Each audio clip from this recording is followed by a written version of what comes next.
Yes, go live. Hello, everyone. Let's see if this is working. Hello! Howdy!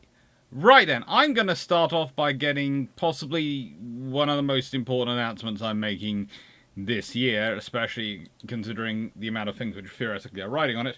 To begin with, hello everyone. Yes, we're starting a little bit early, mainly because I'm here, I'm set up, and everything's ready to go, and I notice people are already chatting in the chat.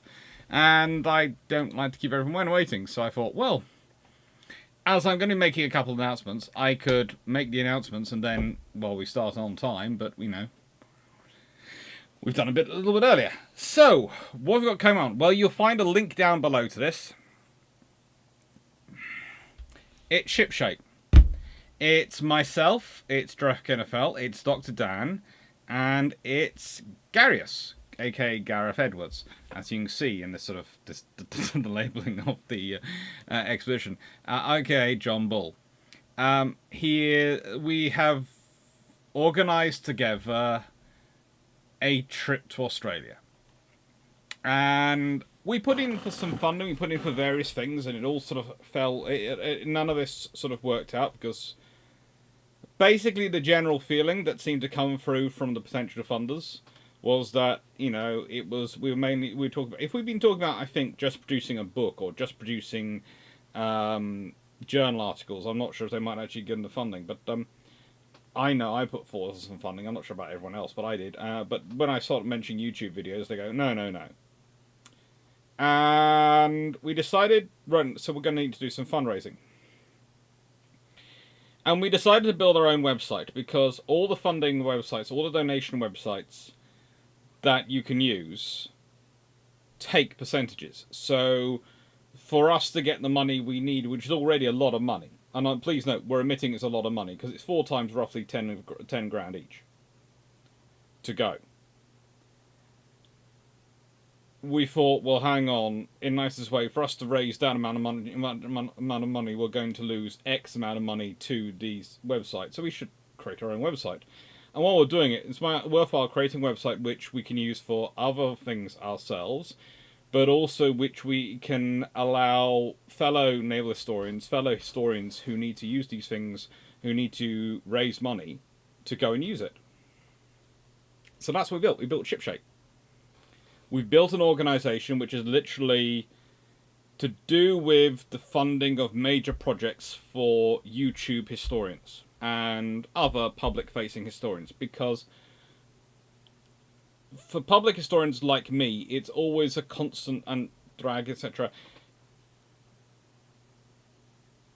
As you all know from this last month, if it wasn't for YouTube, and I'm not overstating this, thanks to the universities not paying me, one not paying me entirely, one mucking up my pay.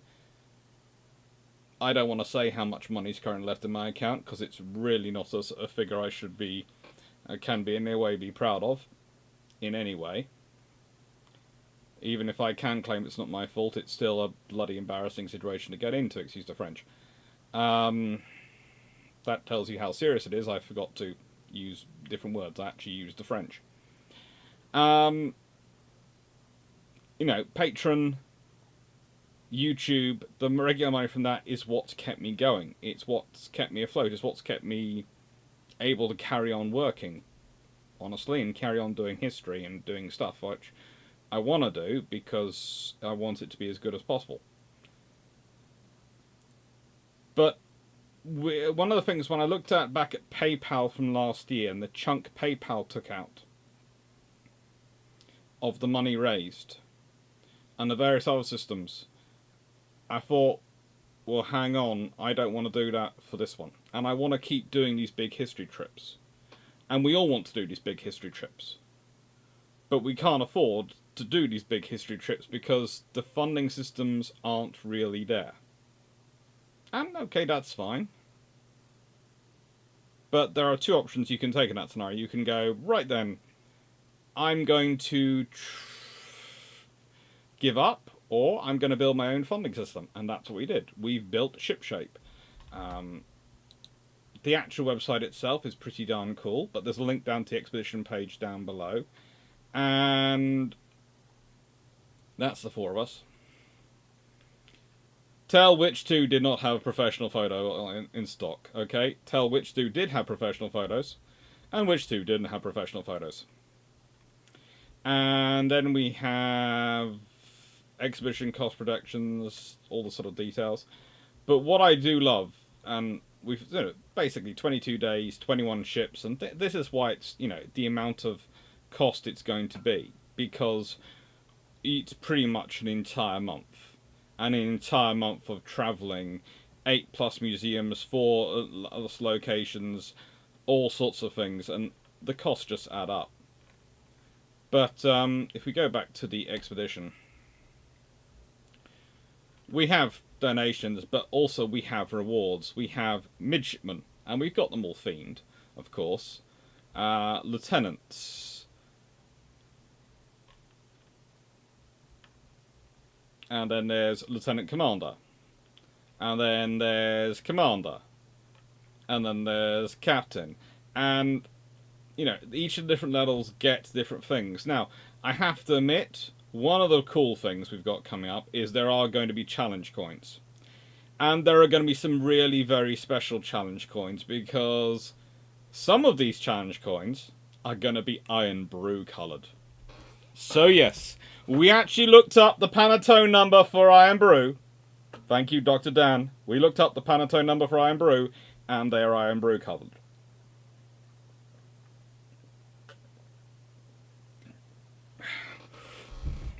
So that's going to be good. Rear Admiral, Admiral, and then there's a special tier. Admiral of the Fleet. Because I had a random idea, and I'm not going to say who, but there's a couple of you from last year who were incredibly generous, and I swear we're having a bit of a competition. And I decided that, frankly, it deserved to be rewarded, and we all agreed. I think there's also a special hat plan for it.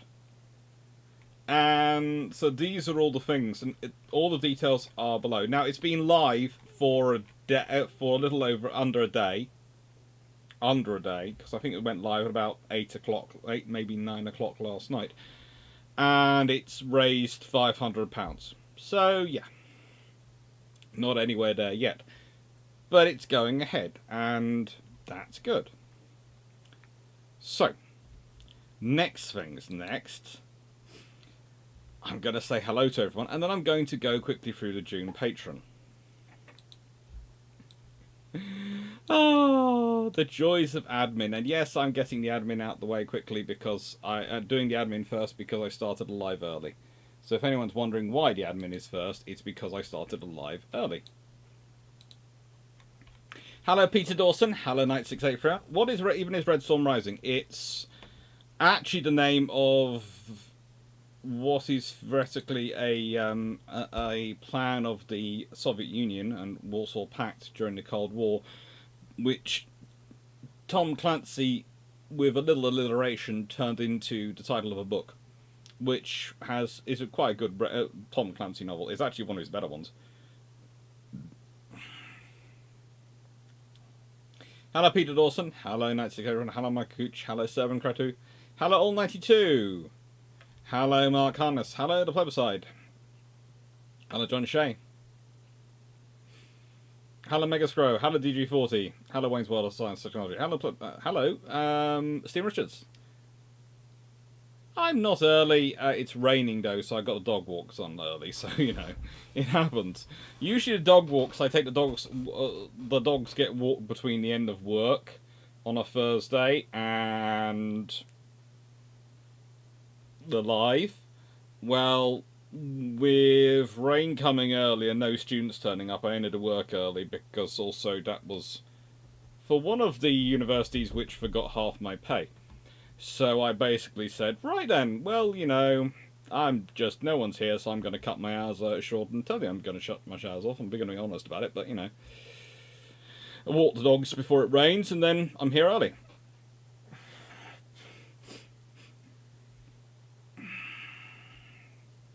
Let's be real. In a war, the Tupolev Tu-16 Badger A and the Messerschmitt M4 Bison would be slaughtered by NATO aircraft. Sorting NATO Warsaw Pact would trigger a depression the likes not seen for 50 years. We're talking about 1980 for starters, 9601.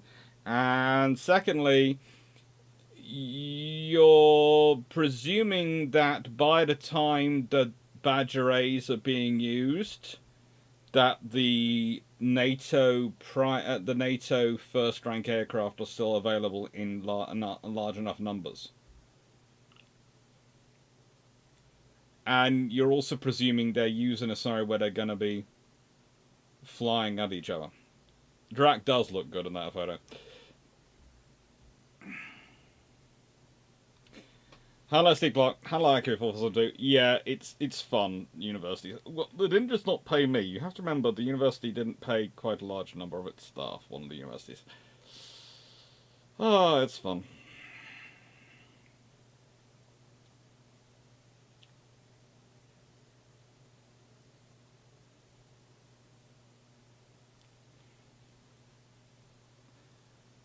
Smunkage, this is how allows to get safe formations.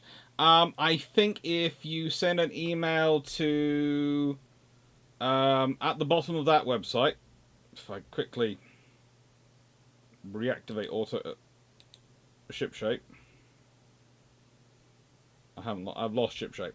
Yeah, okay. If you go to the bottom of the ship shape one, you will find a link to talk to the lovely Gareth, and he'll sort things out. Also, Dan is in the chat, so please feel free to message him.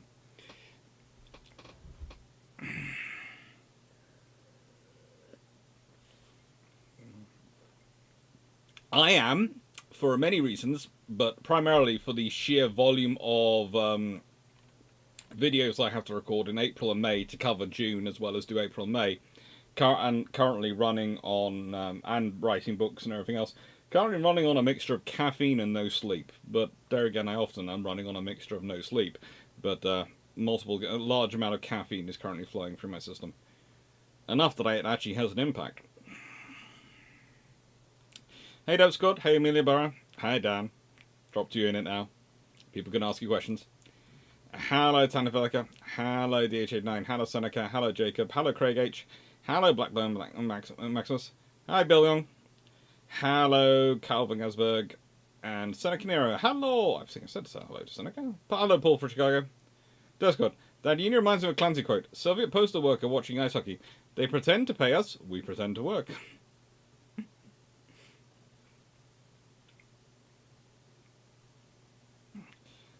Our Lightning's still about 1980. I think there might be a squadron.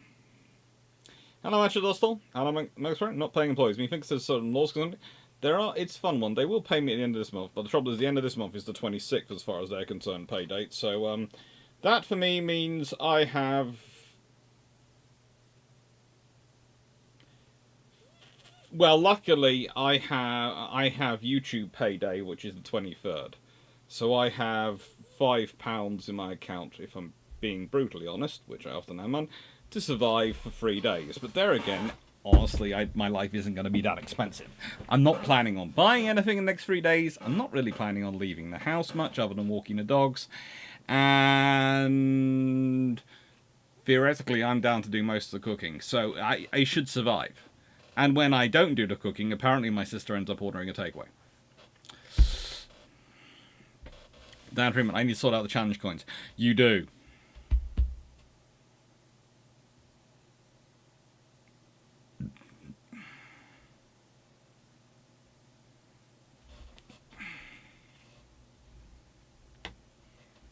Jacob, me wondering if this is a premiere or live, and then realizing I just watched Dr. Khan's chat. Don't worry, Jacob.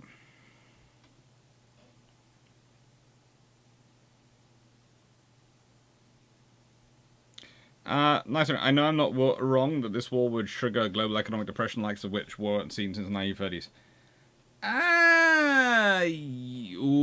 It depends. It's going to keep conventional, so no, probably not, because probably the America escapes pretty much intact economically as the world's ultimate economic superpower. And you could be surprised at how well Britain even escapes. So, the other thing I've got to announce, and I'm doing these announcements before I start because well, actually now I'm 5 minutes into the time, but I'm still, as I'm started it, I'm going to finish on this one. So, June Patron 2023 multiple choice is working, and there's a link down below, like there's a link down below to Shipshape. And these are what we have currently in it. The top 4, remember, will be made into what will be premieres in June. So currently, we have a fair number on 7. We have Stalin gets his dream battleship battlecruiser fleet. We have Runon's the RN develops gas turbines for ships but not aircraft in the early to mid 1920s. Now the thing is, I'd have to say, before I did the video I did on gas turbines, I would have gone one way with that. But since I've done the gas turbine video, I would go a completely different way, and I think it would be something which I could only see happening along with the development of integrated electric propulsion, i.e. the Americans pushing on for that. So it'd be a scenario where both America and Britain really push on the integrated electric propulsion. And the thing is, once you start figuring it out, if you've got gas turbines, etc., and integrated electric propulsion, it changes your battleship construction. It changes Nelson Rodney in the early to mid 1920s. That's going to change Nelson and Rodney. That's going to change every carrier rebuild. That's going to change every capital ship rebuild. That's going to change every destroyer built by the Royal Navy. It's a massive change. And that's before we get on to sloops, because if you have an integrated electronic propulsion system for sloops, you can basically build a sloop which you can claim is designed not for no more than 20 knots. Of course it's not designed for 20 knots, but it has the space that you just slot the gas turbine in. So it has the diesel engines which provide the power for it normally. And in the space you can slot the gas turbine into it.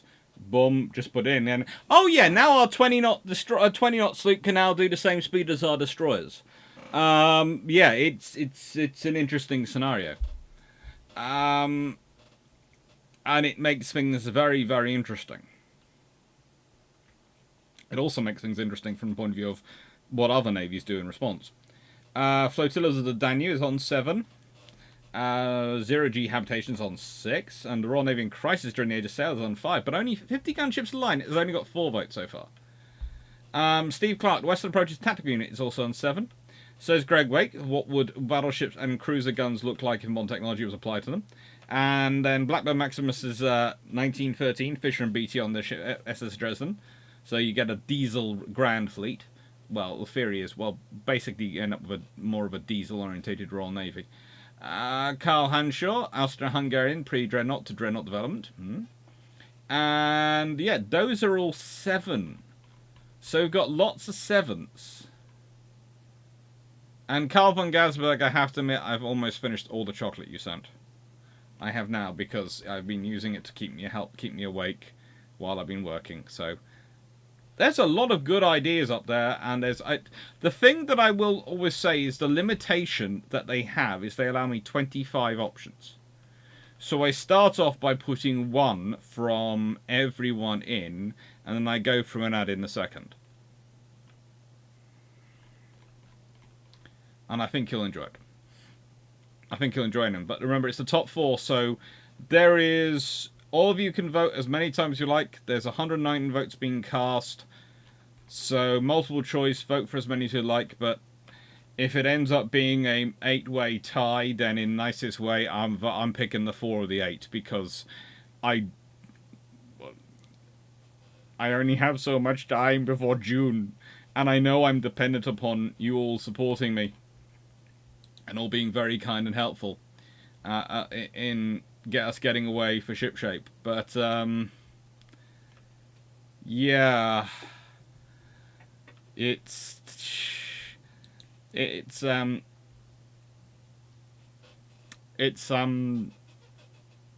gonna be good if it takes place. If it doesn't take place, I'm gonna have recorded all the videos for the month of for June, and I'm gonna spend a month crying probably. Anyway. Hello, everyone. Weren't Lexington sort of IEP? Yes, they were. Sort of.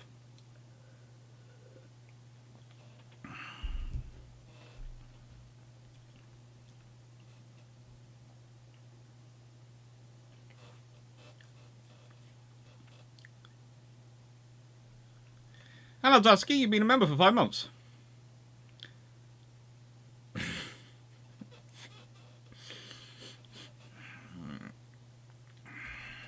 Correct. I have a question relating to the book I'm writing. Right then. So, without much further ado,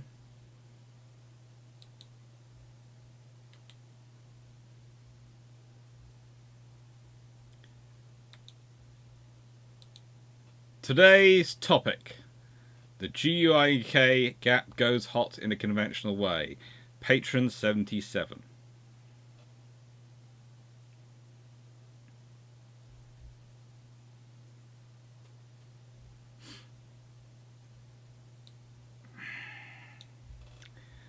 Now, this is a interesting topic to look at because the moment you start putting limitations on it, you're sort of going, okay, what's going to happen? How's it going to happen?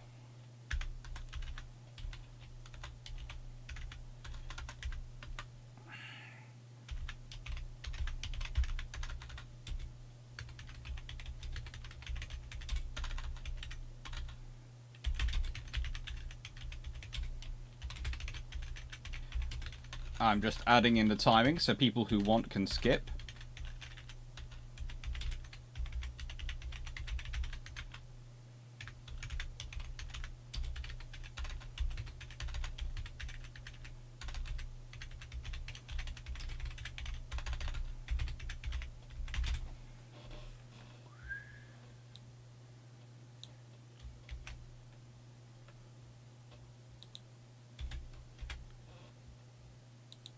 Now, why is it so interesting? Why is this interesting? Because the GIUK Gap is one of those things which keeps coming up. It's been a part of naval warfare now since, well, you could argue it was a part of naval warfare in the Napoleonic era. Less so than we'd probably presume, because most of the threats came from France and came from Spain in case of the UK, but with the northern fisheries and the importance of Canada and some of those northern fisheries up in the high north, there's quite a lot of patrolling up there anyway. Then we have World War I, World War II. All of it involves the GIUK Gap in some ways. Now, the GIUK Gap can otherwise be done as G-I-UK.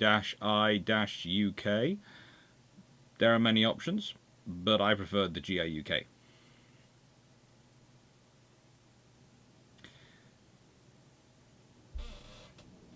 Now, once you have it limited to conventional weapons, there's an interesting scenario that starts to take place. You have to find out and consider why it be limited to conventional weapons in the first place. And it could well be because of the end goal. And then we'll get into that, but first we're going to do some history of all this stuff. Craig H. Is the Vast Carrier Task Force or Task Force at the start of Battle? I've been confused, or should I say, call it the Fifth Fleet? There is actually a book which would have all those details for you in it. It's a green one called Fast Carriers. Now, where the frick have I put it? Because I was reading it yesterday. Where have I put you? You're bright green. You're thick as well. Hey, caramba. Who's nicking my books? Or rather, where am I placing my books? Oh, there it is.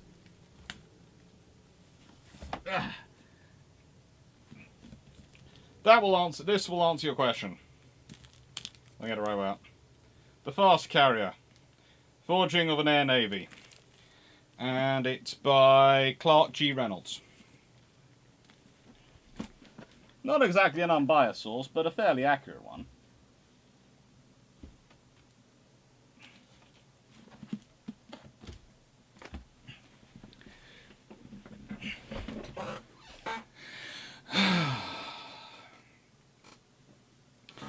Dan, use of nukes or results in automatic index. Mm-hmm.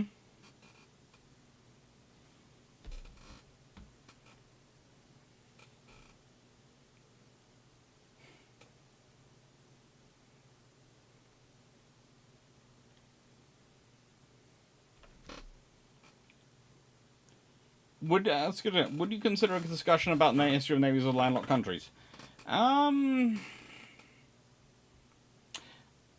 I would, but I wouldn't till next year, because I've got a friend who's writing a book on the Navy of Switzerland.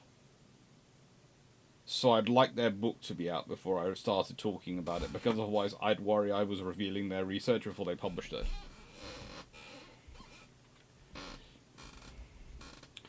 Convention in this case means not nukes, and that means no nuclear torpedoes either.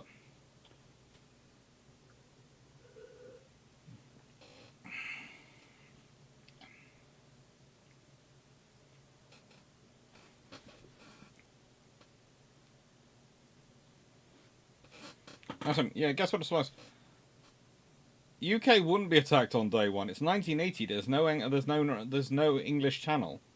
There's no channel tunnel. I mean, so the supplies are not going to be offloaded into UK. If they are, they might be being transferred in some UK ports. But which ports are they going to be being transferred in, or are they just being transferred in the Irish Sea? Also, attacking UK on day one. That sounds great, but how are you going to do that? If you're not using nuclear weapons, and you don't want to look like you're using nuclear weapons, you can't use the ballistic missiles. If you're not using ballistic missiles, you're doing strikes with your bomber aircraft. In which case, you have to go across the air defences of Norway, or you can't go. If you go through Sweden and Finland, you immediately violate their neutrality, and therefore they're going to go. They could end up joining NATO. So you don't want to do that.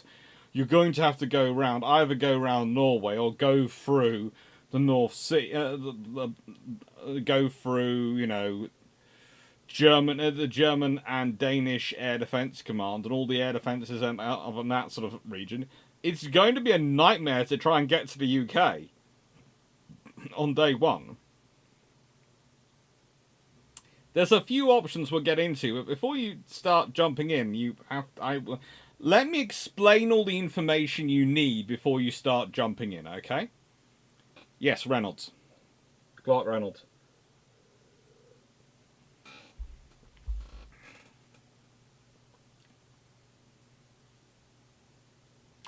Considering this live, I have to say I added in the Red Storm Rising, not Paul, and it's not really based on Red Storm Rising. I just wanted to use it. I just was giving it a catch-all because I was trying to make the title shorter. Because don't take this the wrong way, Paul's original question had no chance of fitting in. It was a whole lovely, lovely scenario. No chance of fitting in that word, the limited character difference of patrons votes. So I added in Red Storm Rising to basically make up for the whole stuff I was deleting.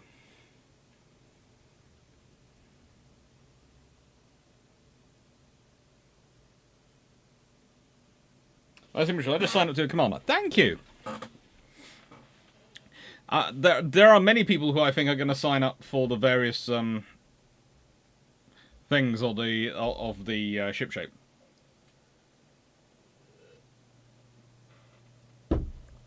I think you'll get away with the larger cruise missiles. You won't get with anything that's ballistic missile based. It is a question on doctrine. And so, shameless book plug. Hello! Yeah. Unsurprisingly, the guy who's is going to, at the moment, who's been dealing with the fun that I've been dealing with, is going to make a shameless book plug. I can't, nicest way.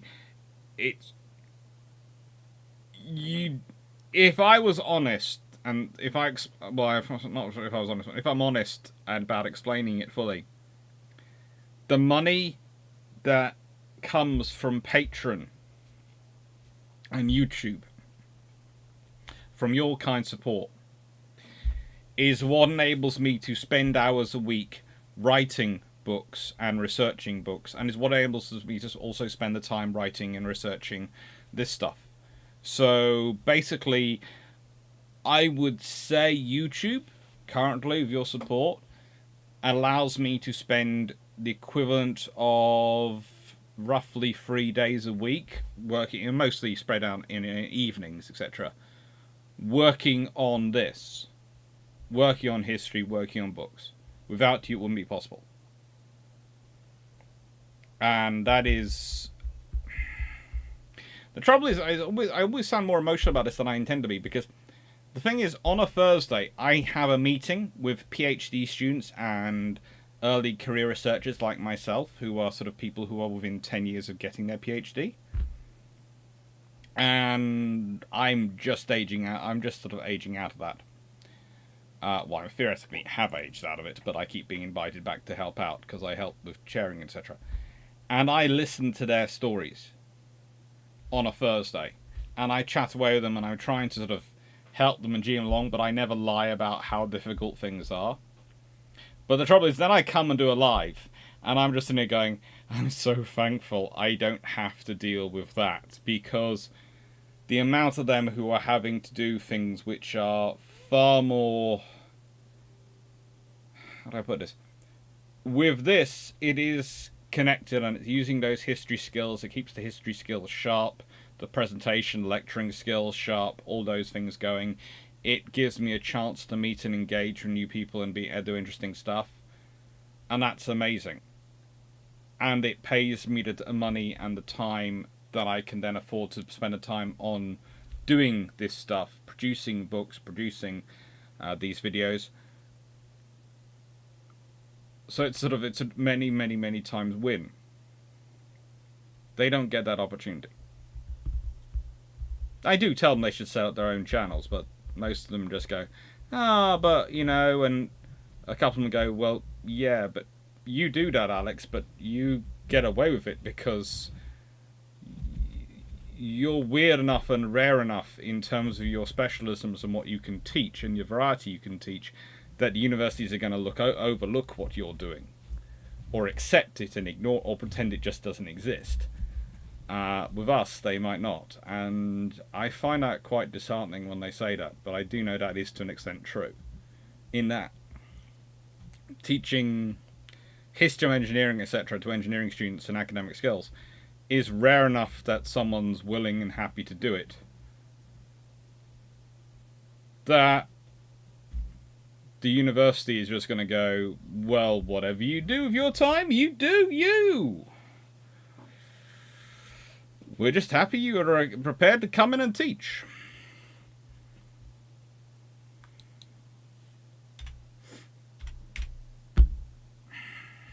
Thanks, Craig. The art is very good unless just context inside. Thank you. Thank you for buying the book.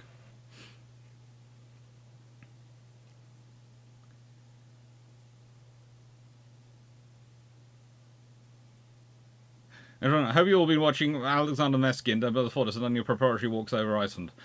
Good listeners, no.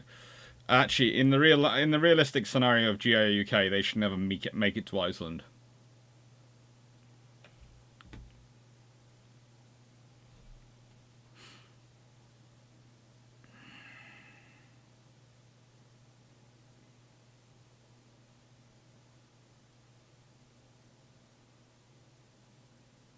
Don't worry, History Vanguard.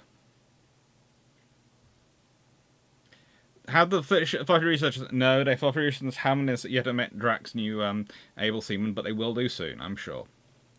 I am absolutely certain that the fluffy research assistant will show him the way of the large dog, in that there is no such thing as being too big to be a lapdog, and the small fluffy research assistant will attempt to herd him, because the small fluffy research assistant, the assistant fluffy research assistant, is currently going through every single methodology of, you know, trying to herd things. And I would just add on the front of the Tribal Battles and Darings. You'll notice there is a daring class destroyer at the back, and the last daring class destroyer in the world is in Australia. There is a small reason, you know. I can't think of any reason why, with me going and helping organisers, that the country we picked to go to is Australia. You know, get to see HMS Vampire. That's the whole plan. I have to go through. I see, and engines from the Crimean War. Engines from the Crimean War, sitting in Perth. Why are engines from the Crimean War sitting in Perth? Anyway, getting on to tonight's topic.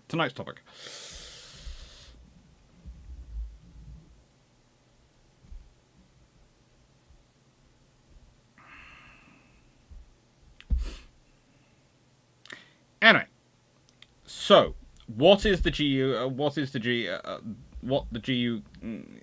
GIUK? And I'm not sure why there's an act added in there.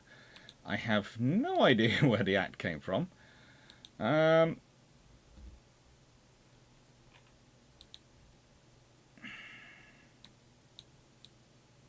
It's supposed to be GAP, and it's decided to turn itself into ACT. Have no idea where that came from or why it did it. None at all. However, refresh. Ba-ba. Voila! It fixed. So, the gap, as you can see, is literally this imaginary line across the ocean between Greenland, Iceland, and the United Kingdom. There are various islands along that line. There are the Faroes, etc. All of which were going to get long-range air defense radars.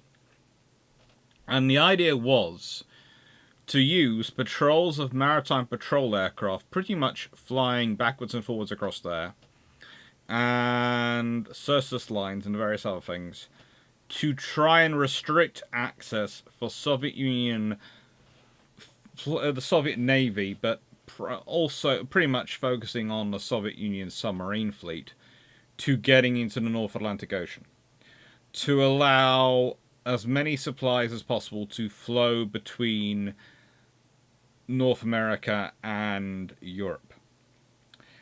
And so this is the point. It's supposed to be a barrier. It's supposed to be a choke point, a maritime choke point. But it isn't really a choke point as we would traditionally understand it, because it's entirely artificial, in that a natural choke point is a narrowing of the seas. This is a very, very wide distance. This is a space which you can maneuver battle groups in very easily and never see land for days. So it's not really a scenario where it's easy to block off. You can't build a couple of forts and go, yeah, now you're not getting through, or stick a single squadron of ships in the middle and some aircraft flying on top and go, haha, now you won't get through. It is a major operation to secure.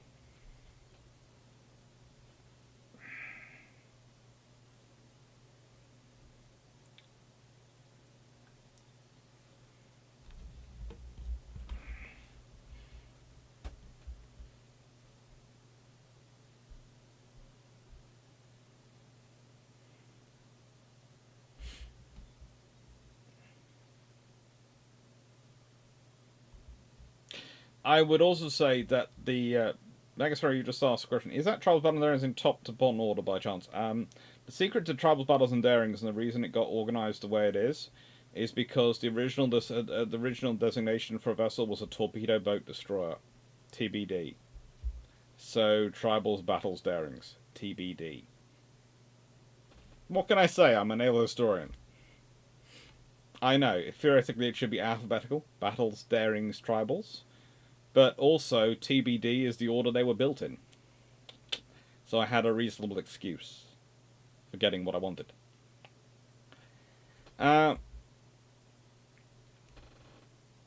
Pete Dawson, Bismarck had faced similar issues in 1941. Exactly. There is a reason why, when Norway falls, what does Britain do in World War II? We take Iceland. It's not a nice thing, and by the way, it's one of those things you don't hear enough about in World War II, but Britain does this sort of whole thing of, right then, we reckon the next place, the Germans, they've just taken Norway, they've taken France, the next place they can take is Iceland, we're going to take Iceland. And eventually both America takes over Iceland and they take over Greenland. And it's American troops based there. But there is a concentration of forces in Iceland throughout World War Two. Literally because of creating the GIUK Gap. And there are British aircraft flying out of there, and there is a British base there, and, you know, it's one of the least... Again,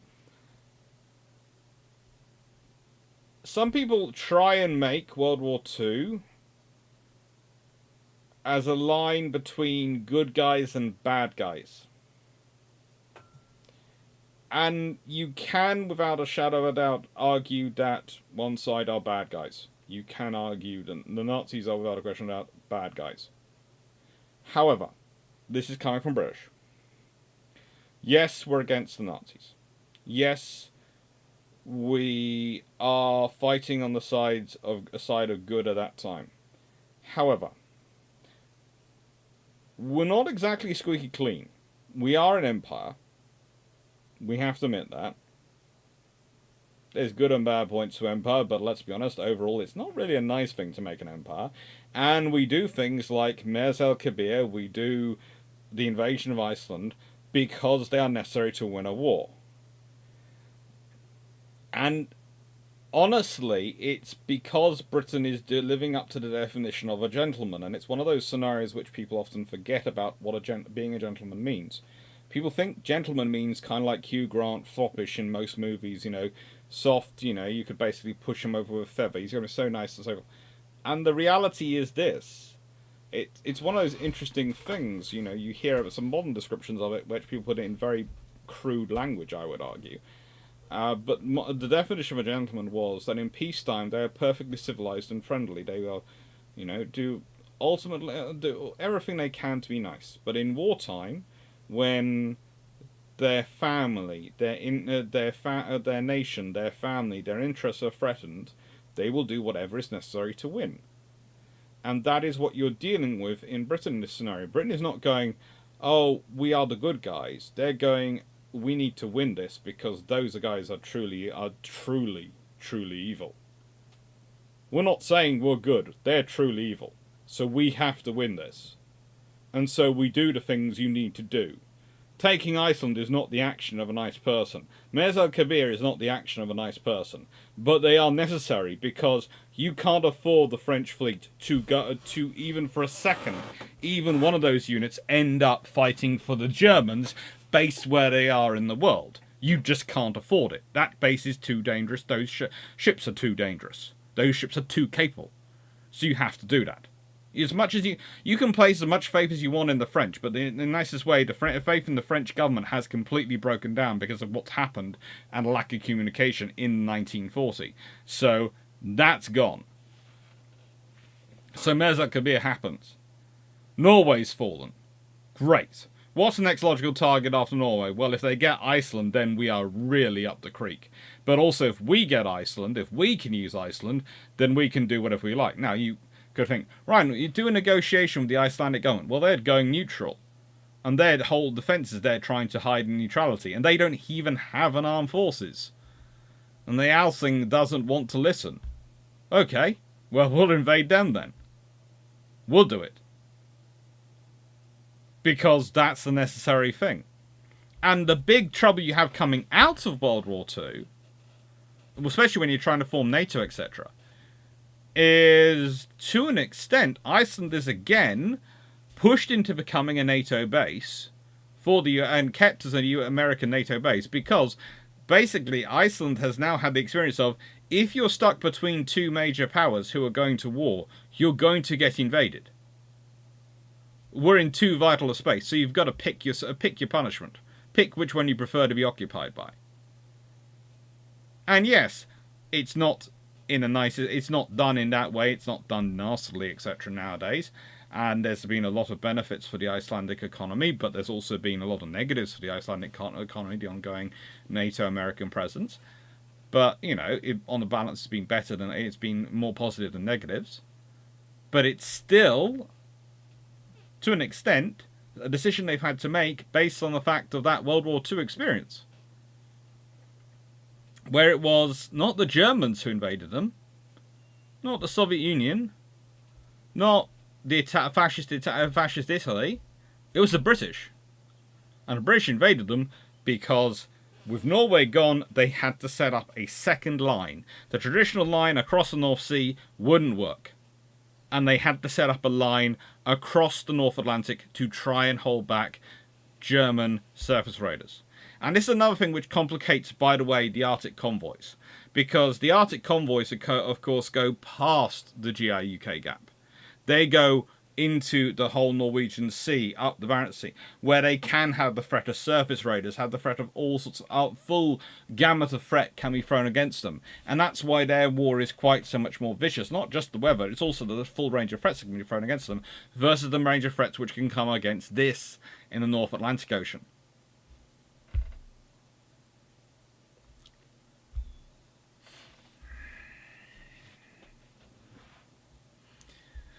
So let's answer some questions in the chat. No worries, Georgian. Great. In regards to UK and the GIUK, would either side drop multiple classes of sonar buoys to deny space for submarines creating a no man's land? Let's be honest. We'll be getting into this more later, but the NATO sticks in something called the SOSUS line, and the SOSUS line basically stretches from one side to the other.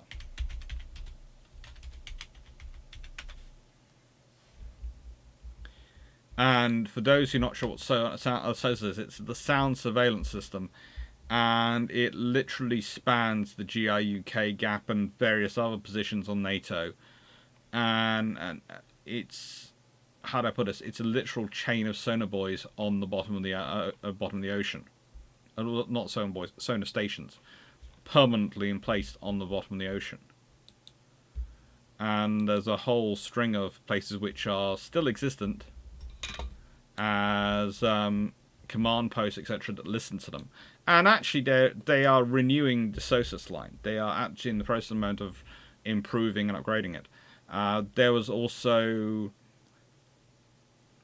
the fact is that not 1980, but by 1985, they would be supplemented the SOSUS line by surveillance towed array sensor systems, which are the Certus, which were sort of trawlers with huge sonar arrays mounted on them, that they would just, their ship's tail is just colossal, and they would just literally go backwards and forwards around the Atlantic. But that's not till 1985, so that's 5 years after we're talking about. So when we're talking about it, the SOSUS line is down, and their whole purpose is, along with the maritime patrol aircraft, to track and engage enemy submarines trying to break into the Atlantic.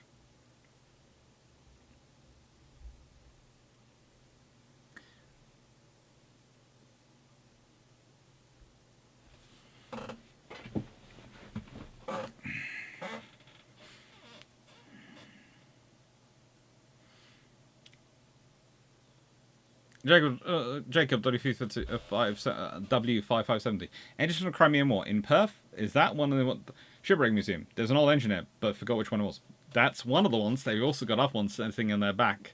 I've got all sorts of emails. That's another reason I'm working so much on is I'm emailing backwards and forwards with the other side of the world, firming up details and making sure that we have everything arranged and hopefully access to some of their archive materials, etc. And some of their stored stuff, not just the displayed stuff. Good news, I had a meeting at college today, and I will be going into A-levels next year. Cool, there'll be history, politics, and photography. Sounds good to me.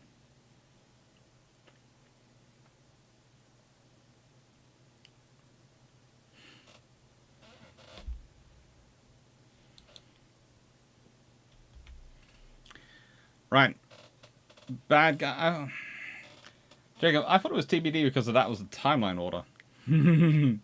It's just something that sometimes it comes together beautifully. Bad guys, less bad guys, we can deal with them. Okay, guys. Yeah, usually as a rule, if you want to deal with the really bad people in this world, you have to have, again, the original version, as I said, the original version of the gentleman or something else. There's a lot of various psychological and working on it, psychological workings on it. There's a sort of personality type called the which in some scenarios is called the protector personality type. And basically, the protector personality type are perfectly fine. They'll be normal civilian jobs, everything. And you put them into a war zone versus someone who's a war zone, and they will turn into absolute competent war machines. And then they go home and they are perfectly normal. And they're not they don't have the personality traits of a minimal emotion or not feeling things like you find in certain forms of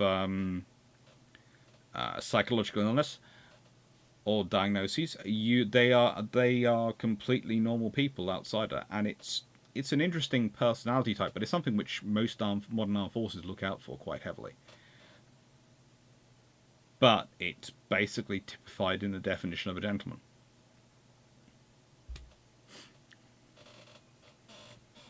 And in my family's terminology, also in the definition of a lady. Because again, you do not want to take on any of them at any point in history. At any point in history. There's the fact that, when I was learning how to use a saber at school in fencing, I had a choice. I could pick my grandfather's saber or my grandmother's saber. Both were very good saberists. I actually went with my grandfather's because it had a slightly thicker and slightly longer grip, but I was very much tempted to use my grandmother's because it was a very finely made saber. And again, those sabers were made in about 1920s.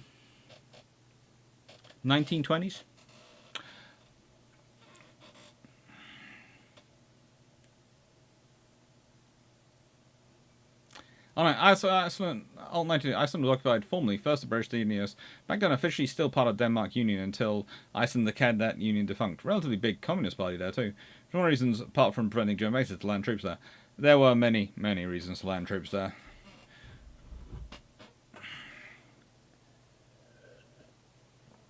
Nice thing we're not using the book. We're using what's realistically available in 1980.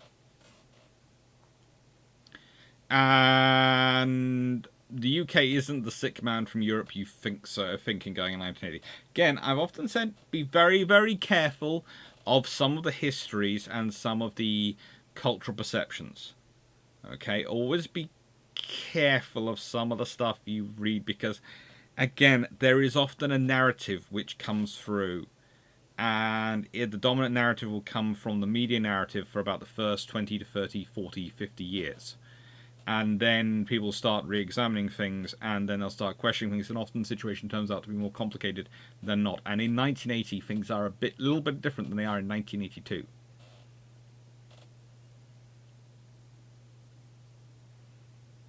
Carmel's not declaring war on Stalin after Soviet attack on Poland ain't nice either. Nope. It's pragmatic, but it's not nice.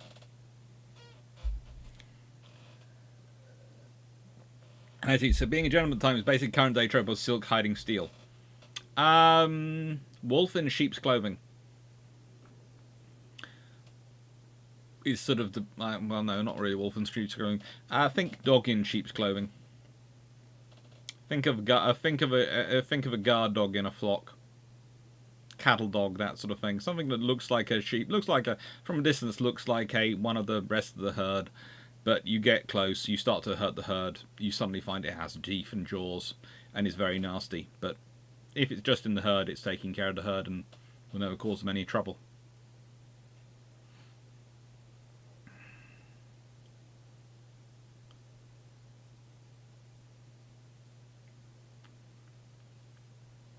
How much did Sosa's get in the way of upgrades during the Cold War? As good as it was, I know that none of the arrays detected the 4 Foxtrots involved in the Cuban Missile Crisis. Well, the trouble was for it in the Cuban Missile Crisis, the nicest way is it hadn't been fully installed at that point.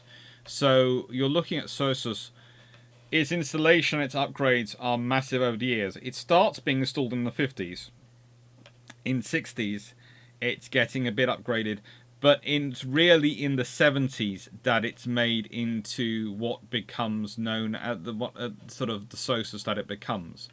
And in 1980s, they start increasing things like the wideband acoustic data relay and various other things to try and bring together more and more data. Because one of the other troubles was that there were actual sections. The SOSUS line was divided up into segments prior to the 1980s, and so you'd have one station would get the SOSUS line information from one area, then another station, and so you'd have to relay the information back from different stations, and it was interesting, but it shows how the development of data and technology. But if you can imagine, if there's a gap where you are going to pass along the edges of one or the other groups, you can get around things.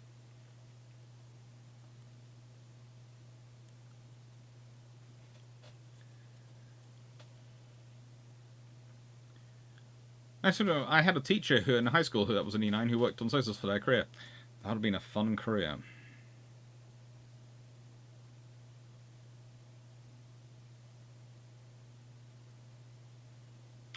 Excellent. Why do I have images of the crew somehow ending in Tokyo Disney Sea next year? It's got ocean liners and 20,000 Leagues Under the Sea. It all depends on how Australia goes. If we hit the financial target for Australia, and Australia goes without a hitch, then we have sky's the limit for things like for what shipshape can do. No, using both sabers at the same time, not really. I have done dual wielding, and I have tried it, but honestly, I had to say dual wielding sabers, I found myself still using one defensively and one offensively, and in the end, I felt it better that sort of when I did fencing, of course, you don't use a shield as a rule, but when I did some training with shields, etc., and sabers and the small round shields, I preferred to put the round shield and various other things on my arm because that fitted more with me. I have done dual wielding of swords. It was fun, but ultimately, how can I put this? You have to have both sides of your brain running offense and defense at the same time, and also mapping out positions and everything else. And at a certain point, I have to work within my own limitations, and I know what my limitations are vis-a-vis my memory's RAM, because that's basically my form of dyslexia, is a genetic form of dyslexia, so I have virtually no short-term memory, or no short-term memory, depending on which person you're talking to and which medical professional. And yeah, it was single wielding is better for me. I can dual wield, but I'm probably a lot more deadly single wielding and with a shield or something on my other arm.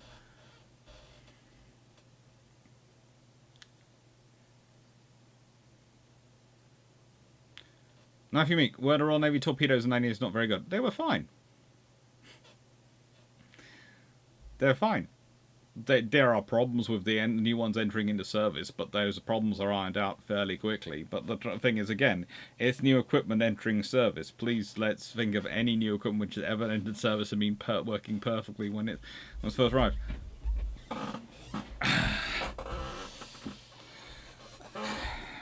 Well, there's all sorts of interesting things with Tiger and Blake and various other things going on.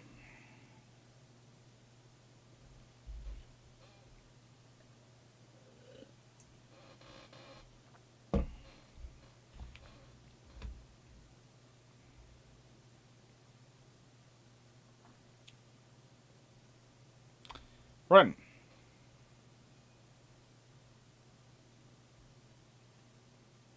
Kind of a bobtail. Being an easygoing fur carpet teddy bear in peacetime, but if they have a herd of wolves...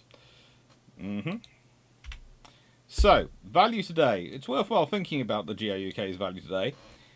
Now, according to the UK Defence Journal, the GIUK Gap is the choke point in Britain's backyard. In the 1950s, concerns about the increasing Soviet fleet of submarines and new surface vessels designed for the North Atlantic reinforced the perception that the GIUK Gap could play a crucial role throughout the Cold War. Throughout the 1950s, the United States implemented a massive sonar system, sound surveillance system known as SOSUS, that could track Soviet submarines approaching the GIUK Gap.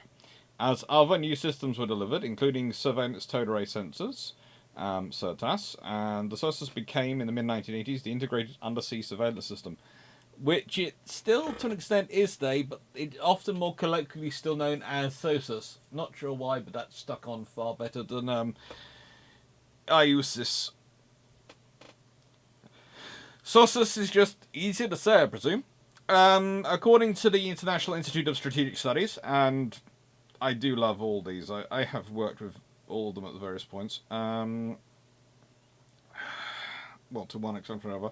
The GIUK Gap is categorized as a strategic transit route, rather than as a classic and more confining maritime choke point, such as the Straits of Gibraltar, Hormuz, and Malacca. Although broad in comparison, the bait's boundaries still constrain those who seek to pass through it into the Atlantic. For those seeking to exploit its characteristics for defensive purposes, however, it also consumes considerable operational resources. The gap's geography has tended to favour those seeking to defend the sea lanes of the North Atlantic from threats emerging from the north, but it is not a one-way street. Forces heading north from the Atlantic must also funnel through these waters. The naval importance of the natural hospitable waters of the Denmark Strait between Greenland and Iceland, and those of Norwegian Sea and North Atlantic between Iceland, the Faroe Islands, and Scotland predated the Cold War. Aside from the extreme confines of the English Channel, these sea lanes are the gateway between northern European waters and the broad reaches of the Atlantic and beyond. Yet the GIUK Gap assumed a new and evolving symbolism and significance during the Cold War. And according to the Rand blog, titled Mind the Gap, the NATO alliance depends critically on its ability to secure the GIUK Gap to counter Russian intrusion in the North Atlantic, and a support of the regional Scottish nations to prevent Russia or China from getting a foothold in the area may be needed. As Greenland, the Faroe Islands, and Scotland debate independence, the United States and its NATO allies could work to ensure that these nations remain under the alliance's umbrella, by expanding efforts to demonstrate the economic security and necessary benefits of NATO involvement, and explicitly and publicly engaging with both communities and governments. They could help to prevent any potential fraying of NATO's influence in the GIUK Gap. It may be time for NATO to adopt the motto of London Underground and mind the gap. I would say one of the interesting things that has come up, and this has been an interesting point to discuss in this, and it's not a discussion we're going to have today, but it's something to think about, is that there are key points along the GIUK Gap that you have to monitor, and you have to have ends of to secure, and you can't really afford not to have those positions.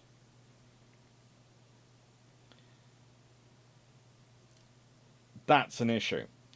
And ideally, you want those positions in the control of as strong a nation as possible. Now, what do I mean by that? I mean, you want either, as you have in Iceland, and to an extent in Greenland, etc., and the various other places, you want it to be an American base, but that's an American base in a foreign country, which has all those issues, and also has all those costs for America, which they may or may not want to do. Or you need it under control of a major major NATO power, i.e. the UK. Now, like it or not, there is debate here because UK isn't as big as America, but the UK, despite its various issues with governments and all these things, it's also not exactly a small military power. We are very much a medium power. Okay? Sometimes we can be called a global power, which is a version of a medium power. You have superpowers, which are the top, and then you have medium powers. And medium powers can be divided into global and regional. Depends on their logistic capability, really, as whether they're global or regional. Usually, global powers will have smaller teeth arms versus regional powers, but they'll have larger infrastructure and logistics capabilities so they can project those forces globally. So basically, if you're a medium power, if you're choosing to be a regional power, you can invest more in teeth, and you'll have more teeth. And if you're a global medium power, you'll always get people writing papers about how small your armies or navies or air forces are compared to this local regional power, which is really powerful and has more pieces of equipment. But not one person will ask how many tank transporters and how many logistics ships and how many cargo planes do they have? Because if they don't have that many, then all they are is stuck in one region, whereas this one's a global power. See, it's the two roots of being a medium power. The UK is a global power. We have not enough teeth. We do not have enough teeth. But we have, for the teeth, we have significant infrastructure and logistical assets. You can go through Europe and you can basically list off the regional powers if you look at them in the terms of medium power category. But the point is, the GIUK Gap retains its importance to this day. It's still an incredibly important piece of the ocean.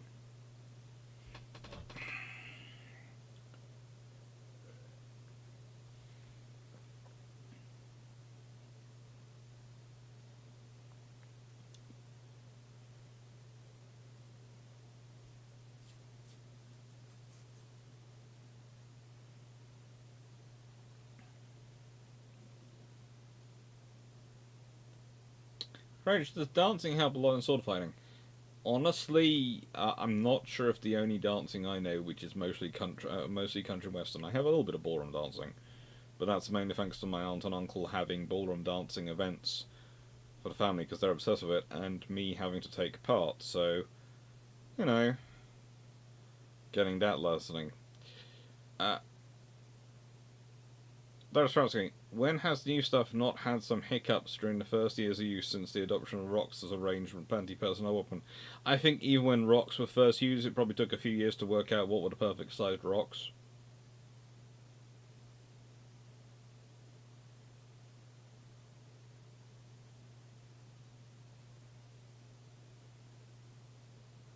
Daltransky, UK is global, Poland is regional.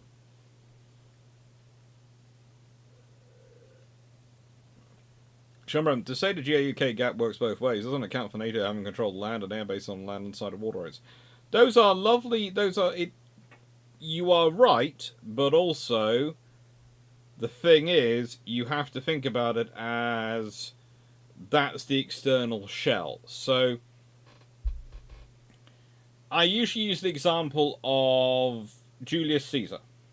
Okay, when he was besieging a Gaulish city, he built a line of defences around that city to let it siege it. And he put a line of defences around his line of defences to protect him from external armies. Yay? Right. So the Sossus line is like that outer line of defences.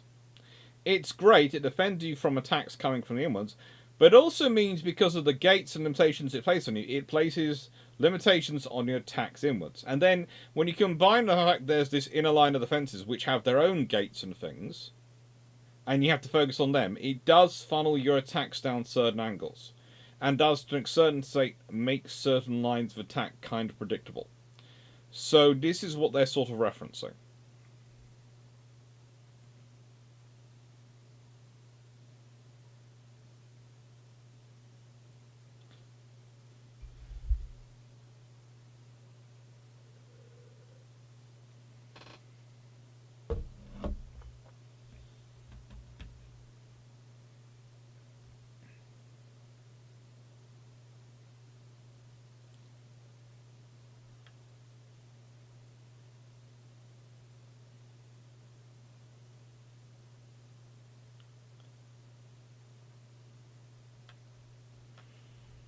Mm-hmm.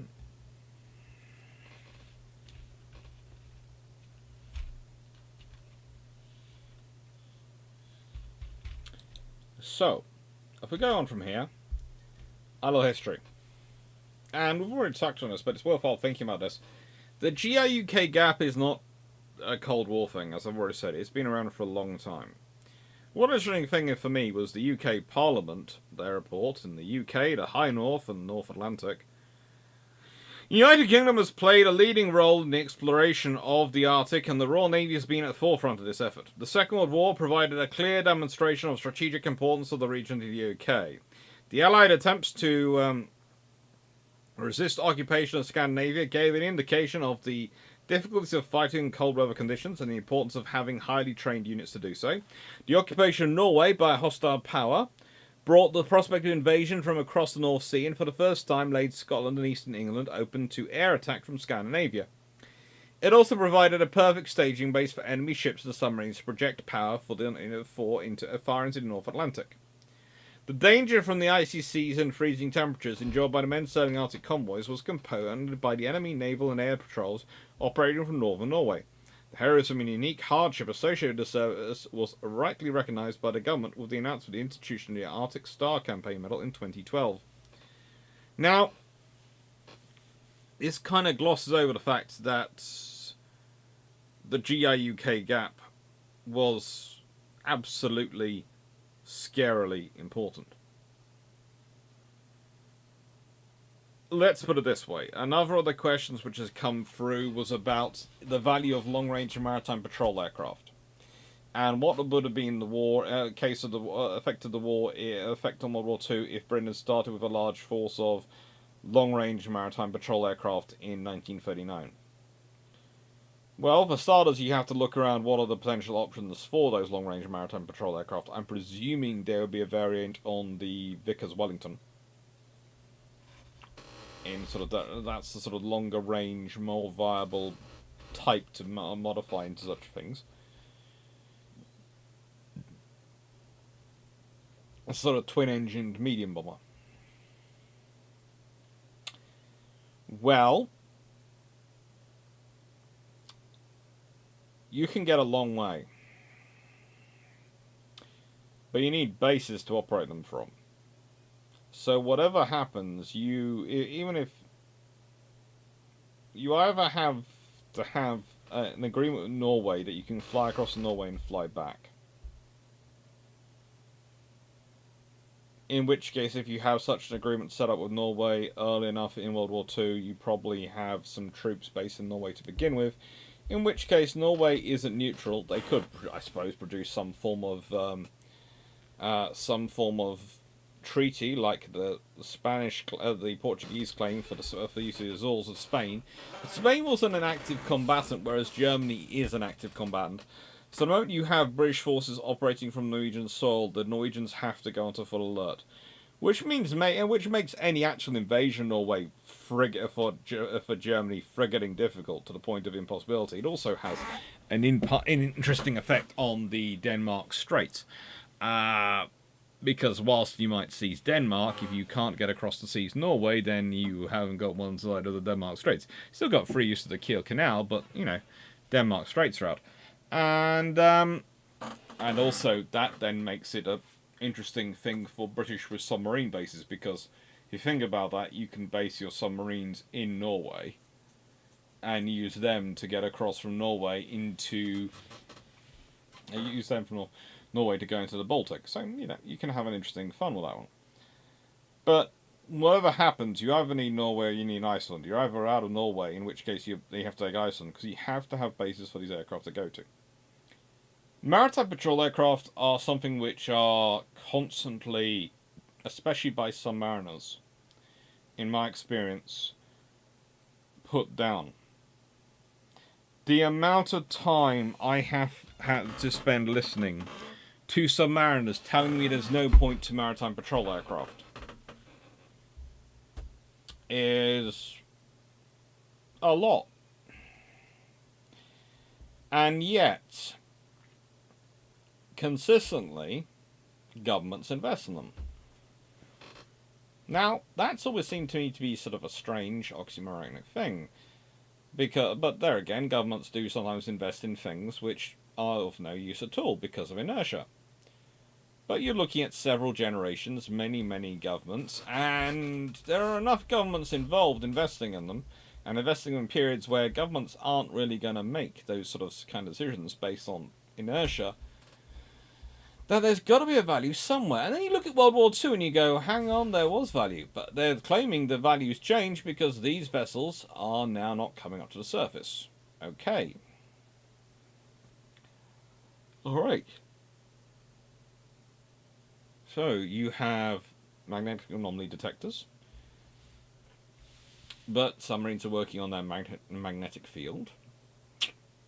You have sonar buoys, but submarines try and be as quiet as possible. But you also have SOSUS, and in the mid-1980s SIRTAS, but in this period SOSUS. And suddenly you go, well, hang on, what do they have to do? And then you watch various TV programs quite recently, and you see things like, we know there's a submarine over in this area. And they go to that area and they find a submarine. You sit there and go, well, hang on.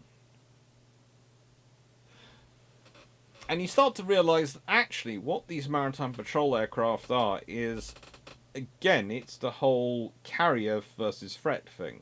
The amount of people go, well, this carrier can't fight this threat. And you go, well, it won't fight that threat on its own. It's a carrier battle group versus that threat for starters. And secondly, the whole point is it shouldn't need to fight that threat, because you should probably take that threat out long before it gets to the point it can fight it. It can fight the carrier. Okay, well that makes sense. Well, it's the same with the SOSUS line and the maritime patrol aircraft and all the other systems. Those aircraft flying up and down the SOSUS line are checking things. They're the extra sensors appearing. So you trap the submarines in a sensor sandwich, where they have sensors beneath them and all around them, and sensors above them and all around them. And suddenly, you go, right then, I can hide beneath the layer. Well, no you can't, because if you try and dive beneath the layer, you're then going to be picked up by the SOSUS system. I can hide above the layer. Hello, you have met Sonarboys. And now you've been clarified as a threat exactly what you are. And in wartime, torpedoes get dropped. In peacetime, a frigate gets dispatched to shadow you and provide persistent coverage.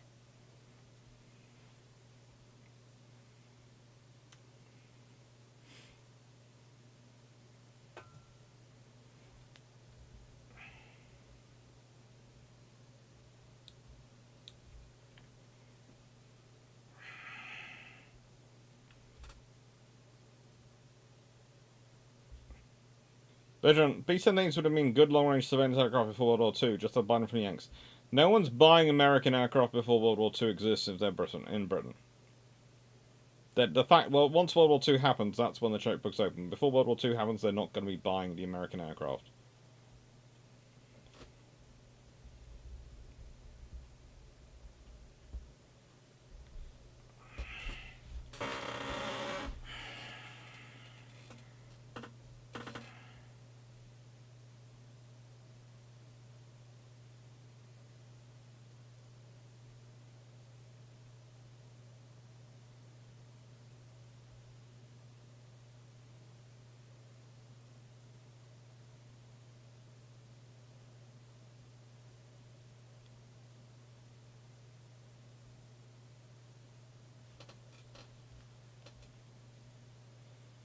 Hi, Rudon.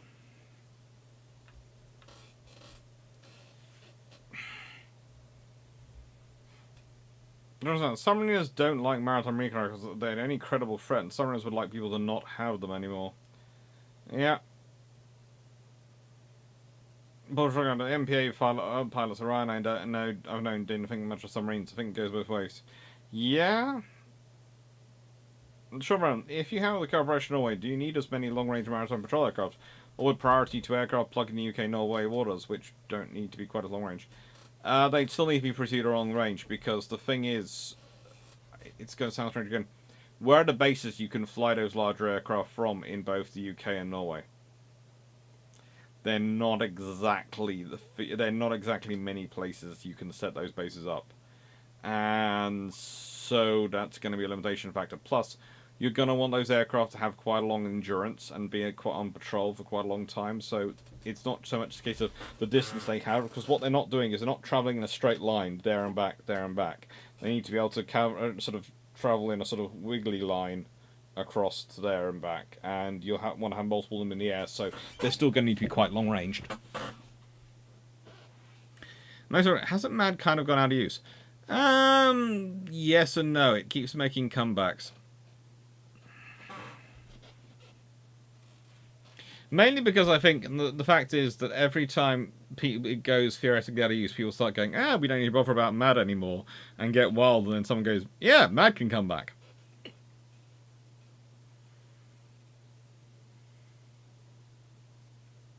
Michael Phillips, Sonar Boys can be set to gun on the layer as well. Yes, they can, but I'm talking about 1980s, Michael Phillips. So we're talking about 1980s tech. And in the 1980s, while some Sonar Boys could in theory be set to go underneath the layer, in practice, Sonar Boys going under the layer in 1980s was a good way to lose the Sonar Boys. Today they can do it quite well. I do admit they can do it, but in the 1980s it was a different matter. So again, you have to remember that some of the stuff, and I will keep emphasizing that, some of the points I'm making are going to be 1980 specific. So you might go, well, hang on, Alex, that's not how it works today. Yeah, but I'm probably say if it's not how it works today, I think these are not how it works in the 1980s because I am 2% scene setting. P-8 737 modified aircraft are the modern ones with torpedoes in their bomb bays. Yes. Seneca, why does every submarine force do this thing when they surface through a sheet of ice? To show how strong their submarines are and to show that they can navigate under the ice packs, because that's the supreme navigational skill of a submariner.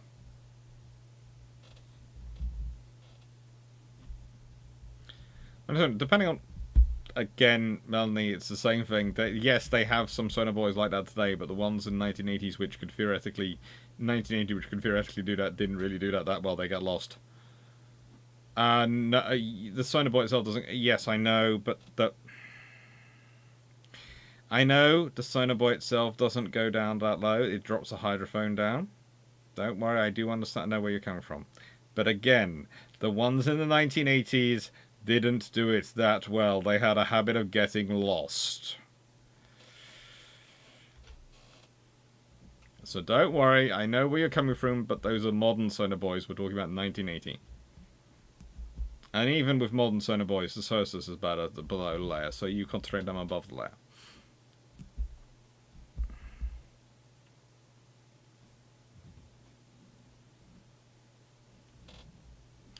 Peter Dawson, Hudson was ordered pre-war, but what was the Hudson ordered for pre-war, Peter Dawson?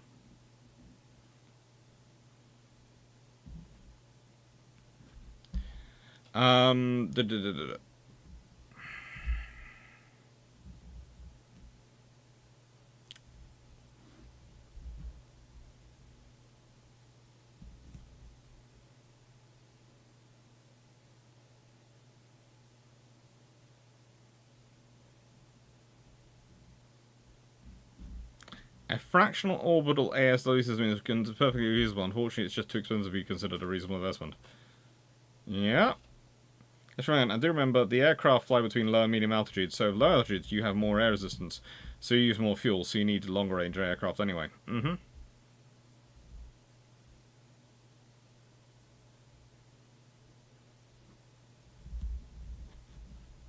Blackburn Maximus. The trouble is there might be a large amount of civilian airlines. There aren't a large amount of Condor-like aircraft in World War II around. So just for some reason my phone in my pocket said I reported something. If it concerned you, I apologise. It was not intentional. I have no idea. Don't worry. Nothing is flashed up for me.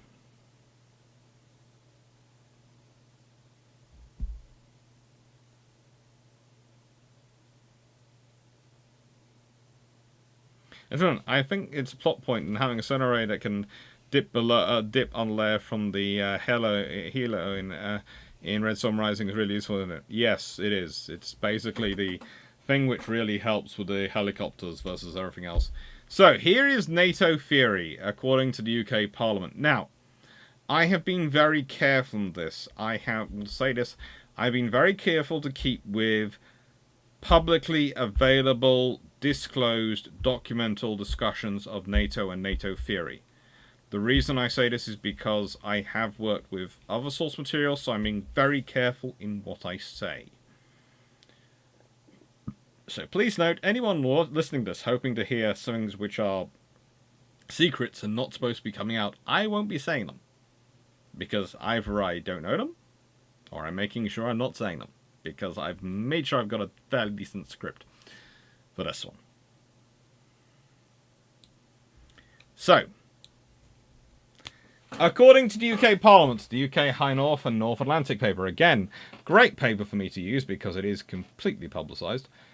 The admission of Norway as a founding member of NATO in 1949 created the only direct northern European border between a NATO state and the Soviet Union, establishing NATO's northern flank. Although the focus of the confrontation in Europe was on the Central Front, on the inner German border, the northern flank became an area of leading strategic importance to NATO from the outset of the Cold War. NATO's defence of the region would have been directed by Allied forces in Northern Europe, AFNORF, a major subordinate command of Allied Command Europe, entrusted with defence of Norway, Denmark, and areas of northern Germany adjacent to the Baltic approaches. The territorial defence of Norway was essential to the security of Western Europe and would only be possible by swift reinforcement from other NATO allies.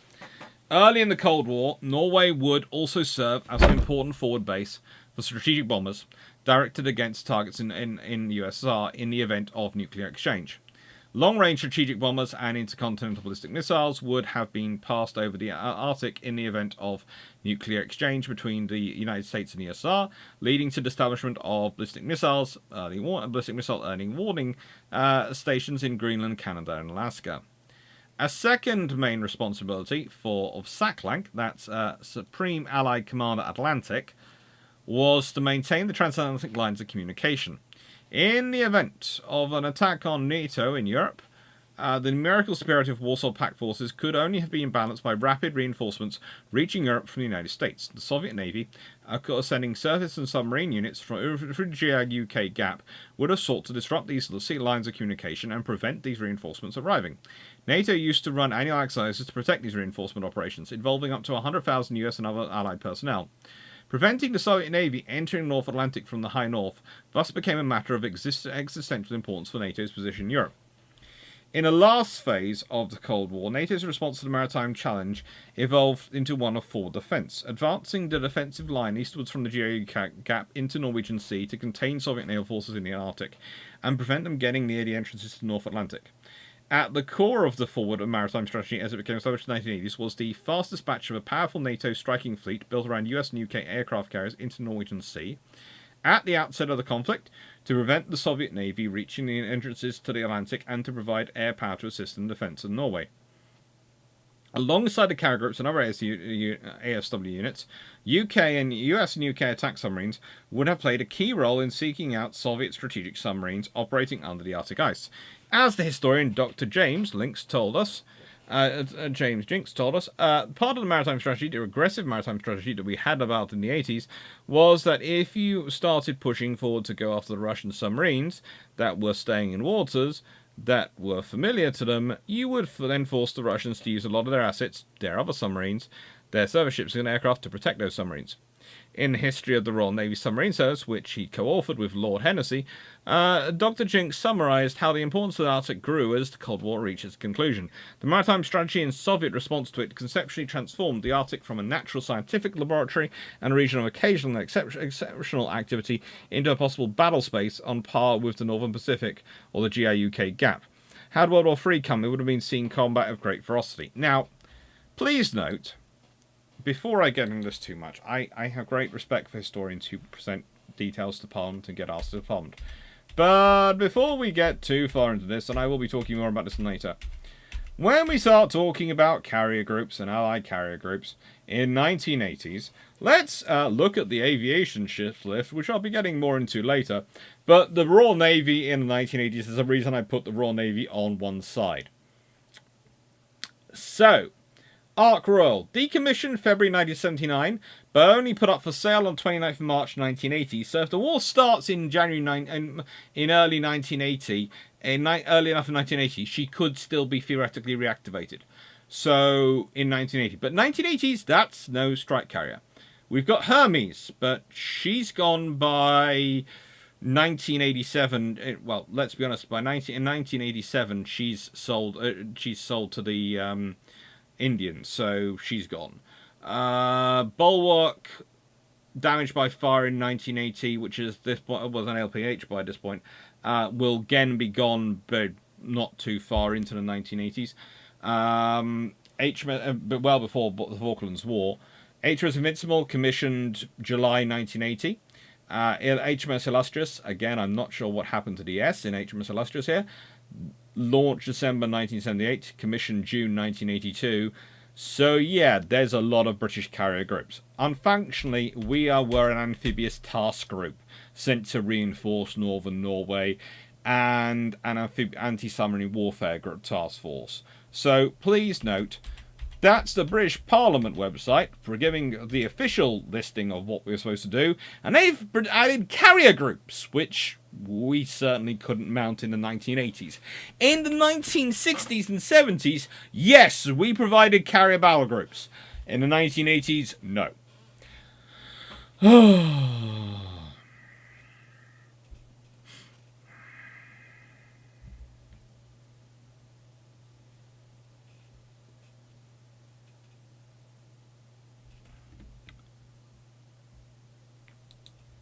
Right then.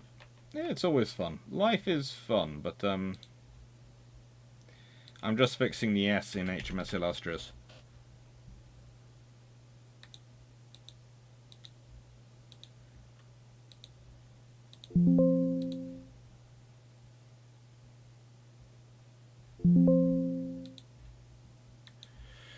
So when we get to that, it should be fixed.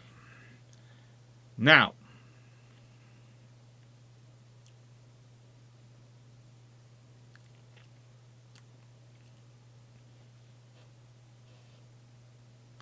I2, converting a civilian airline into a maritime patrol aircraft is not an easy task. The E7 and EP8 are both pretty custom. 737 variants due to the specific requirements involved for their customers and missions.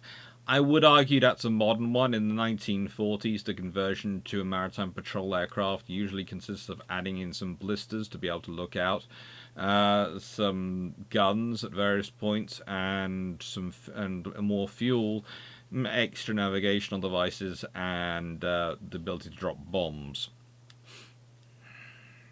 Yes, we are in the DRAC zone issue of modern politics and avoiding war thundering.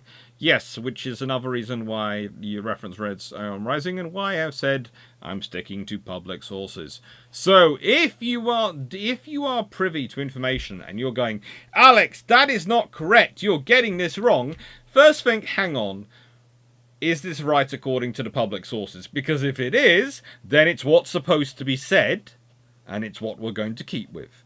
And if I see comments which are revealing information which is not on the public sources, they will be deleted very quickly.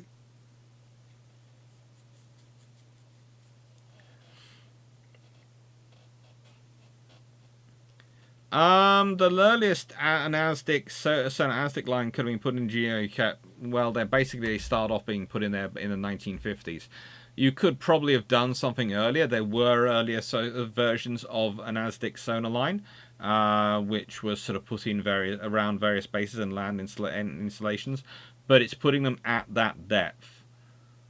So honestly, you could have nicest way. The British could have set up a chain home SOSUS line around the UK, probably in the 1920s, 30s. Probably could have quite easily set one up. And if you think about that, imagine what the impact that would have had on World War II if the British had had a sonar line around the UK, an ASDIC line around the UK, alongside their radar systems. It would have suddenly put a whole different spectrum on the anti-submarine warfare campaign, because there's a submarine being heard here, and here. This is a ratio. It's there. Go engage, but they didn't.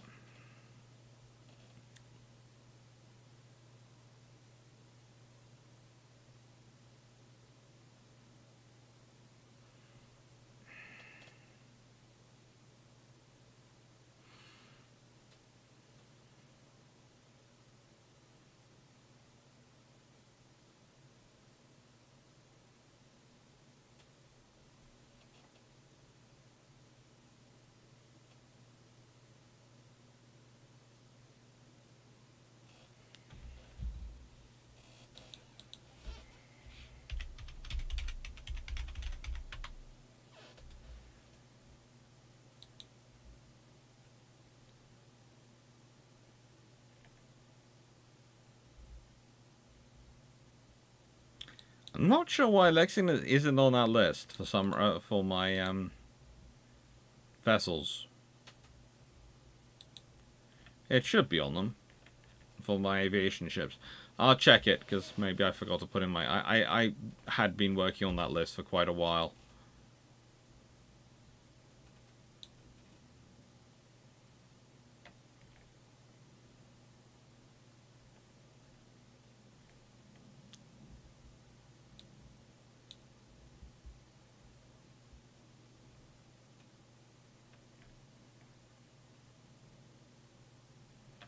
I think Hornet also needs to be on there as well.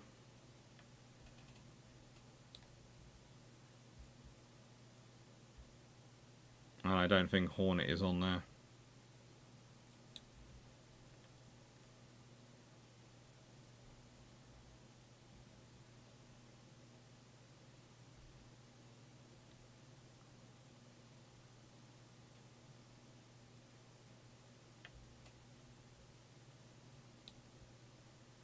And potentially Bennington. So I just check on my Essex class.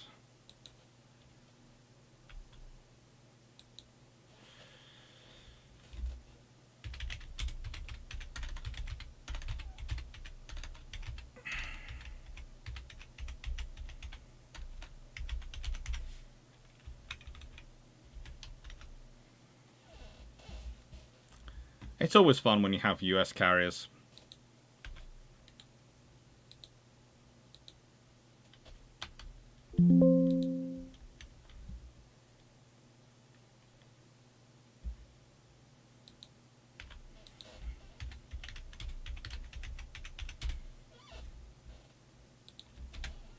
It's always fun. It's the US aircraft carriers are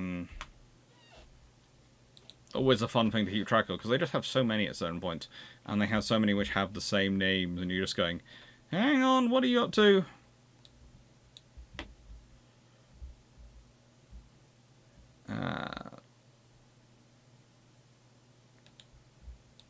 You know, I think Hornets turned into a museum. When she turned into a museum? 1991. So I think technically Hornet.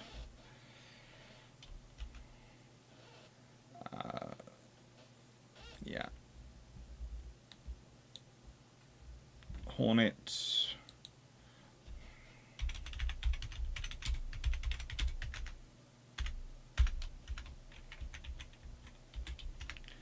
Lexington.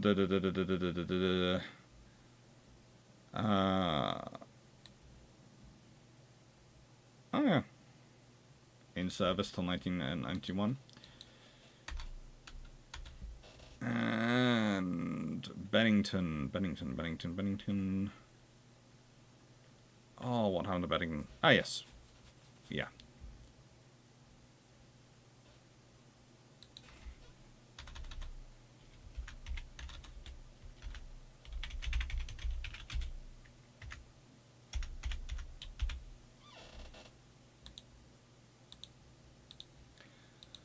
Right then.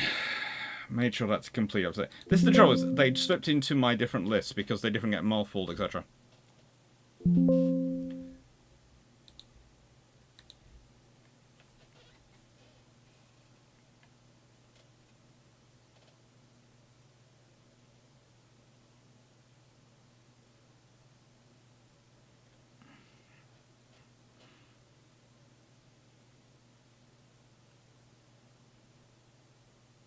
It's wrong. The UK in 1980s will be using Trafalgar class attack submarines, Swift and nuclear attack subs, Oberons. Not just them. There's in nicest way. There's all the ones in nicest way. In 1980, I think, if I'm not mistaken,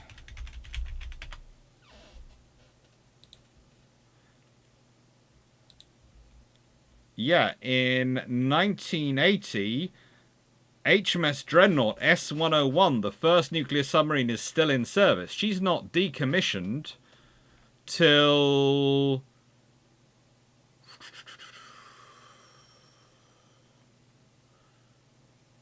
She's decommissioned in 1980. So nice way, if they're in a major war in 1980, HMS Dreadnought doesn't get decommissioned. That's the submarine. So, in a nice way, every single SSN class the Royal Navy ever built could well be in service, as could well be Oberons and a few others, if that's the case.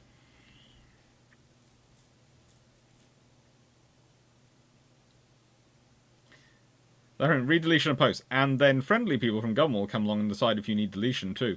Nah.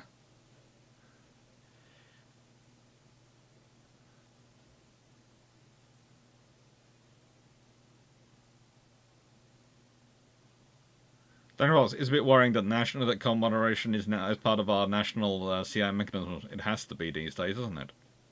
Because some people really do not seem to get the idea that there is some stuff which, even if it's no longer in use, is still classified. Because often you don't just classify the generation of equipment you have, but the generated 2 or 3 generations before that. And don't share secrets on Discord, please. Do not. Do not scare my poor flotilla leaders. That's part of their primary function, is hunting down weird people on Discord and making sure they aren't putting out stuff they're not supposed to on it.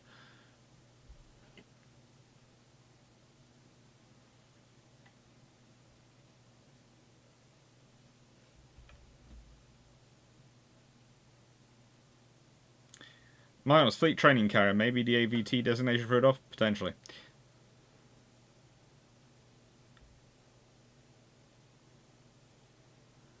But why does it get the feeling patrons are now going to suggest Aztec chain home in the effect of World War II? It would be a really interesting thing to work through.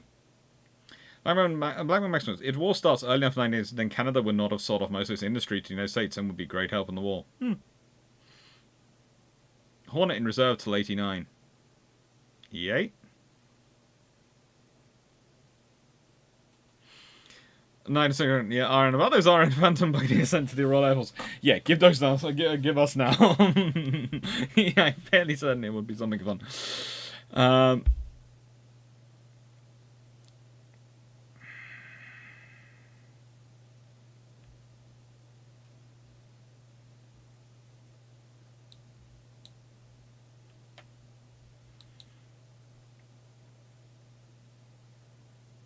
There are going to be 3 Enterprise carriers, I think. There is an interesting, fun scenario going on.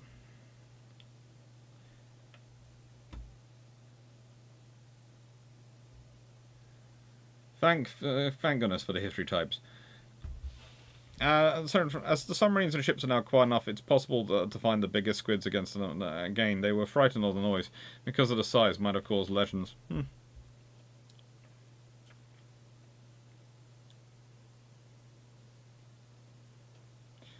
Minus, we get history types get little object lessons like Congress may state on the record that the Japanese anti-submarine war was weak because their depth bombs were set too shallow. They were glad to know and fixed.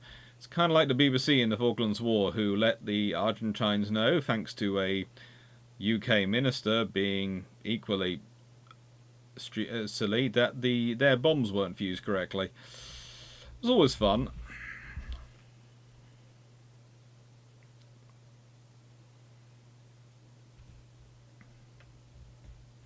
So, Soviet theory according to NATO. And please note, this is according to NATO. And this is where that idea of the GIUK Gap as helping NATO, helping the Soviet Union comes in.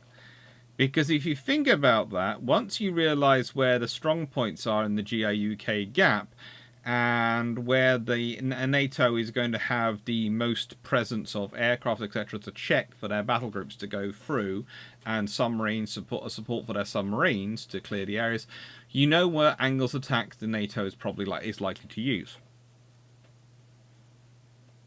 and where Saklant might take is where, well, specifically not Supreme Allied Command Atlantic, but Strike Fleet Commander. Commander Strike Fleet is going to take his force. Because remember, you have this admiral who's in charge of the Combined Strike Group, which, if we go back to this one, in the 1980s, is most likely going to be, in the 1980s, a Franco-American fleet, because the British have got rid of their carriers. Okay? In the nicest way. We like to talk about it being a 10-year gap of fixed-wing aviation, and I do love the Invincibles. But honestly, it's been more like a 40-year gap of major naval aviation for the UK.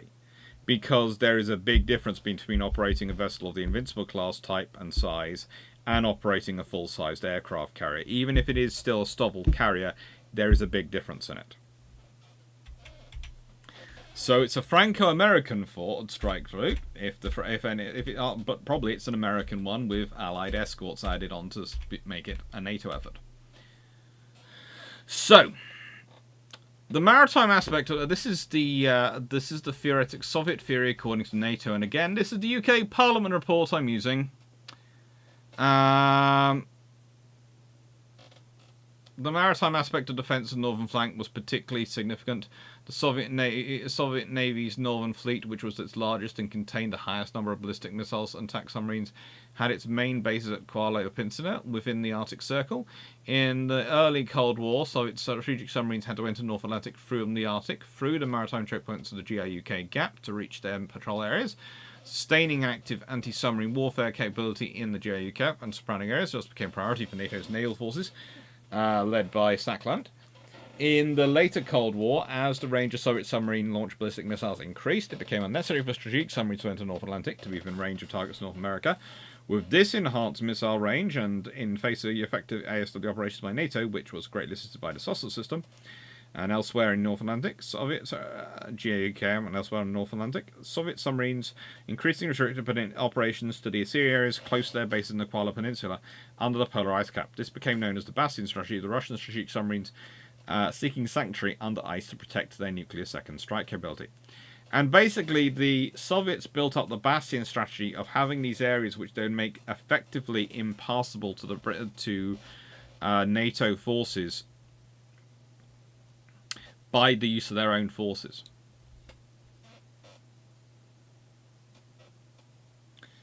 Now,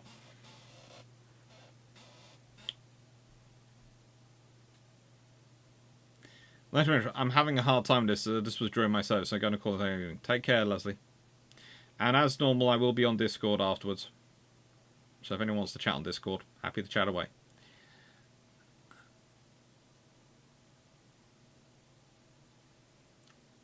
Should we keep at least one vessel from every class, even aircraft carriers in the UK's machine ships, instead of scrapping? I'd love to, but again, it's cost and actually getting the government to pay for it. And it's not even getting the government to pay for it, it's getting the government to be willing to allow others to pay for it and not worry constantly about the idea that they're going to end up having to pay for it. I'm also missing Saratoga.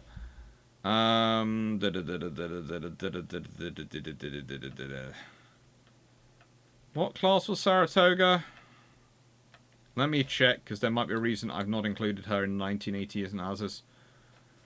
Is she in my list of ones who were in... She's Forrestal class.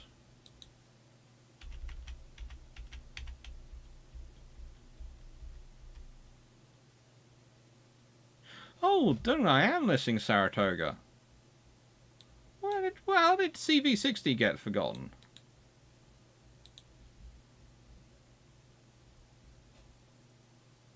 I'm trying to say, I've literally copied from my list. I've got she's in the middle of my list. I've got Forrestal, I've got Saratoga, Ranger, Independent, and I have managed to copy 3 out of 4. How did I do that?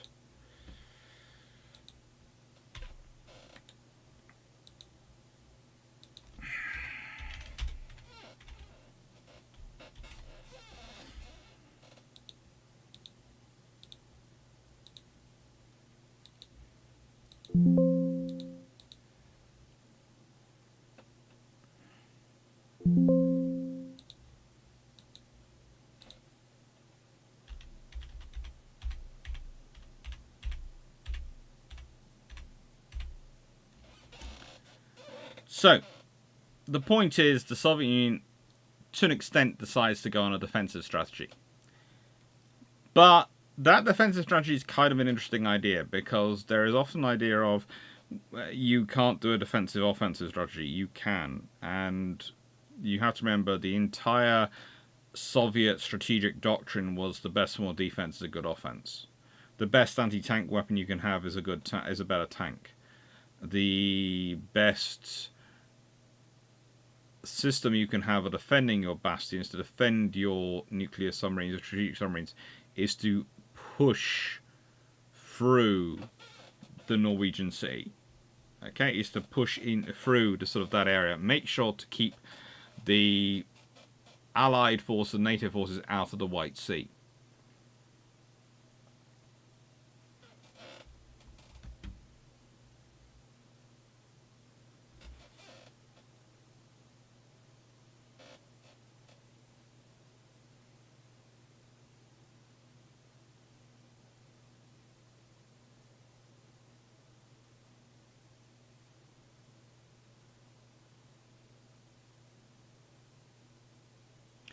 Now, we'll get into the whole where are those vessels in a second, because some of them, remember, are in the Pacific, so again, they're not available for the Atlantic, and some of them are maintenance, etc., but we'll get into all that. Now, the realistic, though, is it's going to be different. The amount of times I have this conversation with people, and I just sit there and go, you're completely ignoring Gorshkov. You're completely ignoring everything apart from this own nice projection, and it's the public projection. And you always have to remember, the public projection is 50% wish and 50% fear from NATO. Okay? The fear is if the Soviets do concentrate on their forces in the bastions, you're not going to be able to get those nuclear assets. You're not going to be able to take them off the tables, but you're also not going to be able to use your primary strike assets. Hello. Your primary strike assets to attack things like, just making sure that's out of the way. Attack things. Hello. Do I have a... I have a mighty fluff. Oh, why have you been dropped off with me?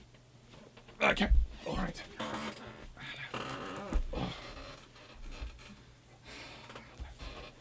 So,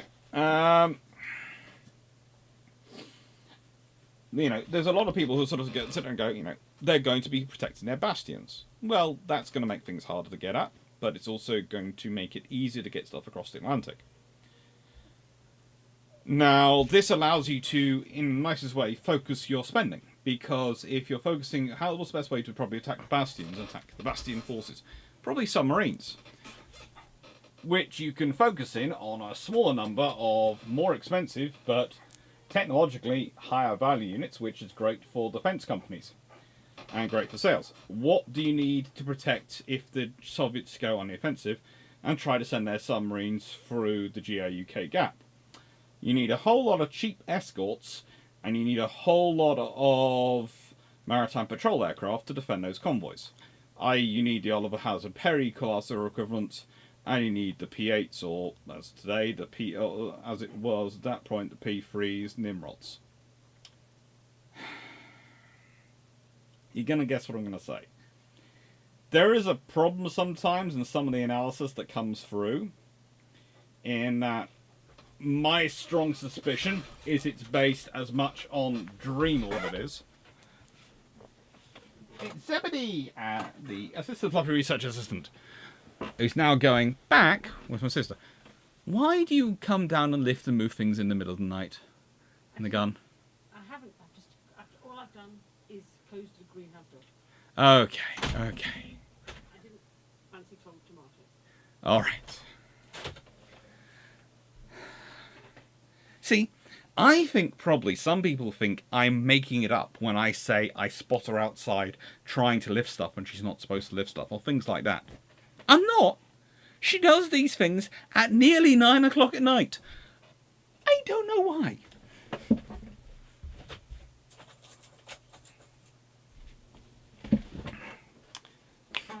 So, what's the reality of the Soviet doctrine? The reality of the Soviet doctrine for me, and I realize I'm going to get a lot of messages from various people who specialize in this thing going, yes, no, depending on their own particular point of view, is I think the Soviets are going to try and hold the bastions, but I think that's largely going to be held by their SSK forces and their surface forces. However, Surface forces which are not in the bastions, which are out on their global presence missions, are going to do surface raiding. Especially in 1980 because this guy's in charge. And they're going to be attacking merchant marines, and they're going to be going around the world doing nasty things, causing problems, which are going to sap up Allied forces to go out and deal with them. And I also think the nuclear submarines, focused, are going to try and break through the GIUK Gap to get into the convoys. They're going to be targeting specific ships. They are going to want to use as much intelligence information as they can to target the ships which are carrying ammunition, especially artillery ammunition, and they're going to want to be targeting ships which are carrying fuel, so tankers and artillery ammunition. Why? Why do you target artillery ammunition? Probably bombs, and fuel. Because some nuclear submarines only carry a limited number of torpedoes, so you want to make sure those torpedoes count for maximum efforts. And the only way you can really blunt a Soviet ground invasion in 1980, if you're not using nuclear weapons, is massive, overwhelming use of artillery. You might be focusing in on specific targets. You might go, we're going to do more precision fires than the Soviets. It doesn't matter. It's still going to be a lot of artillery is going to have to be used. And a lot of bombs. And a lot of fuel. And if you take these things out, you're going to watch how the war in Europe in 1980 is going to get very painful very quickly.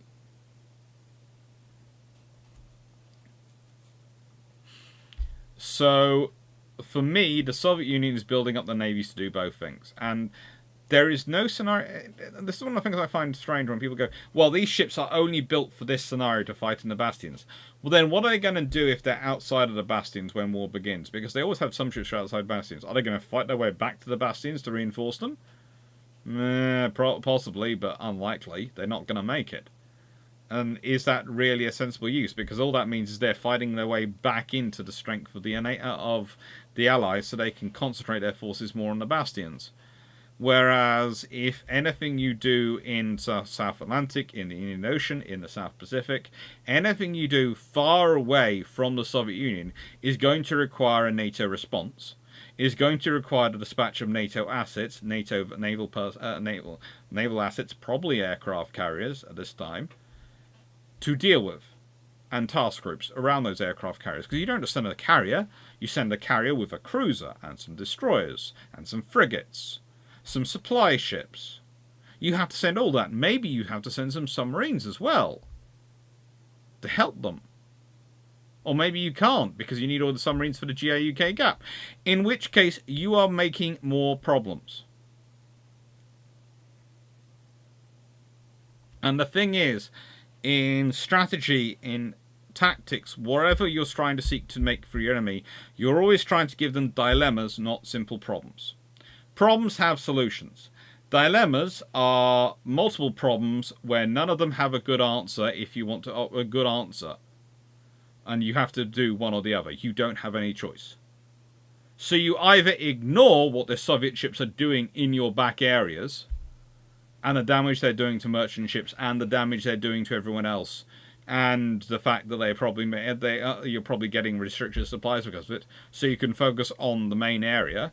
Or you go deal with that and have less forces to focus on the main area, which is going to give you more problems in focusing on the main area.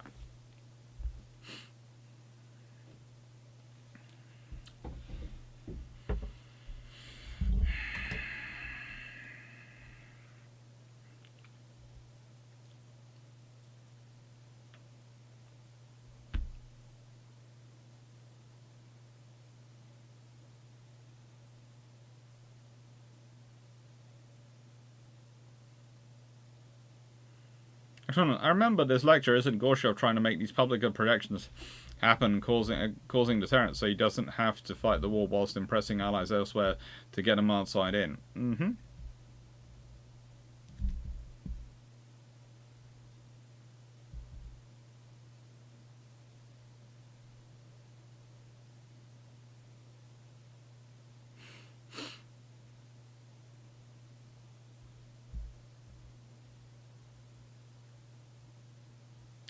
They have lots of interesting missile launches around this point in the 1980s. The TICOs are in service by this point, aren't they? Yes, they're in service, and let's see. The TICOs in service by 19... commissioned. No, TICOs aren't in service by... They're not commissioned until 1983, so there's no TICOs in service. The Virginias are in service. Let's see. Yes, all the Virginias are in service. So the Virginias are going to be the center of the cruisers, and they do have Mark 26 missile launchers. So Mark 13s and Mark 26s are in service.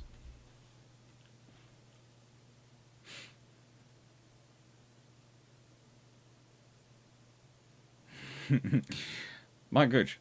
Alright, Fluffy Research Assistant loves Assistant Fluffy Research Assistant loves to herd. Sister does nocturnal listing. Solution: train Assistant Fluffy herd sister back inside before she can start lifting. Yes, that is a temptation. That's why she sticks the Assistant Fluffy Research Assistant in with me when she goes off doing lifting stuff. From precision fire in the 80s, which country do you want the artillery to target? I know, but someone's going to come back and go, but the NATO artillery in 1980 was far more accurate than Soviet artillery, and it's a case of that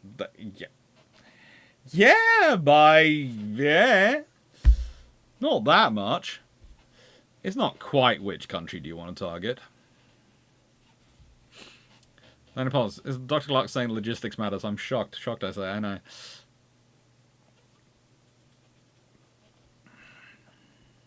Yeah, cluster bombs. Major Verdun. In 1980, that's a lot of cluster bombs.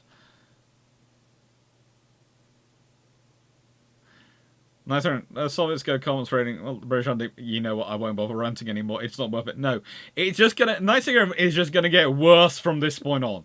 Honestly, don't rant. Just laugh. That's the only way to deal with it on a psychological and emotional level. Don't rant. Just laugh. I'm dealing with it because I'm teaching it. So I'm in teacher mode. But there is a phrase which is going to come from, this is 1980, and then it gets worse. And then it gets worse. Is it worse to face a dilemma or a quandary? Quandary is a level above dilemma, as a rule. When we're talking in strategic discussions.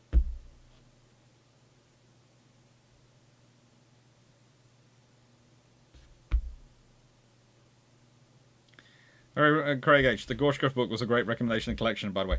Yeah, it is a good collection, right? It is a good recommendation. It is a good book to read. Malhannes, I have to quote this to lose my geek card. Make sure that asks, what the devil is a Reuben James? Replies that, at least we don't name our washes for our mother-in-law. Yeah, but you have to remember the helicopter did have the call sign Hatchet.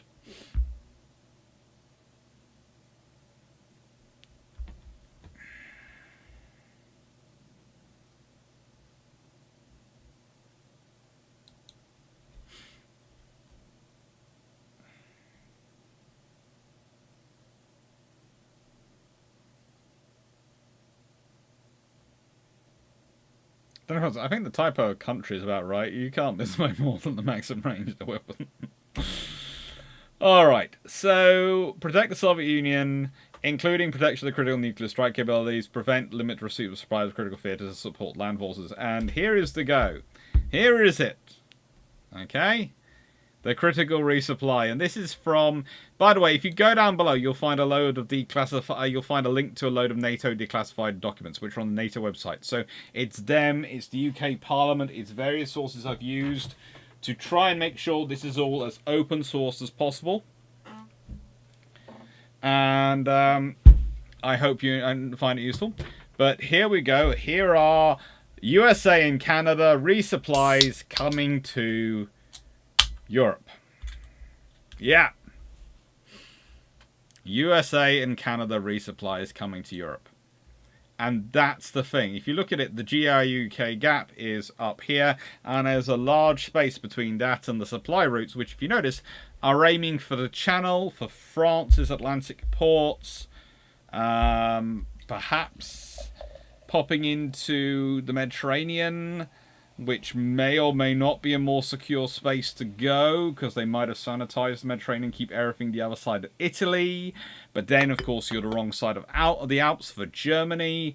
So, yeah, there's all sorts of fun issues. But it might be safer to drop stuff off in the south of France than in the north of France or in the UK. There's all sorts of areas of things of what's coming in. This is the geographical issues. Reinforcements 650 kilometers from the western borders of the Soviet Union to the front. Reinforcements 6,000 kilometers from North America.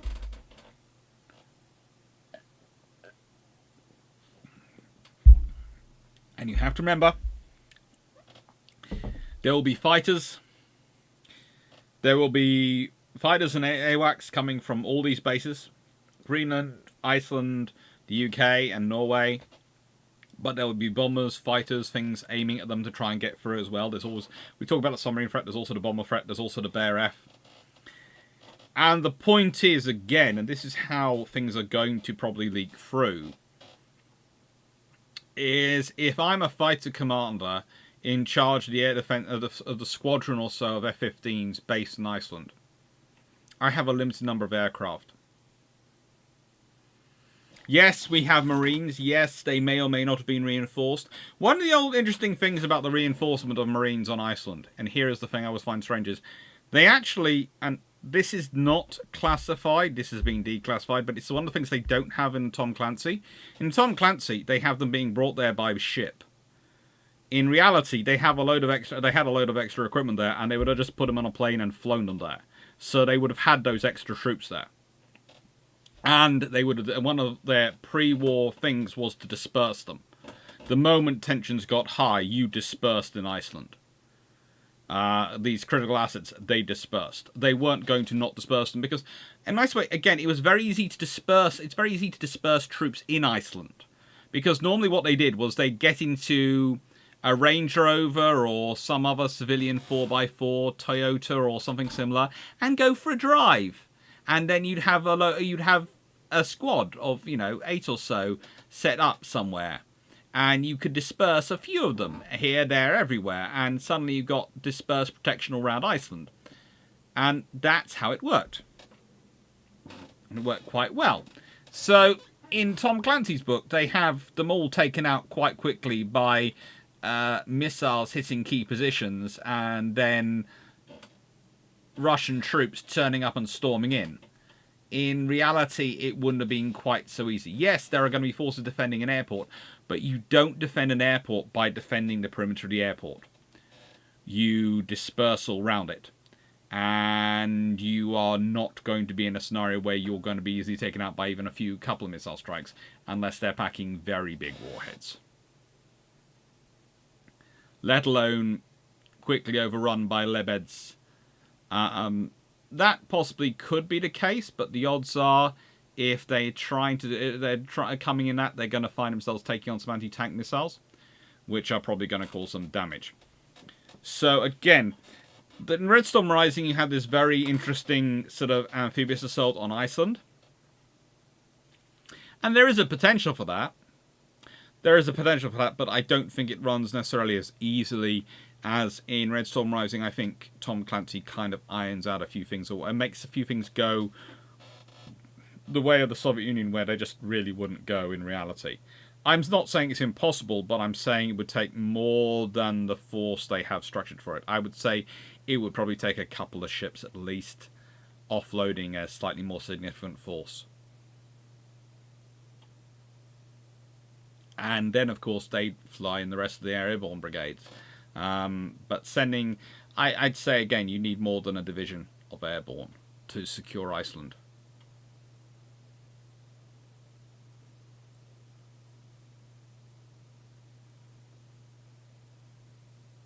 My gosh, all the RN old frigates act in reserve. Question, would the RN have the manpower to bring them into Soviet commission? Well, it would be an interesting thought. How quickly they could theoretically bring them in commission, but it would be an interesting question of how quickly could they bring them in commission.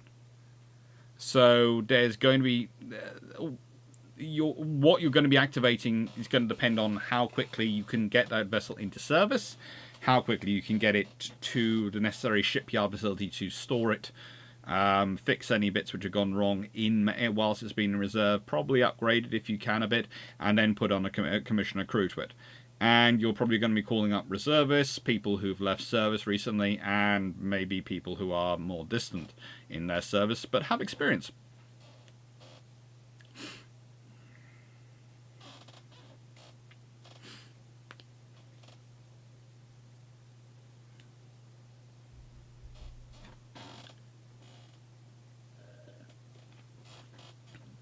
But the point is, from a Soviet perspective, and this map makes it look like it's very difficult for the Soviets to actually attack that position.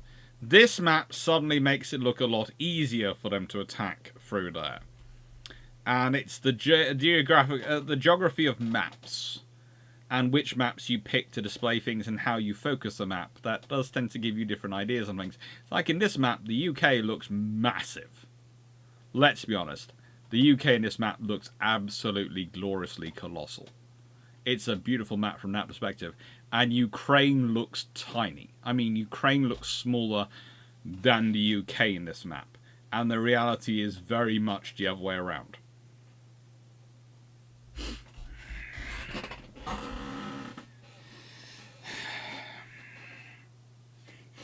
I remember the Royal Marines and the US Air Force Lieutenant in the... Yes, that it is a great...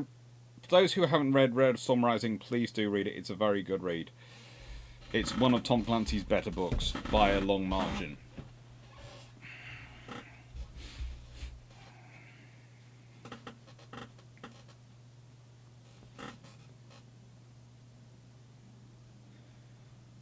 Alright, so why disperse your troops on Iceland? If they were really serious about closing the airfield, they would have used a tactical nuke.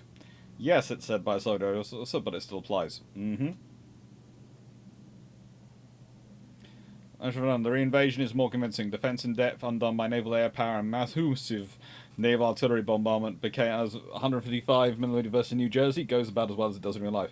That's the other thing, of course. There are battleships around in 1980 to reactivate. Unfortunately, HMS Vanguard is not around. I did check. I tried to sort of go, is there any way she could still be around in 1980? And sadly, no. Sadly, no.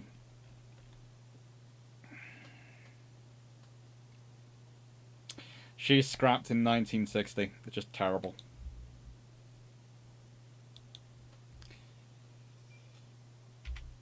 Anyway, so let's consider a scenario for 1980. That's the first thing you have to start doing, is going, okay, what's your scenario for 1980? If you're going to have a war happen in 1980, what's the scenario?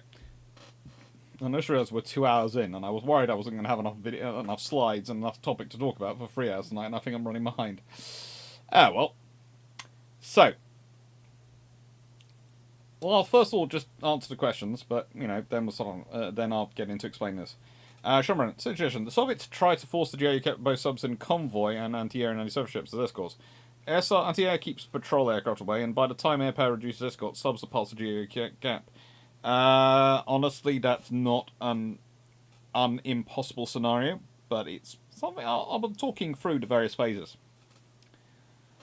The reason they're unlikely to do that is because they have limited, and once they have more large surface assets with the ability to provide those air defences and aircraft carriers themselves, then you might have a different scenario. Then, folks, the UK has quite a long tail. It can recall to service in any emergency without new laws. More importantly, it has lots of people who actually can serve in 1980. Yeah, it does. And you have to remember that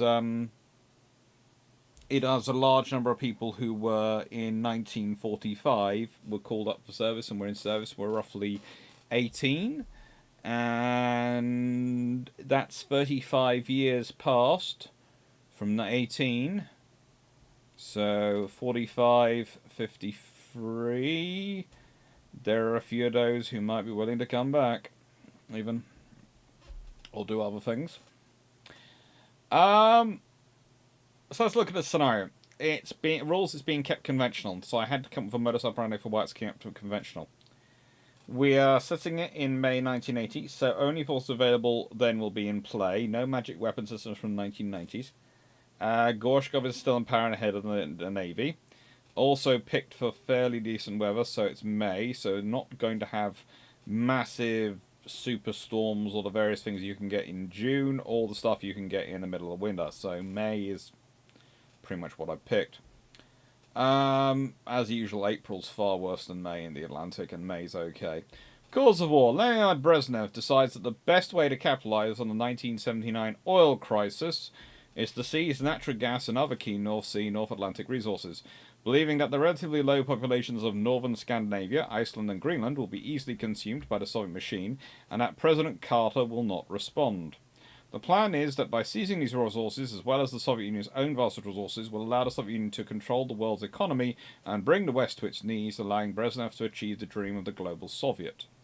So this is one of the reasons why you keep it non-nuclear, because A, you hopefully can balance it so if you don't go nuclear, the other side won't go nuclear, and the thing is, the victory is control of the world by control of the resources and bringing it about. So this is Brezhnev basically shooting for glory.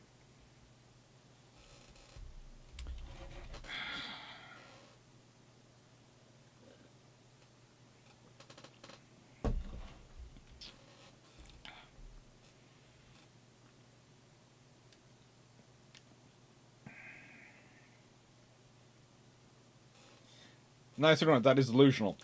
You say delusional, but I was thinking of a logical scenario that would fit with the Soviets, and yeah, this kind of did fit. It was I ran it past a couple of friends who were far more Soviet specialists than me, and they were sitting there going, "That's actually for a modus operandi of keeping it conventional, and why they do it. That's not that bad."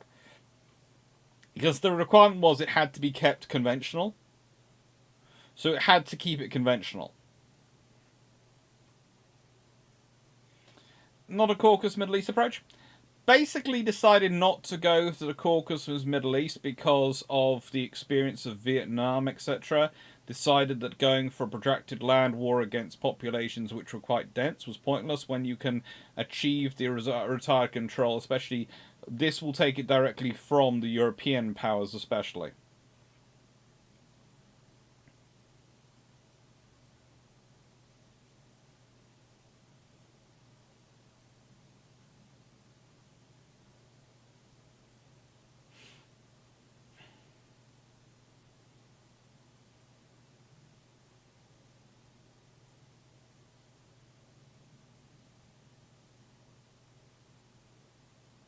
Oh, great! And the pound is down versus the Australian dollar again.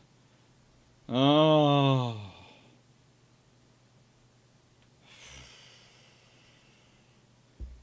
it's now one. Okay,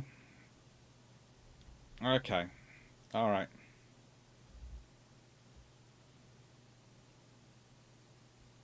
Not sure. I think it's now. Is it £1 to?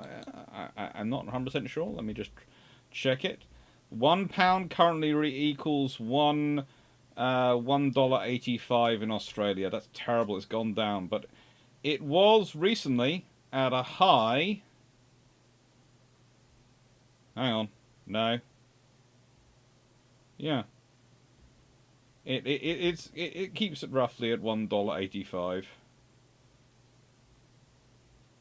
$1.84.5. I'm watching this because of the costs. It just flashes up on my screen. Sorry. Right. This sounds like a sort of a really cool scenario. Specific. Is there a game based on? If not, there should be. There isn't a game based on this, but if anyone would like to wargame it, you're more than welcome to. There are various rules out there, and Harpoon. Again, trying to find a decent version of Harpoon that works with the current systems. I know people keep telling me there are modern versions out there which work with the current systems, but most of them, my heavily modified Harpoon, which I use for some of my analysis, which I have now transferred to the computer. But if it's running on this computer, because it has to run with a simulation of pretending to be an old operating system, as we know, lovely Windows does allow you to do. Microsoft does allow that facility. It runs in Pretend XP. It doesn't work with any of the recording systems.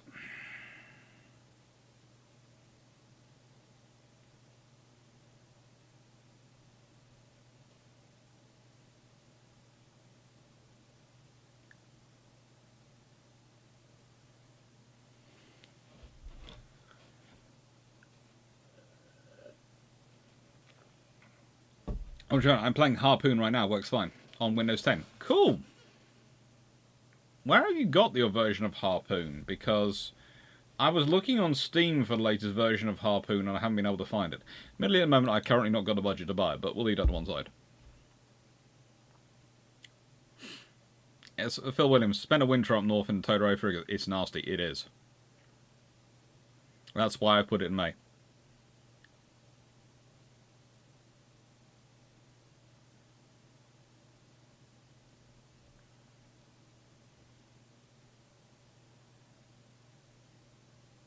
It's not Gorshkov. This is Leonid Brezhnev.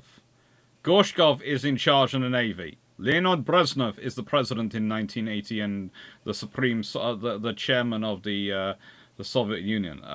This is definitely no Gorshkov. Leonid Brezhnev is he is a fine Soviet politician. If that can make sense. If that can make sense. Can make point of it.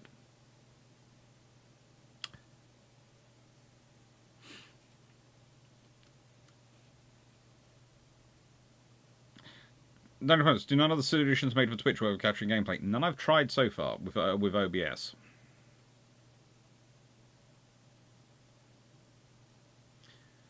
And yeah, a few years later you could have had B-1 bombers involved, but it's going to be B-52s at this point. At this point, I was looking for the various bomber force for the United States in 1980, and B-1 bombers.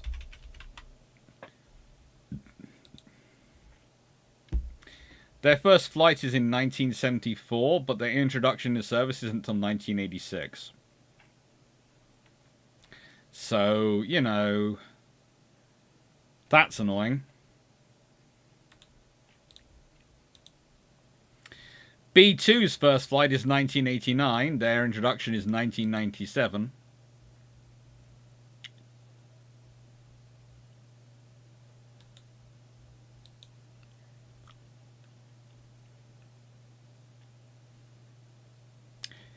And, well, it was kind of interesting looking through and trying to work out what would be the bombers involved in this and the heavy bombers involved. And it was a case of, oh my. B-52s. A lot of B-52s. And thank Lord for the Aardvarks, because they had come into service in 1967 and were still in service at this point. And let's be honest, the Aardvark is kind of cute. Brezhnev is an old, yet pragmatic strongman. And a bit of a fantasist on occasion. So this is why I can use it. Introduction, when they admit it exists. In the case of the stealth of the B2, possibly you're correct, but in the case of the B1, it's part of its role as deterrence, and something which doesn't exist is not a deterrent.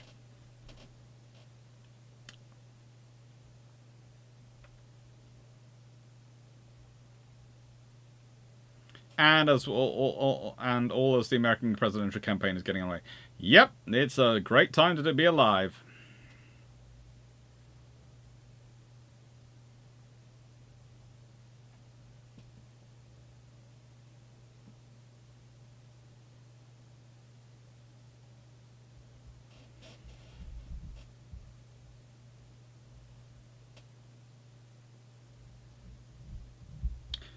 With having flown in 97%, potentially, but, you know, potentially there was a crash building program for them.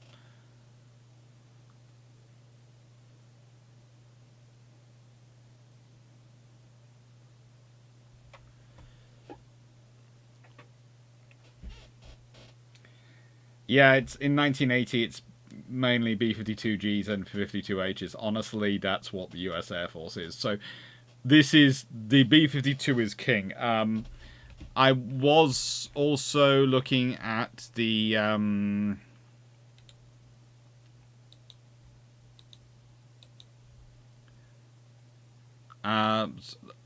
various other aircraft around, and I couldn't find anything else that was really in service or available at the time. It's a fun scenario.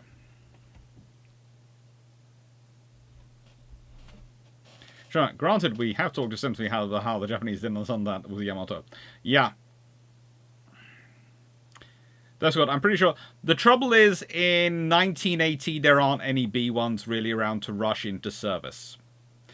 And here you go. Here are some 1980 stats. Again, if you go down below, you'll find some beautiful documents, which have been classified by NATO, which include their numbers. And this sort of outlines what the Soviet naval forces are, down to and including frigates and reserves, 300 principal service combatants, of which cruisers, destroyers, missile destroyers, and frigates are about 125. Missile cruisers are roughly 25 by 1980. Their attack and cruise missile strength, their ballistic missile strength. Attack submarines, that's SS is short for SSK, because they were just the submarines at the time. These days we have to designate them special because basically people think of nuclear submarines, so you have to say SSK, because if you just say submarine, people think nuclear submarine. But they're SSNs. So attack submarines, roughly 310, most including 120 reserves. Those are mostly diesel SSKs, let's be honest. Cruise missile submarines, SSG and SSGN. Again, there's a large amount of conventional cruise missile submarines in there, which are going to be annoying for Norway. But the nuclear submarines are going to be problems for convoys, forming up harbours, and possibly carrier battle groups if the Soviets do their massive attack on target. Basically, the Soviet Union has a similar strategy as the Japanese strategy, which I've talked about in the past. You know, the fact the Japanese have this strategy whereby the idea was to draw the Americans in and attrit them as they're coming in. And that was the whole thing. Do Pearl Harbor, and the Americans will chase you across the Pacific, and then you'll get to attrit them as they come towards you, and then you'll get to sink them with your battle fleet, and glory will be you've repeated the Battle of Tsushima, you'll have the glorious decisive battle under that scenario after you've attrited your enemy, because they won't be sensible and run away when they're losing their forces or anything like that, and you'll then be gloriously victorious. Well, yes, this was the Soviet strategy again.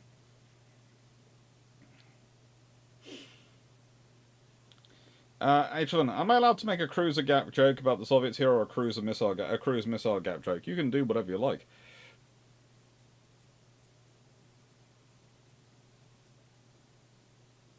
Nicole Ross was more likely when Andropov was president of the USSR.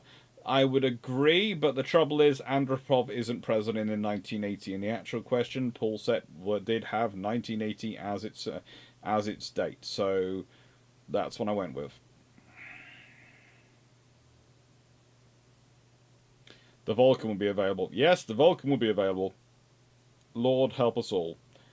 And if you want something even more disturbing, my father was a certified Vulcan navigator. So, in 1980, this would be a few years before I was born, but after my sister was born. So we're not talking about a long time ago.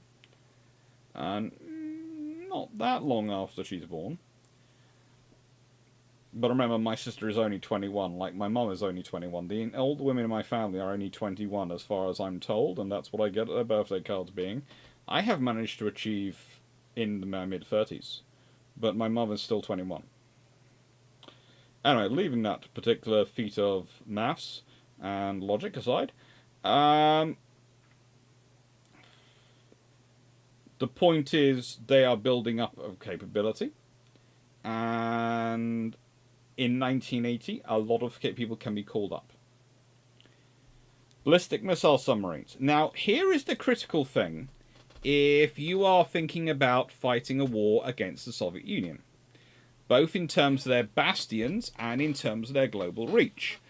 Because between 1971, where they had 40,000 tons of global replenishment at sea capability, they would then go up by 5 times more than that to 200,000 tons by 1980. That is a massive construction and a massive capability boost.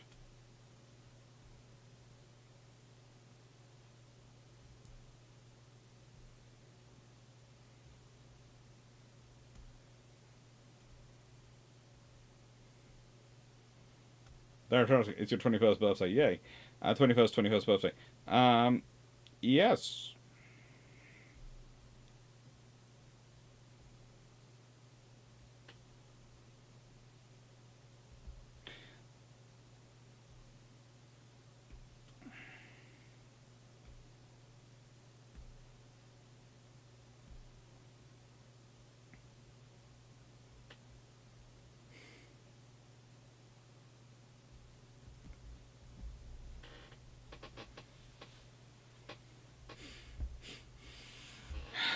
So, yeah, there's certainly a capability there for global reach.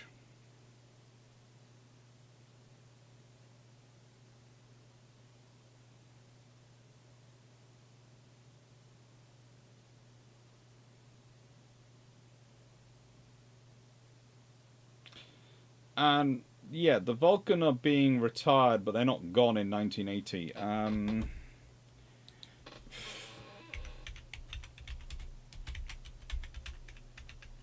In fact, in 1980,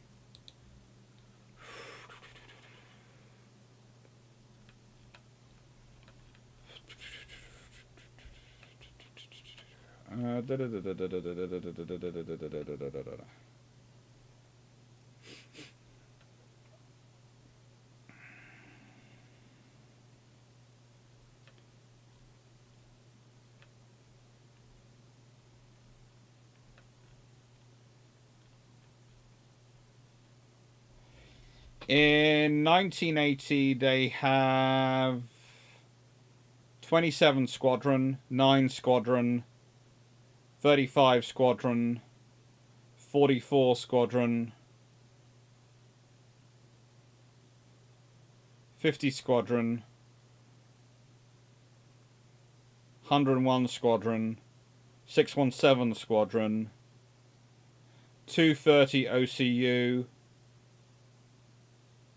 and they're based principally in RAF Scampton and RAF Wannington. So yeah, there's a lot of Vulcans.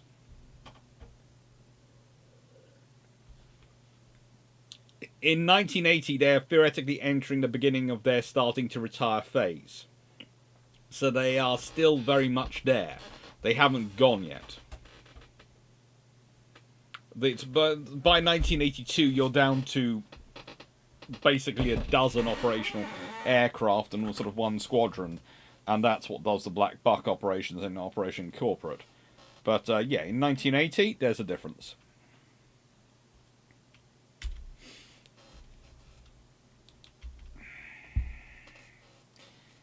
So, let's start thinking about these things, and let's start thinking about, honestly, what they're going to be doing.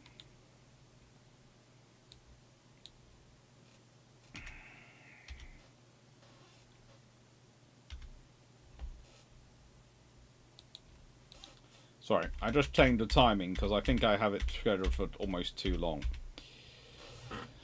So let's start off with Phase 1, and Phase 1 is actually should be probably called as Phase -1 because it happens before conflict even begins. Now, the theory was that before conflict even began, USN and British and French submarines, to an extent, would push north. They would move ahead of the GIUK Gap where possible, and push into the White Sea if possible from the Norwegian Sea, to try and secure as forward positions as possible in order to try and cause the maximum damage to any Soviet forces when war went hot. Now, this is a lovely idea on paper. It's the best position to do on paper. In reality, no one's going to let that happen, because everyone's going to be trying to avoid war right up until the point war happens. And they're not going to want to risk something like that setting off an incident. So the odds are the submarines are going to be held in the Norwegian Sea. They might even be held back at the GIUK Gap, but probably are going to be held in the Norwegian Sea. Any submarine which does go forward is going to be a snooper submarine rather than an attack submarine. Its entire purpose is going to be to get as close to Soviet Soviet harbours and Soviet airfields and likely positions and provide intelligence. So expect some of them to try and sneak in, but the rest of the attack subs will probably hold their way back and hold back firmly.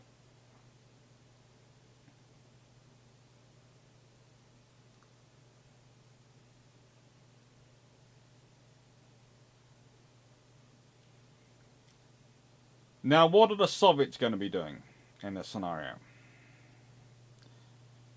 Well, expect the Soviets to be doing a sort of similar thing. I would expect them to be dispersing their units, making sure everything happens as naturally as possible, but they want the minimal possible forces in harbours as they can be. They want those forces out manoeuvring. And that's the other problem for the Allies, because it's in this moment NATO is going to have to make the decision of, do we send ships around the world to watch for the movements of the Soviet vessels? Do you? You have a limited number of assets. You have a limited availability of forces. Do you go watch the half a dozen cruisers and destroyers and other things the Soviet Union probably has around the world? Because they probably have some Sveldov class out doing something at this point. Let alone other things. And they're gun cruisers. But the trouble is, what have you got that can sink them? You either have to send one of your very precious, and there aren't that many Los Angeles class. The point is, we often make a big thing of the 668 swarm. But in 1980, when we were talking about this, in commission, it's mostly the first generation.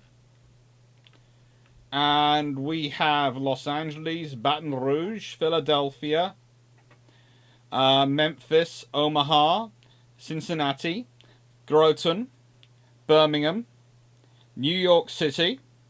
She commissioned in March 1979. Indianapolis commissions in January 1980. The next one, Bremerton, doesn't commission till March 1981. Jacksonville, May 1981. Dallas, July 1981. La Jolla, October 1981. Phoenix, December 1981. So, theoretically, you can probably hurry some of those up a bit, but how quickly you're going to get those into service is a very different matter. So you've now got to make a decision. Do you send your carriers to start? Do you start sending out your carriers to start hunting things down? You also have to start talking of allies.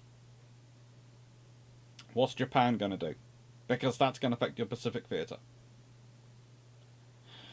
What is China going to do? 1980, remember, yes, the Soviet Union and the Chinese are interesting. The Soviet Union and Chinese, by this point, have had interesting engagements over their border.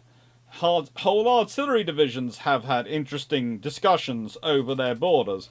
That's the kind of discussion which people don't forget. But it's still not reached the period of rapprochement which happens, you know. Nixon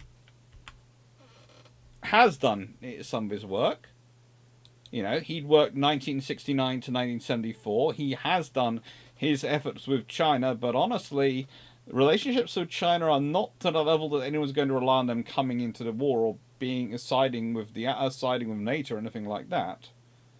So the best you can hope is they're neutral, but they might still side with the Soviet Union. They might see that they're taking their chance to get some things in the Pacific. He might use the chance to invade Taiwan or something else. Now, you've then got other things. What's going to happen in South America? What's going to happen with Cuba, with all the different places around the world? So that's all going on whilst people are also simultaneously trying to prevent a conflict. And you have a problem, because if someone has decided that they're going to go for conflict, if Brezhnev has decided that is what he wants, that's how he's going to achieve his aim, then the very time you're using and trying to be peaceful and try to restrain your forces because you don't want to prevent a war actually gives them a chance to maneuver. However, saying that, there are certain things which are going to be happening. There are things like the dispersion going to take place in Iceland. As said, those things can be done very easily, very quietly, and they are done automatically. At no point does anyone really get involved in those sort of dispersions. And you can hold sort of minor exercises. It's actually going to be interesting in that the countries which are further away can do more things to prepare their forces than the countries which are closer. Expect the forces in Germany to be pretty much paralysed. Expect the forces in Spain to be going around going, we're free, we can move wherever we like. And no one's going to take threat for it. Okay?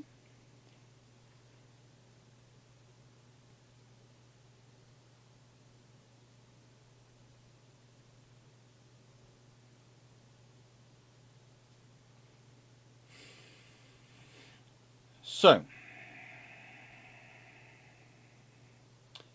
the other thing you have to start thinking about is what else is going to be done.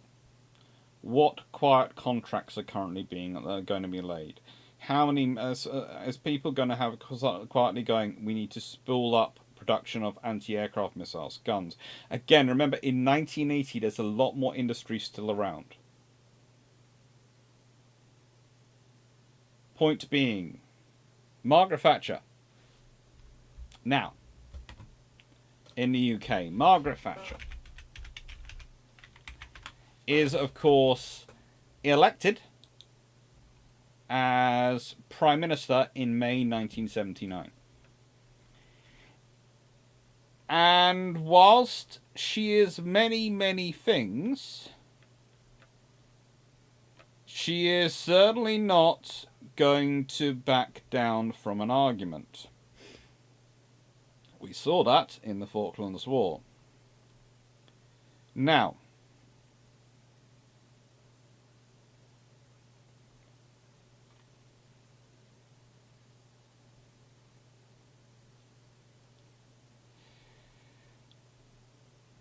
one of the problems you do see with her is, of course, she has issues of industrialization, privatization of certain key industries, gas, water, and electricity, privatized. She also privatized British Steel and a few other organizations. But the thing is, some of these things might not have happened. Because British Steel isn't privatized till 1988. It's not privatized in 1980. And it's not really started till 1983. So in 1980, most of these things are still privatized. But there's also issues in Northern Ireland. And there is the fact that at this point, whilst I would say it's not the main thing of the Irish Republican Army, the IRA, there is a significant portion of the IRA with communist leanings. And again, that's going to have a factor on things going forward. So if you think about it, the Soviet Union could try and mobilize that to try and cause issues for Britain internally, and certainly I wouldn't put that past them. But again, there are quite a large faction of the IRA which know that if they did that, in that sort of war, they'd lose the support of America, which was a major part of support for them as well, because they'd be siding with the commies. So you could actually see a bit of an IRA civil war break out at this point, which would be really actually quite mentally absorbing for the British Prime Minister. So that's another factor that can be going into this. Okay, there can be issues going on around it. It's a complicated scenario.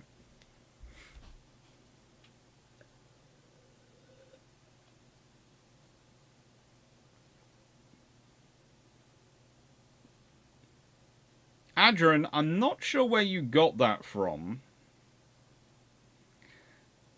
but no. No, at no point did anyone offer leaseback. There were many, many ideas floated in the Foreign Office before the invasion. And there were many ideas put forward in the Foreign Office, but they weren't offered by Margaret Thatcher. They were ideas going through the Foreign Office, which was mostly not happy with the Falklands War. That's off this topic, and they're mostly not happy and didn't see the point in the Falklands. But Margaret Thatcher at no point did she offer leaseback, and no point put that forward. I'm not sure where you got the idea it was her offered. I'm presuming it's some historian has written an article, someone's written an article where they've conflated the Foreign Office under Margaret Thatcher, its own internal discussions with Margaret Thatcher's policy and what was offered to the Argentinians, but that wasn't what was done.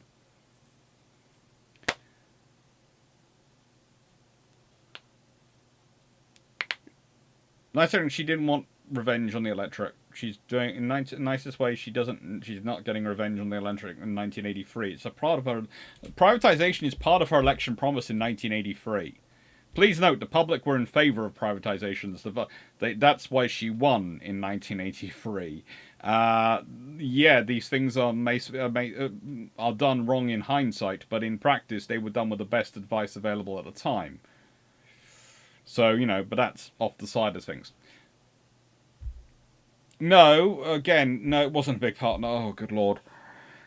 Okay, so, no, that's Hague putting forward those ideas in that scenario. If you're talking about the Hague negotiations, that was part of what Hague was suggesting, and both sides shot it down. So, again, no. Sorry, no. I spent a lot of my time dealing with the Falklands War and doing a lot of research into it and dealing with a lot of people involved in it. And no. There are different points where it's come through, where people put the ideas in, but that once you read the actual documents, it's a no.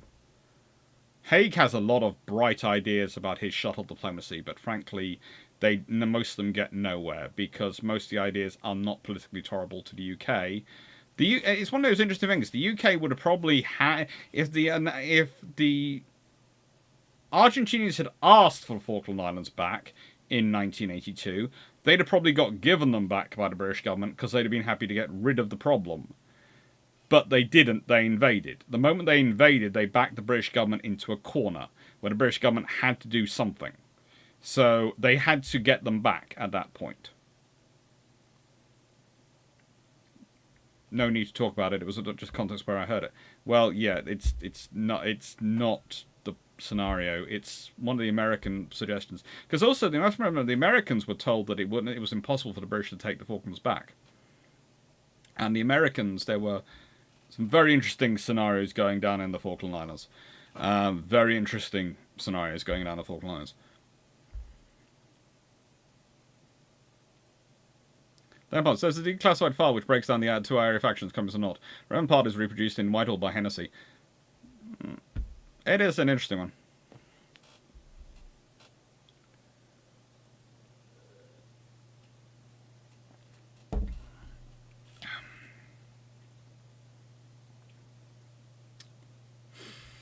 Now, going for the GIUK Gap and what Gary's on there at this point is you're going to have, before even war begins, you're going to have a lot of introductions like this.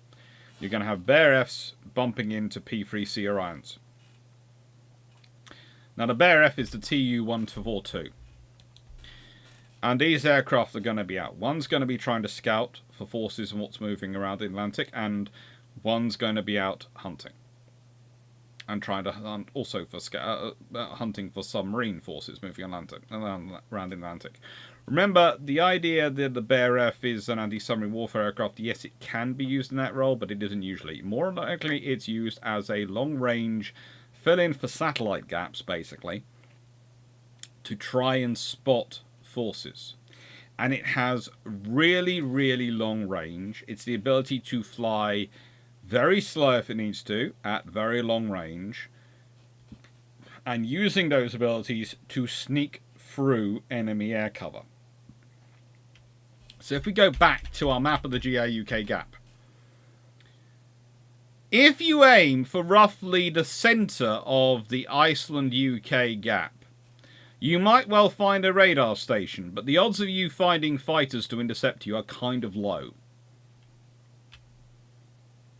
And the thing is, once this thing gets through and starts hunting, it can guide in submarines and it can guide in strike aircraft.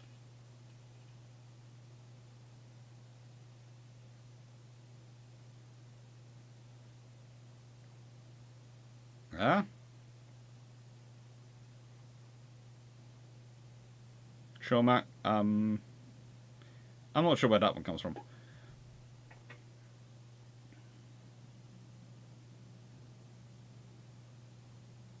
I'm lost on that one, sure, Matt.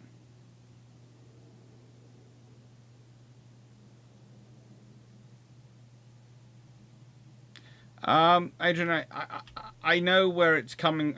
In the nicest way, if you said it's to do with the Hague negotiations, I know where it's coming from, and I know where it came from in negotiations, and it didn't come from the British.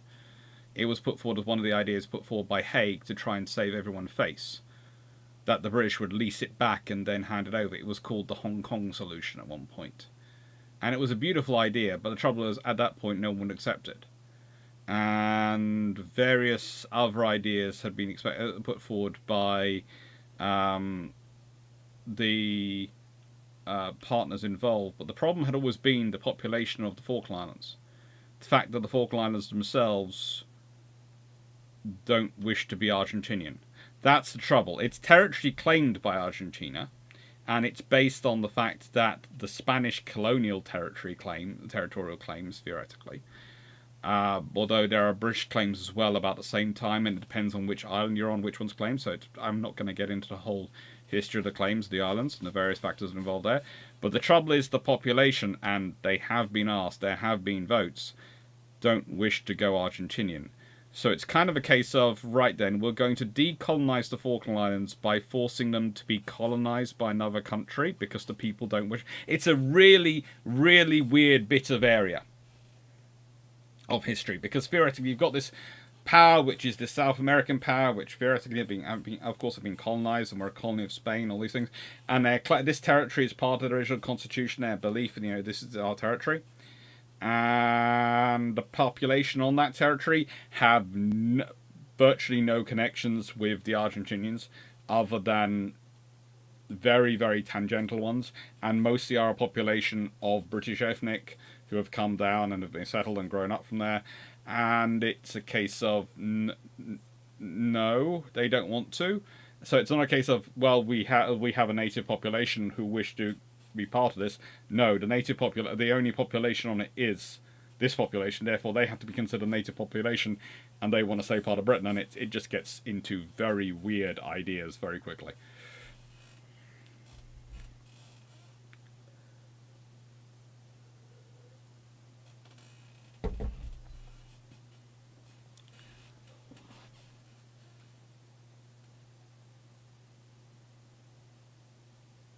There have been multiple votes, and there have been various points.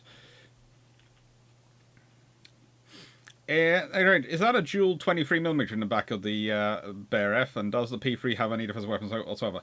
The P3 has no weapons, and yes, that is a dual 23mm in the Bear F. So why the P3 is covering the Bear F, I'm not sure, because it's one of the few aircraft the Bear F could actually probably shoot down.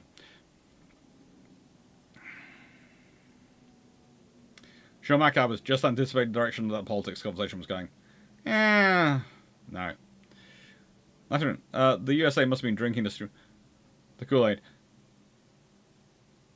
the British who can make the mad and suicidal work. It was an interesting discussion. You have to remember there were some very, very interesting conversations about it at the time. But there's also some very weird historical stuff written around the Falklands War which completely misunderstands some of the people involved. And I have dealt with a lot of very, very passionate historians who tell me, oh, fundamentally, this is what this says. And I go, have you gone and read the archival documents and actually what the people have said? And they go, no, I've got this from this source. And I go and say, well, look at the archival documents and you'll find that source is actually wrong. Because that source, there are lots of sources, especially with the Hague, because the Hague group were briefing like anything. And this, again, one of the things that are going to phase before the war starts again is expect someone to try shuttle diplomacy. Okay, expect someone to be trying shuttle diplomacy. So that will be interesting. And expect someone to be going backwards and forwards trying shuttle diplomacy, and you're going to get all sorts of stuff put forward about what was going on with the shuttle diplomacy. And all sorts of points put together. And the real point is, if someone's decided on war, and if someone's decided, or the other person's decided they're not going to stand for it, then it doesn't matter. The shuttle diplomacy just both sides playing for time.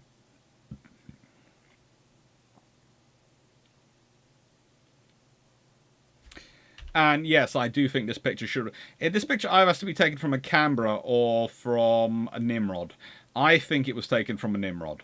That's what I like to think. I like to think it was a Nimrod pulled alongside both and took the photo. Because it's either that or it's some sort of another P3 or something else flying along.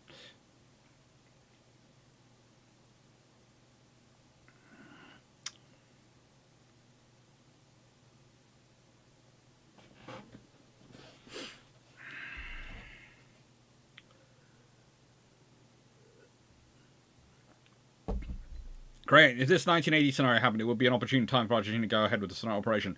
No, it wouldn't. Because if this scenario happens in 1980... Let's put it this way. If Britain and America, etc., NATO are fighting an active war against the Soviet Union and the Warsaw Pact in the Cold War going on, and you as Argentina invade the Falkland Islands, who have you just declared war on? You're attacking Britain, but you're now attacking Britain, which is fighting alongside all these powers and major alliance. That's a good way to get bushwhacked by the Americans and everyone else. And you also have to remember, whilst you're going to have Soviet vessels going around the world doing the raiding and doing the operations, most of the world behind this GIUK Gap is going to be under NATO control. NATO are going to be the dominant power. And that's going to be a problem. So you don't want to. It's kind of like, as I've said before with other scenarios, you might think when the Americans and British, if for example, we've talked about this with World War II, if World War II starts in January 1939 with the Tsingtao incident, and the Japanese attack the British and the war starts there, then more likely the Americans end up fighting alongside the British in that war, because the Americans won't want the British to be fighting war in the Pacific, and for them to perhaps, be beaten, be lost, and the British to win, and then the American position to be undermined in the Far East, and vice versa. So there will be an Anglo-American alliance fighting in the Pacific. At which point, if Germany turns around and attacks the British in any way, shape, or form, or the Italians do, in Europe, then the Americans are going to come in on their side, because once you're fighting as an ally, if someone fighting in a war, if someone decides to attack you, they're fighting for the other side. And it makes it very, very problematic. So Argentina, and also, nicest way, Argentina at this point is probably going to be sucking up to the States. So they wouldn't do that at that point.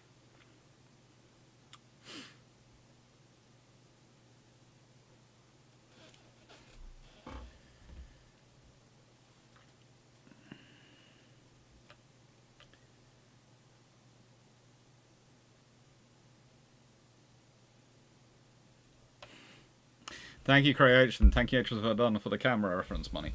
It's probably a Swedish dragon if it's over the Baltic. Honestly, when I looked in this picture, it's not over the Baltic. It's supposed to be over the North Atlantic somewhere, so that's why I'm not quite sure what it is.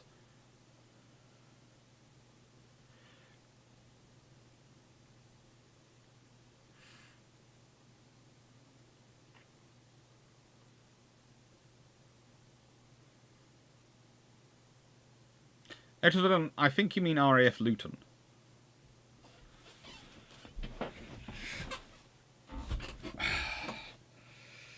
So, anyway, what next happens? Okay, you have the positionings, then you have war breakout. What's probably the earliest moves? So, the earliest moves in this scenario might not be an attack into central Germany. If you're doing a northern front, you might want to seek to pin the forces down in Europe whilst attacking into Norway. And I have a feeling that's where they go. So the concentrated force would be the, if I remember correctly from my discussions, the romping, stomping Third Shock Army would descend on the Norwegian northern borders with the full force and might at its disposal, after having probably manufactured an incident with the Norwegians. So you'd probably try and manufacture a border incident, if you're the Soviet Union, because why not? Soviet Union and, in fact, most of the major powers in the world have a history of manufacturing border incidents as justifications for war.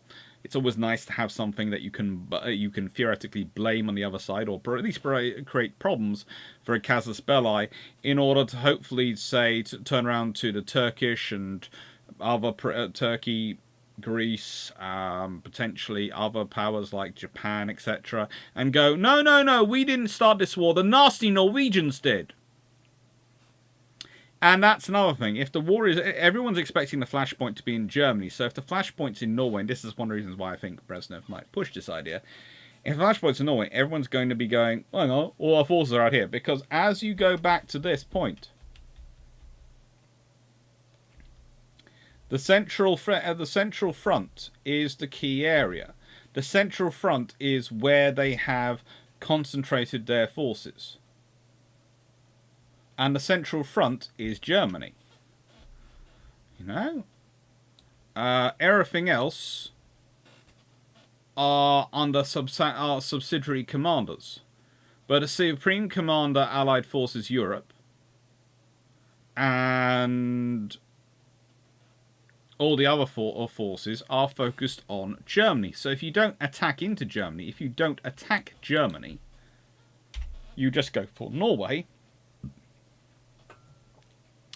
well, you have an advantage. And you might just go for Svalbard, which is right in your bastion. So again, here is a problem. What happens if the Soviet Union just launches an amphibious invasion of Svalbard?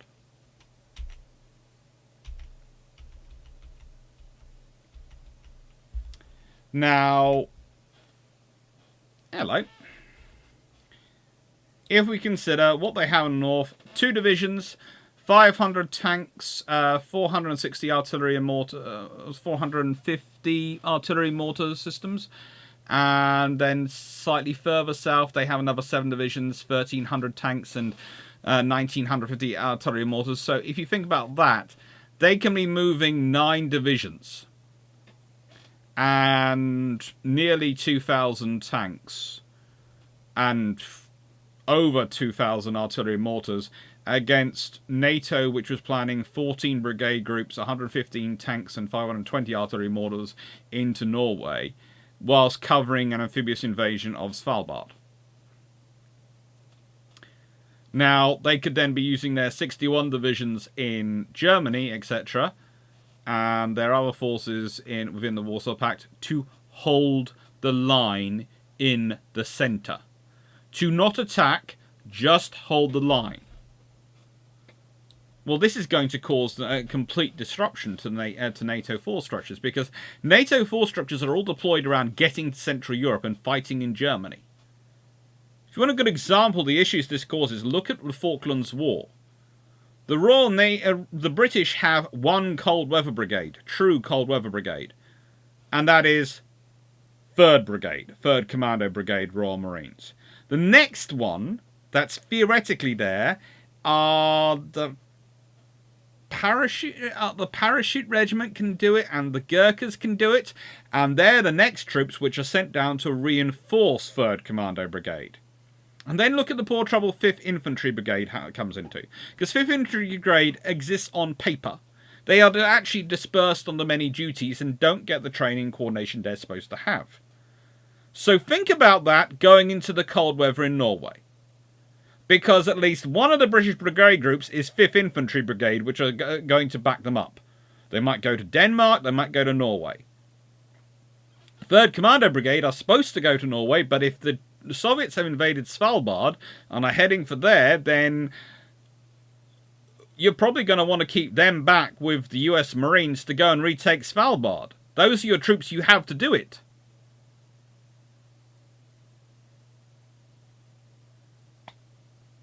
So at this point, you have problems.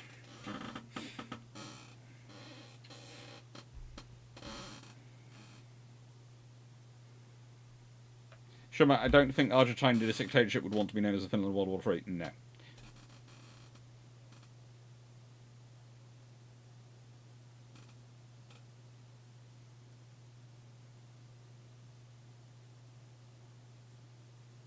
Why can't I imagine the Norwegians are going full Finnish? Honestly, going Norway is not going to be easy. The Norwegians are going to fight hard. This is not going to be World War II and the German invasion of Norway. However, again, there aren't that many of them, and there aren't that many population bases or infrastructure to support the rapid movement of forces to northern Norway. So northern Norway is going to be in trouble fairly quickly. It's going to be a case of coastal hopping amphibious operations, and what limited infrastructure is going to be overwhelmed by whatever Warsaw Pact forces go through.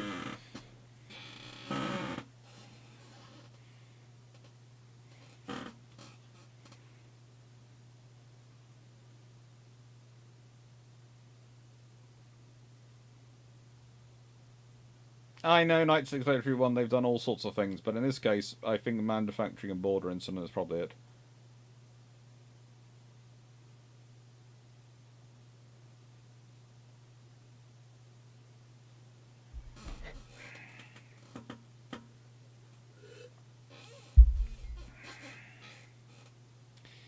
The Soviets do have some of their nuclear-powered icebreakers. And, well, here is the interesting thing with the Kirov class, and I will bring this up, because these are some of the key forces they have out there. The Admiral Lazarev is launched in 1981, so there's, in fact, the Ushkov is only commissioned in 1980. So the Kirov, which, and this is, of course, that becomes the Fruns, before it gets renamed the Admiral Lazarev, is only commissioned in December 1980. So, theoretically, they have one Kirov available, potentially in 1980. The Kara class, well, they've all commissioned by December 1979, so Nikolaev, Okov, Kerch, Azov, Petropavlovsk, Tashnet, and Vladivostok are all in service.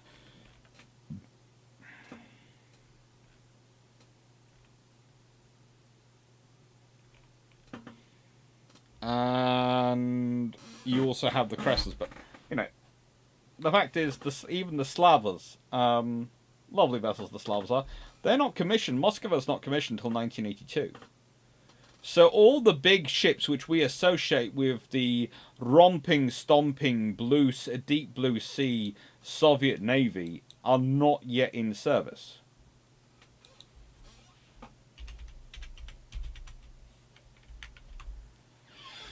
And if we go into more interesting, we have, of course, the Moskva class in service, and the Kiev class are in service, but only Kiev and Minsk. Novorossiysk doesn't come into service until 1982, and Gorshkov not till 1987. So you've got Kiev and Minsk, which, of course, have their lovely Yak-38 Forgers as their aircraft, and they only carry 12 to 13 of those, and up to 17 of the Kamov K-25s or K-27s.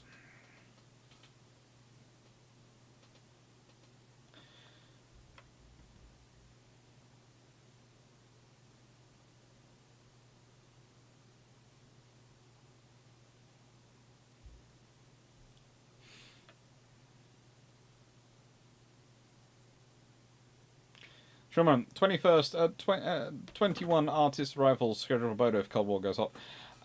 The yes, the 20 for the royal artisans are an interesting special for interesting group, and yes, they would be going up there. But again, as strong and as capable as they are, I'm not sure if they would necessarily be able to hold an entire Soviet mechanized brigade turning up. I'm fairly certain that might, especially the artillery support. And the question is, how much are you betting on the Soviet troops?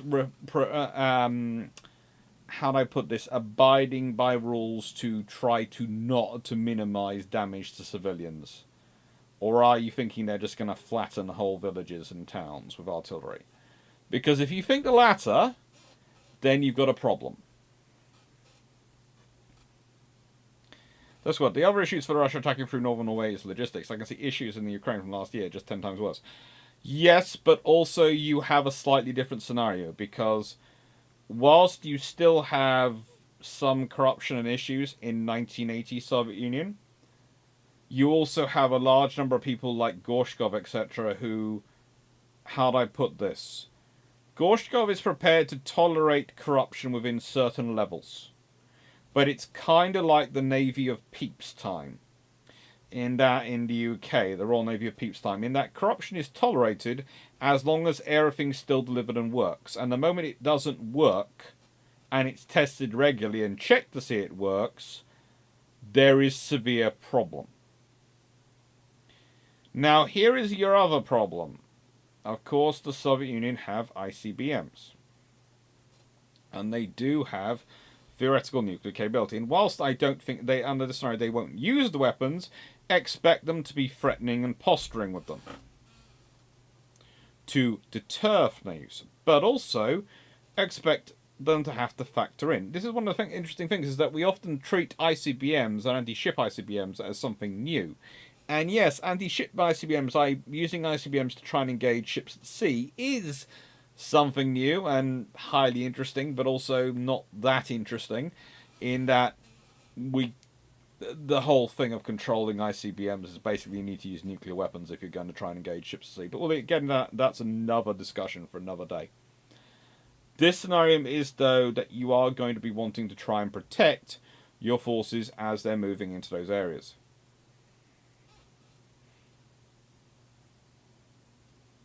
Sure, you can have a side hustle, but as soon as it comes to your job, everything must be right. Actually, one Kirov does it get blown up by Kirov Norwegian diesel sub with 4 torpedoes as well. Actually, it doesn't. It honestly, it does. In the nicest way, you can expect Norwegian SSKs and forces to be going absolutely to the max for this one. So, what happens? What's going on? So then they invade Svalbard, and then they try and push forward. Now, they might go for Greenland. There is a possibility they try and go across the Arctic to Greenland. They try and get to Greenland, but the odds that's widening the war, but their justification that will be going after the American bases there. And going across the ice of the North Pole, as a more recent television program with Jeremy Clarkson sort of showed, it's not necessarily the easiest thing to do. But again, how you prepare to do it, how you prepare to get past. If you're using tracked vehicles, which are bigger, more heavily armoured, and spread their load slightly more than a Toyota pickup, and if you're prepared to use maybe explosives and you have a lot more personnel with you, perhaps you can get through more quickly. Also, at this point, the war may or may not have widened, because even if you're trying to not have conflict in Central Europe, the moment war starts, you're going to have both sides go onto red alert, and you're going to have fighters patrolling those borders over Germany, over the centre of Germany. And that is a potential for scenarios. You're also going to have NATO powers deciding whether or not they get involved. Will Germany get involved? Will Germany decide not to? Will NATO break down? Will NATO coalesce together? If NATO coalesces together and attack against one is attacking against all, it's automatically widen the war. In which case, there's going to be the full-blown issues going on. But it could have delayed it and bought enough time for the Soviets to actually push forward with some of their war aims.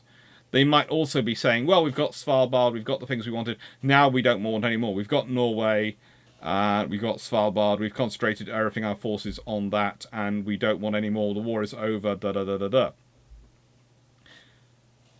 Depends how quickly things go. Does depend on how quickly things go. So now you've got the fight going on probably in the GIUK Gap, and the Norwegian Sea, and the White Sea. Because the moment the war starts, they are going to start pushing the submarines forward. So you're going to have submarine fights going on in the White Sea, which is this area, well inside of these sort of the SS-20 bases over here. So well inside, and you think about it, northern Norway is well inside all those covers. If we go out to further, you've got the Norwegian Sea. There's going to be fights going through there. At this point, also, you're going to have a debate as to whether or not Saklant moves forward. Saklant allows the strike fleet to move forward, the carrier strike group. And this is going to be a key thing. Does France join or not? France has the most independent, usually has the most independent approach to foreign policy, and they might decide if it's just a threat to Norway, not a threat to France, do they want to risk nuclear confrontation with the Soviet Union by doing this? They could decide to go independent. They could decide not to. So your strike group could lose Foch and Clemenceau straight off. Okay, they could lose those, the options of getting those carriers straight off. In which case, it's an American strike group, which has got to go north. And again, the Americans have to decide, they have their own fuel supplies. Or do they want to risk this over Norwegian territory? And this is the entire gamble of this GIUK plan. The entire scenario I've set out is perfectly reasonable, logical once you go through it, because it basically, the doctrine of the GIUK Gap is to defend it and go further. But you can use that GIUK Gap and turn it on its end by not pushing through it. If the Soviets don't push through it, and they use it instead as their outer defense bastion in a way, and fight a limited war, they could actually secure limited aims by appearing not to threaten. Because let's be honest, which is the nation most threatened by the GIUK Gap falling? It's going to be the UK. Because think about it, if Norway falls to the Soviet Union, then the UK has lost its biggest defensive asset. So the UK is going to be pushing forward completely. So the UK, Margaret Thatcher, is going to be pushing troops, pushing everything she can. But for America, they've still got the UK, Iceland, Greenland in front of between them and the Soviet Union. For France, they've still got Germany. Germany's not being invaded. Germany's sort of Western Germany is sitting there going, hang on, do we not? Denmark, Sweden and Finland are technically neutral. So they might well be considering their lives are very much shortened by this scenario. Honestly, I can see any scenario which involves the Soviet Union pushing for taking territory in Norway and taking it permanently could be very upsetting to Sweden and Finland. And that could well push them to do things with special forces or maybe nasty things that way. But the point is, you have a differing scenario, and the GIUK Gap at this point is going to be dealing with problems. Now, if, however, the going to maximum red alert and the 99 Luftballons, the red balloons, does blow up in Europe, in Germany, then you will have general war going on, and then you will have this supply scenario going on. If you have this supply scenario going on, you can be sure that the Soviet Union is pushing submarines through the GIUK Gap and trying to push them. In which case, at this point, they could be sending surface forces, based around possibly the Kirov, but remember, as I said, in 1980, it might not be available. The Kirov it's not going to be available till later in 1980, and if this war starts off in May 1980, there's going to be issues with it being available. So basically, any forces they're putting on, if they're going to be centered on anything, they're going to be centered on either Kiev or Minsk. Now, Kiev and Minsk have 8 P-500 Basalt missiles. They have 72 missiles and 2 twin M11 Storm SAM launchers. So, you know. They have 2 twin OSA launchers with 40 missiles. They have 2 twin 76.2mm AA guns and also anti-surface to an extent. They have torpedo tubes with 10 21-inch. They have an anti-submarine rocket launcher. They have some 8 of their AK-60 30mm close-in weapon systems. And they have roughly 12 to 13 Yak 38s and 14 to 17 Ka-25s. I would expect if they are pushing a task group and they are trying to push something forward to form a barrier, I would expect to be centered on one of these vessels. But I don't expect both of them to be used because they are going to be holding back one to maintain the bastion. They could hold back both to maintain the bastion and not push forward. But if they're pushing any surface force assets into the Norwegian Sea, and they would probably be doing to cover the amphibious operations, they're going to be covered by one of their carriers. At this point, you could end up with a carrier-on-carrier battle, which in the nicest way is not going to be easy for the NATO or for the American forces, but the US Navy will win that. Because when we go to it, they might have Hermes alongside them with some loaded up with some lovely. Well, this will be very quick to have a Hermes loaded up with Sea Harriers. Would be available quite quickly. But how useful the Sea Harriers in 1980 would be is interesting scenario. They've worked up a lot by 1982. The Sea Harrier in 1980 is... how do I put this politely? It's the FRS-1 in 1980. And it's definitely not what becomes the FA-2. But by the time you get to the FA-2, that's an absolutely amazing aircraft. But the it has the Blue Vixen pulse Doppler radar and the AIM-120 upgraded missile in the FA-2. The FA-2 is pretty darn decent. The FRS-1...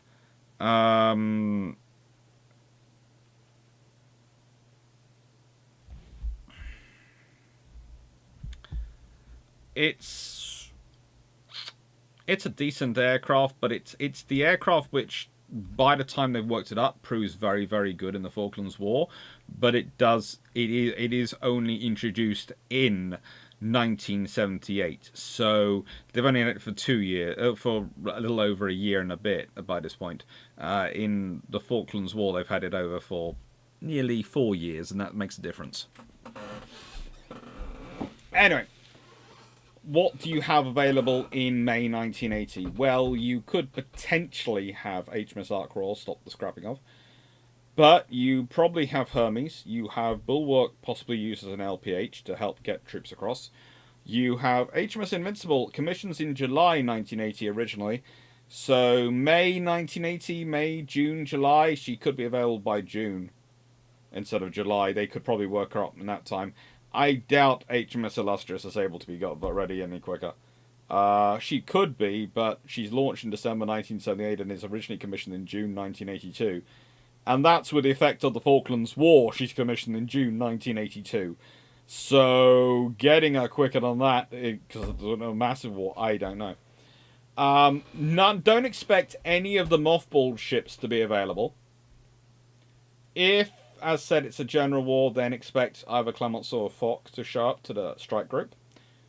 But you're probably looking at a strike group which is going to be formed up based on the Forrestal and Kitty Hawk class vessels. They're going to, with, you know, basically John F. Kennedy and Enterprise maybe being cool mentions.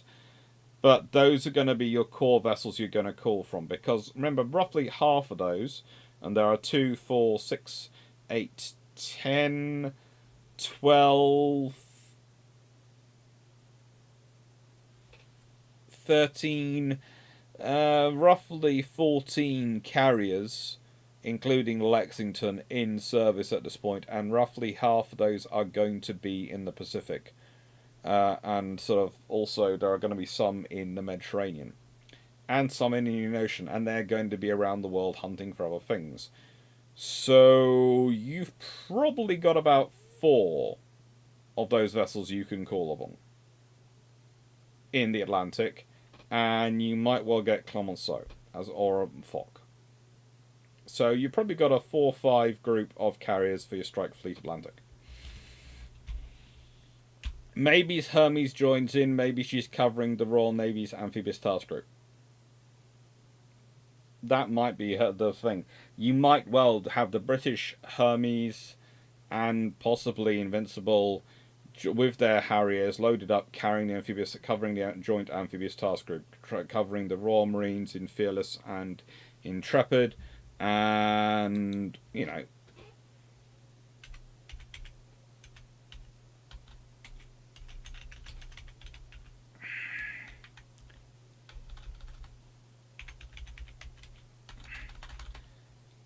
so that's a sort of scenario you've got on. And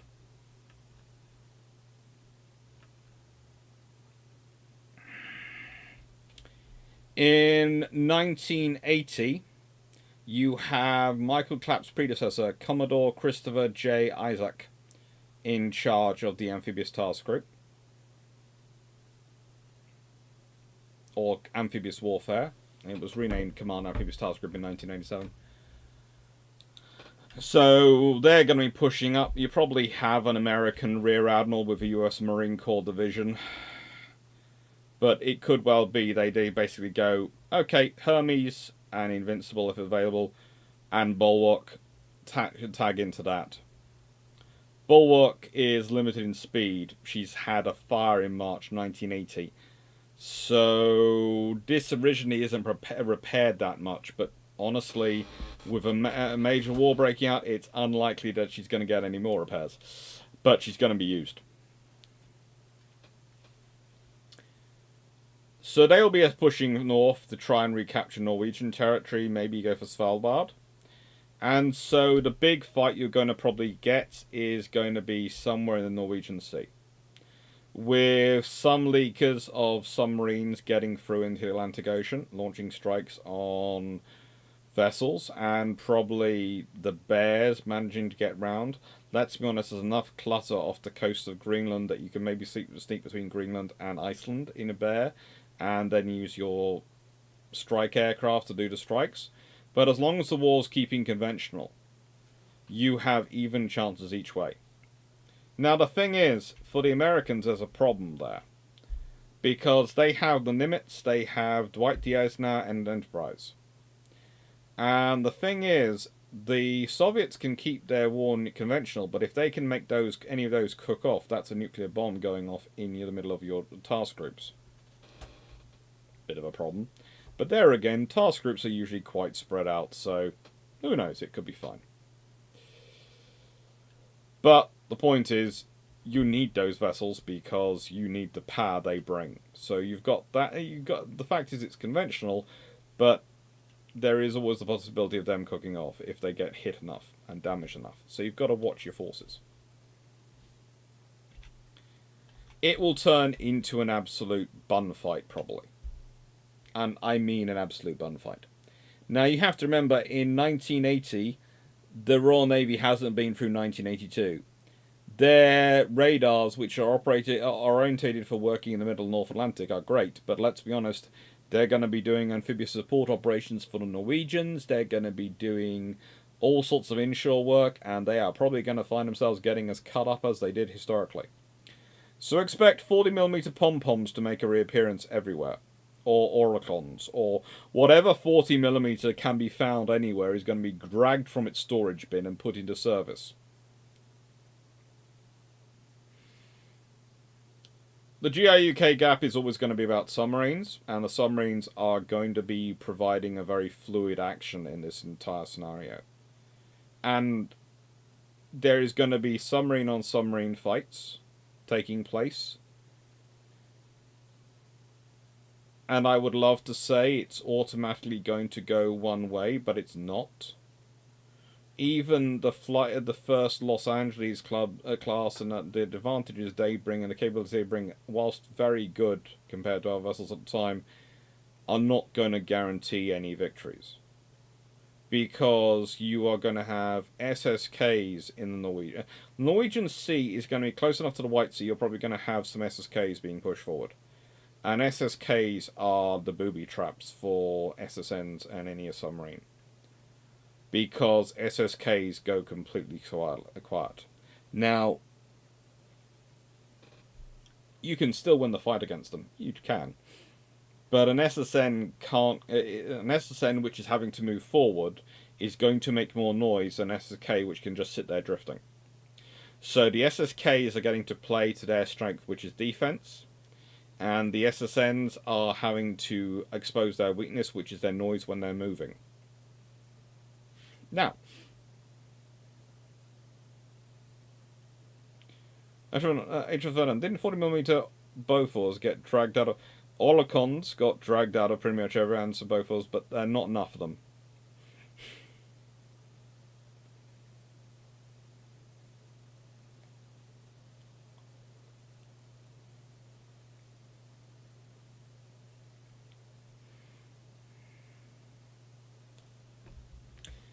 And expect things like Iowa-class battleships to be turning up. If Finland going to, do you think they'd be able to cut the Kurla Peninsula from the rest of Russia by reaching the White Sea coast? The Finnish are very strong defensively. I'm not sure if they can do that offensively in this scenario if you get a fully mobilized Soviet Union and there's no support for them.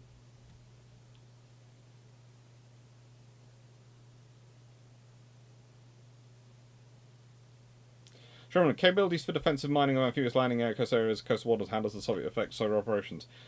That's going to depend on whether or not they've laid the mines. Now, the problem is, are the mines laid before the war begins? If the mines are laid in that sort of initial phase period, that's going to cause huge complications for Soviet amphibious operations. If the mines aren't laid, because laying mines could be seen as provoking, let's say the Norwegian government decides they don't want to lay mines because that's provoking, it could be provoking, then they're not going to be much of a factor. So that's why I didn't get into the mine scenario. And really, this is there is so many different moving parts in this scenario, you can get into a very, very complicated discussion. But I'm trying to give you a sort of broad overview of what the GIUK Gap's happening, not the amphibious operations and all the other things. Side, I'm adding in the context, so you know, so those things are going on, but I'm not going into detail on them.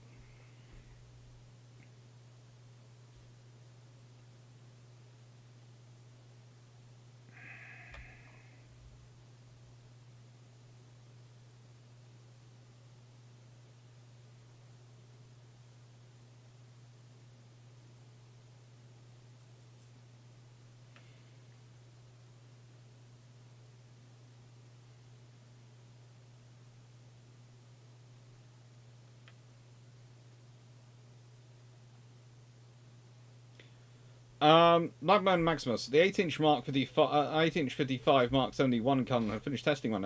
Could be interesting to see it added to the cruisers in this scenario. Who's going to take the cruisers, the very few ships they have, with the powerful air defense systems, etc. they have, out of action and out of service, to refit with the Mark 8, with the 8-inch 55 Mark 71 gun? Because you think about that, if you're going to refit them with an 8-inch gun, you're going to have to take them out of service to do it. That's going to take a few weeks, at least, if not months, of rebuilding in a yard. Do you really want to? Do you really go, right, now massive war's just started, and what I'm going to do is I'm going to send all my cruisers off to be refitted? No. Even the ones which are in refit, you're not going to want to do it. So it might be something which comes out of this scenario that they go back to and go, you know, we'd like to have more ships with this firepower. But I doubt anything's going to happen immediately in it.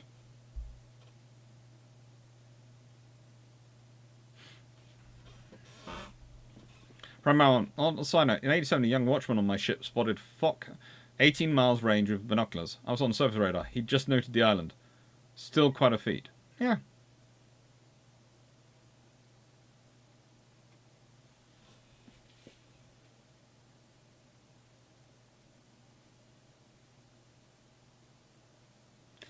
The Russians actually have more of a logistic basis than the Allies do, but that's mainly due to their inability to chuck anything away.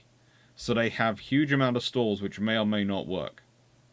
Now, actually, this is the interesting thing going on currently in the current scenario, in that we have ongoing scenario in Ukraine, in that we do have the Russians going through their resources. But the thing is, were these resources better maintained in 1980 than they are today? Has the 40 years since 1980 deteriorated their quality? You can argue it probably would have done. Would a T-55 be more viable in 1980 than it is in 2020? 2023? Yes, probably.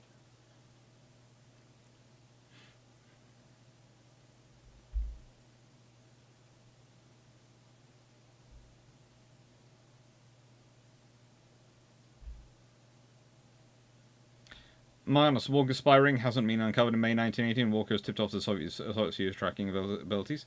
Yes, and that has helped that, but also in the nicest way, it hasn't been uncovered in 1980, but also the Soviets have managed to put in a lot of their improvements into their submarines factored into by 1980. So those are sort of equal acting forces. Also, the scenario for May 1980, in the nicest way, the on the wartime scenario, the how do I put this? The standard of evidence required to pick someone up on suspected of spying in peacetime is up here. To start doing a full investigation and possibly pick someone up in wartime, it's probably about here. So whilst you don't suspend necessarily habeas corpus or anything like that, you might well go in peacetime. You require this much evidence to pick someone up, and this time you have strong suspicions. We're going to put a tail on you and have a strong conversation. So the Walker spy ring and various other spy rings might suddenly get hoovered up. That's what I'm taking this as you saying the old O-boat captains get to have a last hurrah on the Norwegian Sea. Yes, I wouldn't be surprised if the SSKs have actually turn out to be real, absolute winners in the Norwegian Sea.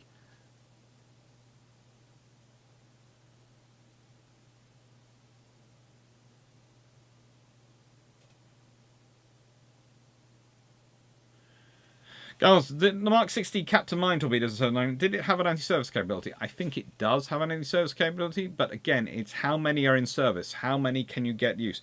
There is the point is a lot of weapons are in service in 1918. This was one of the things put through, but you have to, as we're seeing again, it is always demonstrated every time there's a war. You have weapons. You have a stockpile of weapons. You never have enough weapons. You then have to build more weapons. So you can burn through these very good weapons very quickly.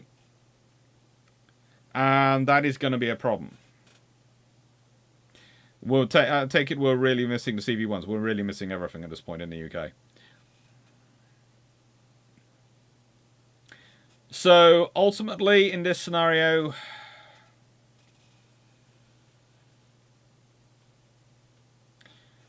I would say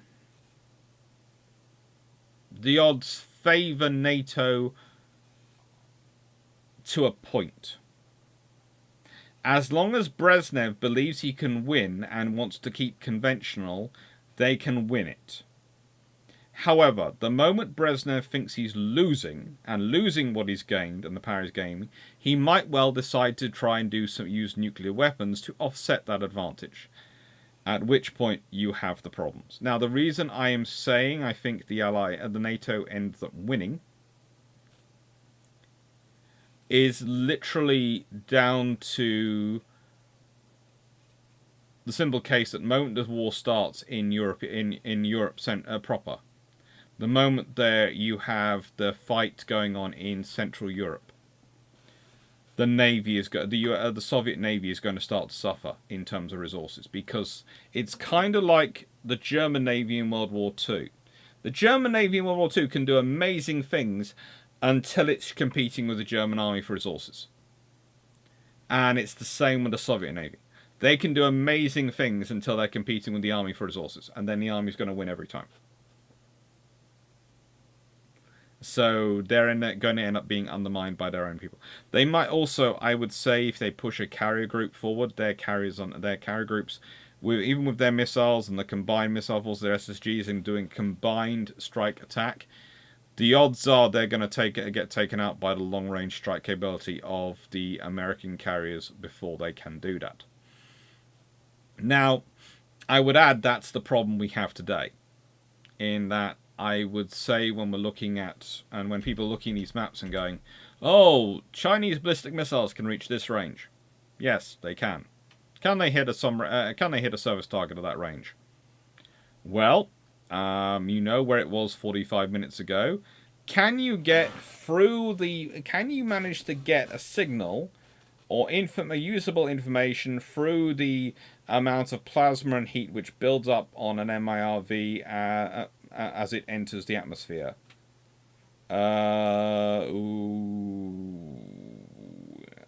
Potentially not. I would say not. No. Unless but there's always the potential that the Chinese have managed to develop some form of communication which no one else has managed to yet. There is always the chance, as happened in the Soviet Union in the Cold War, there were some areas where the Soviets were really far more advanced than NATO, and there were other areas where NATO was far more advanced than the Soviet Union. It depends on where you put your money. So perhaps the Chinese have put all their money into developing this ability to communicate with MIRVs and communicate with them. If they have, then they have that capability. But the point is, during this time, if you were Strike Group Atlantic and the Strike Fleet, they could probably position themselves anywhere to the east of Iceland and start hitting targets without much effort. And that's a huge amount of sea. I know on this map it doesn't look like it, but it's a huge amount of sea to cover. And that's the other thing. You have to find them. And the Soviets, yes, they have ocean reconnaissance satellites and all sorts of things, but as happens in the Red Storm Rising, in the actual book, you can shoot satellites down. Both the Soviets and the Americans shoot satellites down in the book, and both had the capabilities. You can also confuse satellites with smoke pots and other things being put up to disrupt them. You can use chaff. You can actually steam in the wrong direction when the satellite's going overhead. Wait till it's over the horizon and can no longer see you, and then change back direction to another direction. So there are lots of things you can do.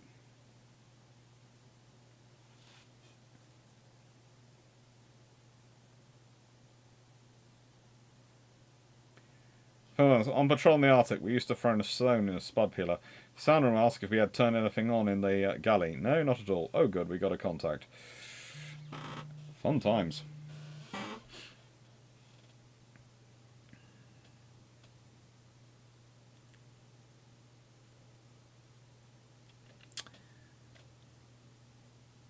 So, overall, it's okay as long as it remains conventional. And as long as Brezhnev thinks he can win. But you have to go the other way, because also if Brezhnev gets too cocky, and he does start to win, you then have to worry about the UK, i.e. Thatcher, you have to worry about the French president at the time, and you have to worry about... I've forgotten the name of the French president in this period. President of France in 1980.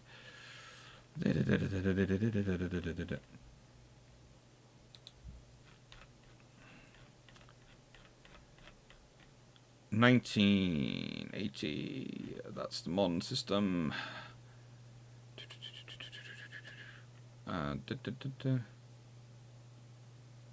In 1980, it's Valéry Giscard d'Estaing, who was centre-right. He would, in 1981, lose the election to François Mitterrand, but in 1980, he's in charge. So you have to... d'Estaing, Thatcher, and Carter. You have to remember, Carter's former US Navy. He was a former submariner.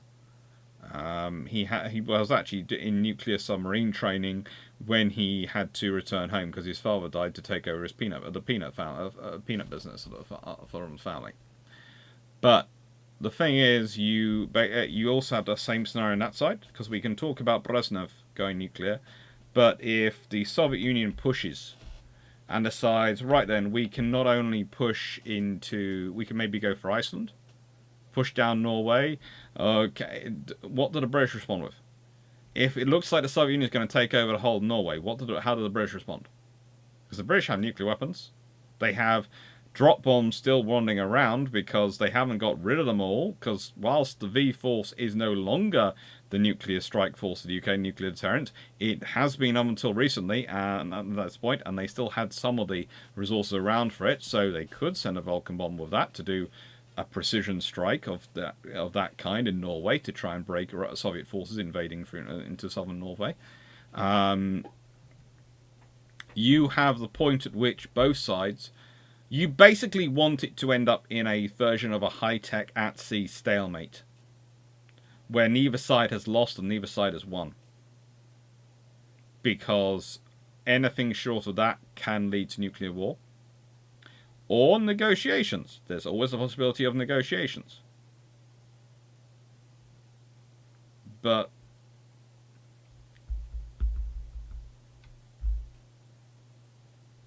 there is a problem. Under this scenario, and I started this scenario with the Soviet Union because it's far easier to imagine a scenario where a one-party state which is ruled by a small group of personnel. We could call Brezhnev a bit of a dictator, but he's not quite as powerful as Stalin or Khrushchev or any of the really earlier Soviet Union leaders. He's not on that level of power. He's consolidated a lot of power, but not all the power.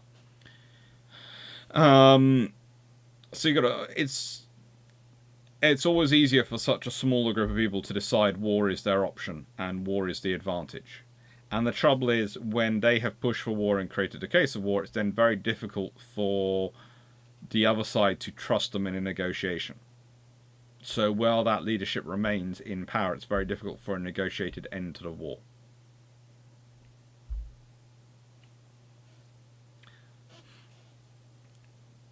That's good. One thing Northern Norway doesn't have is railways. They don't have railways, they don't have a lot of roads, they don't have a lot of anything to get through.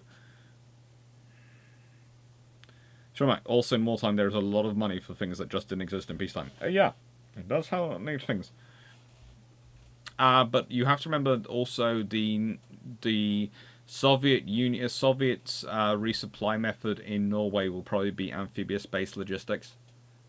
That'll be major amphibious dumps and to an extent road base.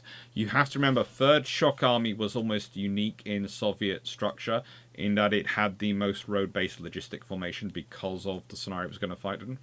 From my memories of 3rd Shock Army, which no longer exists, and we can be very happy for the current scenario in the world, because honestly that army would have been a far bigger problem to deal with than the armies which seem to have been deployed to the scenario.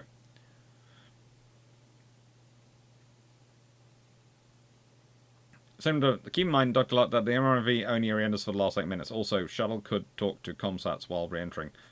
Type beat can... Yeah, but also there's a difference in the size between a shuttle, which creates an area which can talk, versus an MIRV. And also, when you're dealing with MIVs, if you're talking about the larger ones which go up there, that's like that. But if you're talking about the ones which are the shorter range kind, which are used for anti-ship ballistic missiles, DF-25, etc., they don't go... It's differencing distances and all things. It's fun to... It's a whole area of science in itself. And even if you're just talking about the last 8 minutes, that can be... That can, at the speeds of MIRVs, etc., that can create a large area of interesting fun. Also, you have to remember, most MIRVs are not designed for that level of accuracy. We're not talking hundreds of meters of accuracy, we're talking...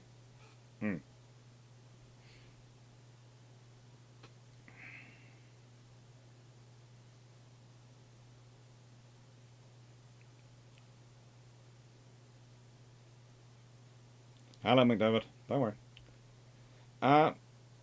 Sounds Steve Clarke.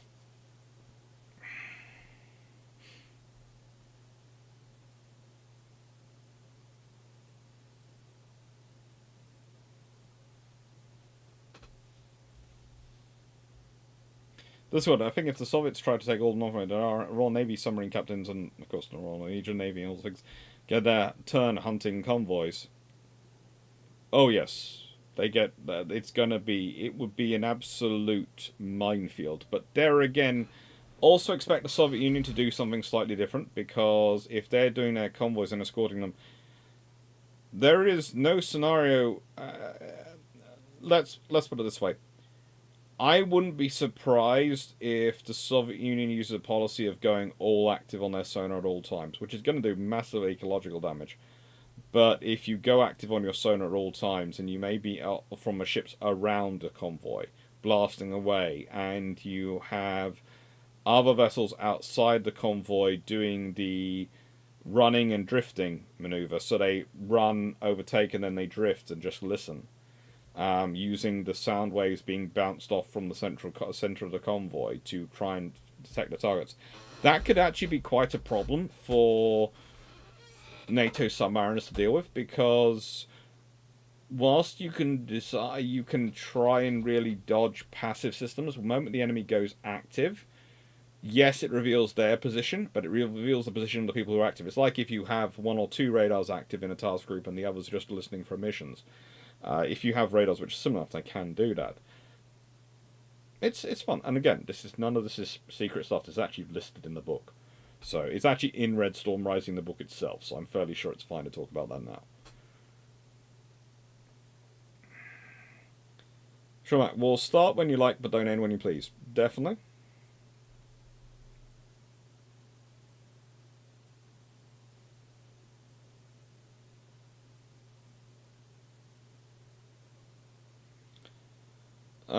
Andrew Cameron, Brezhnev was also not well manned by this stage. In May 1980, he's still better than he was.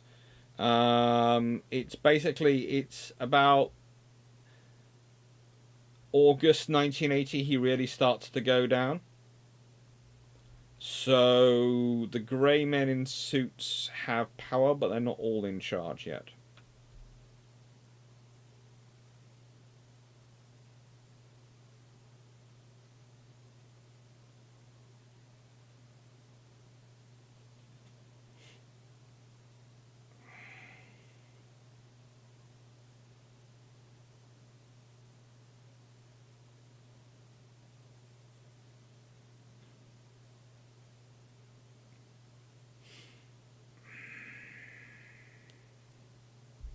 So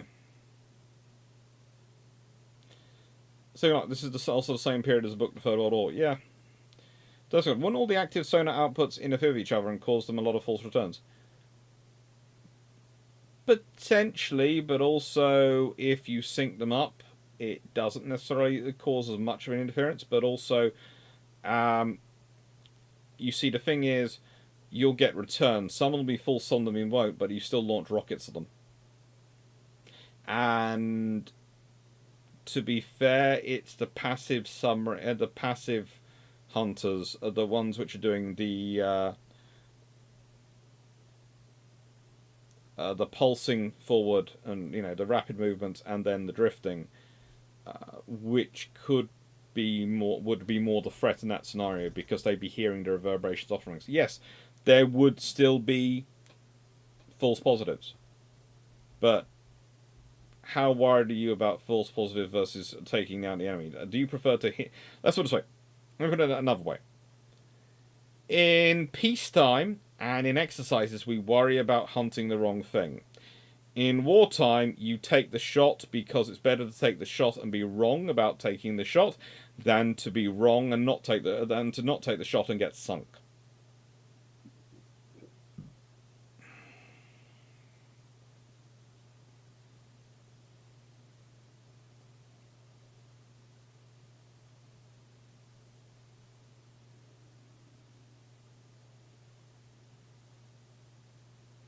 And as H. Verdun has pointed out, it's also a bit of a deterrent, because there's so much volume coming through, it's actually also going to cause trouble for the submarines and try and get in close. My good, you'll fire every... Well, you see, the thing is, this is where the Soviets have a small advantage over... How do I put this politely? Over the NATO, because the Soviets have the anti-submarine warfare rocket, which is their development of sort of the anti-submarine warfare mortar system. And instead of using torpedoes to try and attack every submarine, they can fire these rockets. And you can carry a lot more rockets, and you can produce rockets that have a larger stockpile and produce a lot more than than torpedoes. So yes, whilst it's not necessarily the most sensible system in the world, if you are dealing with an enemy who has very aggressive submarines, and you are trying to get convoys through as quickly as possible to resupply your ground forces to keep up a fast momentum of campaign, you're going to do it. It's not something you do for every convoy, but for convoys to keep the key supplies through to key ground forces, keep moving, do it. It's a question of priorities.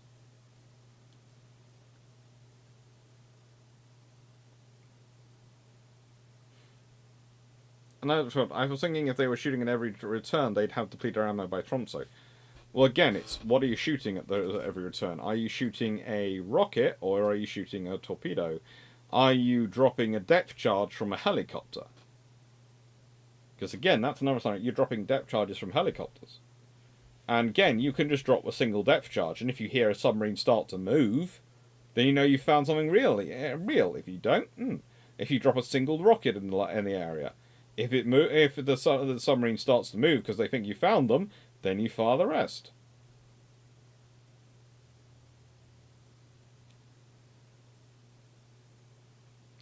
NATO still has some 375mm both as anti-submarine warfare rockets. The French, for instance, yes, but they're not as widespread as the Soviet and Warsaw navies, Warsaw Pact navies. Not by a long shot, and there's not the depth of not for the depth of stockpiles.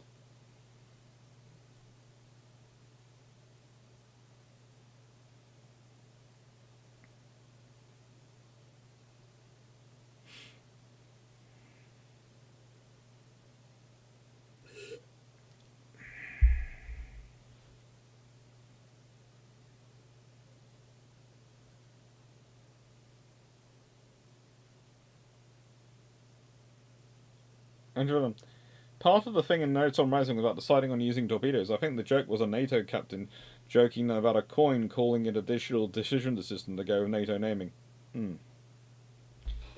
Let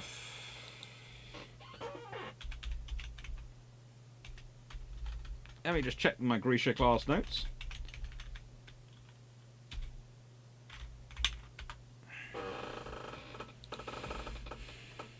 So, the Grisha class carried 2 RBU 6000 anti-submarine rocket launchers, and they carried in peacetime load 96 rockets, and according to my notes, could double that in wartime if they took advantage of all the potential deck storage they can use for those rockets. 2 twin 533mm torpedo tubes. Some depth charge racks with at least 12 depth charges on there. Plus, they could carry up to 18 mines in place of depth charges should they so wish. So, yeah, they can carry a fairly large chunk, and they built roughly 86 of them.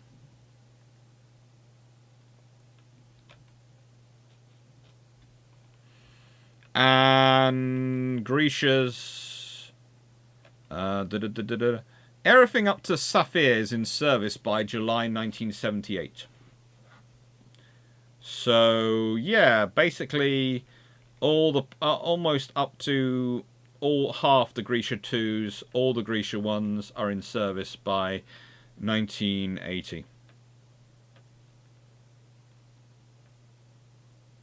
And actually, the Grisha 3s come into service before the Grisha... There's a Grisha 3 which comes into service in October 1980. And a Grisha 4 which comes into service in 1980. There's a Lomorsk in Black Sea.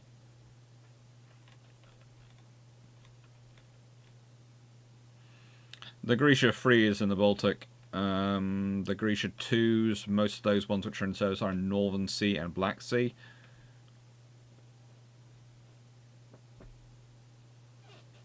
Steve Clarke, did you during the lecture discuss code breaking intelligence? No. I'm not getting into that. There are certain things at certain points I don't get into in history. I'm happy to discuss code breaking and intelligence in World War II. I'm happy to discuss it in relation to As Explained in Red Storm Rising, the book. But in terms of the GIUK Gap in this period, I'm not going to get into it in more than the broadest terms.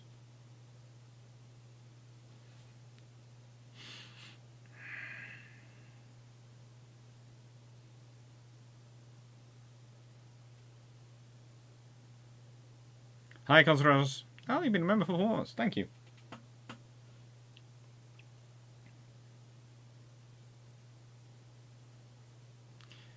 Now, the ASROC and the Inca anti-submarine missile system are both far larger weapons than the rockets, aren't they? The ASROC especially requires far more space than the rockets do, than the Soviet rockets, and so does the Ikra.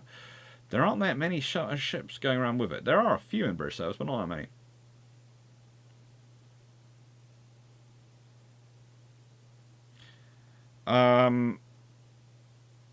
In the nicest way, new IKB 4472, I haven't included any potentiality of the puppets deciding they don't want to be puppets anymore in this situation, because there is a limitation to what you can bring into any scenario. I can only go so much into it before I am just writing a fiction for you all, and I'm trying to give you a review of the GIUK scenario. And in that scenario, there isn't really any supporting forces. The most of the forces in the GIUK Gap and in Norway are going to be Soviet Union. They're not going to be bringing forces from Poland or anywhere else in that scenario.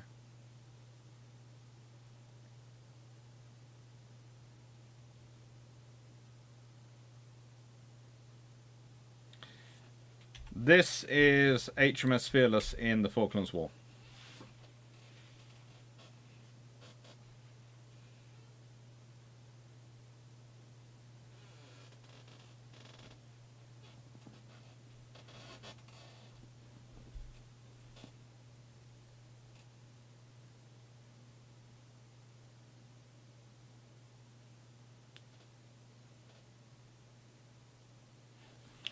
Nope, we are not War Thunder forums, and yeah. My view, and I've realised I've been using regular Iron Brew tonight, not 1901 Iron Brew. And I am drinking more Iron Brew than normal because, as said, I am working roughly 24 hours a day. I will, this evening, after I finish Discord, will be writing off emails to all sorts of places in Australia. And the whole reason for writing emails in Australia is firming up the details of going to museums. So I'm really hoping we raise all the money we need, because otherwise I'll have sent a lot of emails and have made a lot of people very excited for no reason. So please, if you know of anyone who likes donating to naval history, we are trying to raise a lot of money on Shipshape.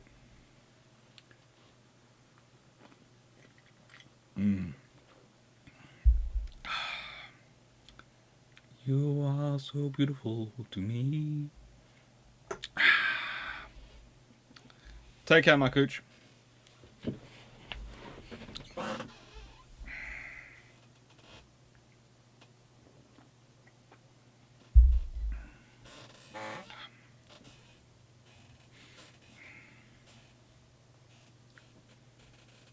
Oh, the usual trick is people like to do names of people's pets.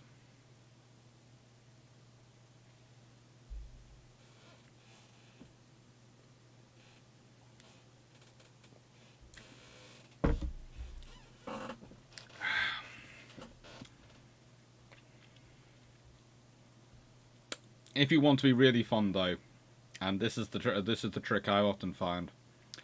Try. You can either do random generation of passwords, but most software using random generation doesn't really work. However, if you want to use something really interesting, try dyslexic spellings of Old English using Elite.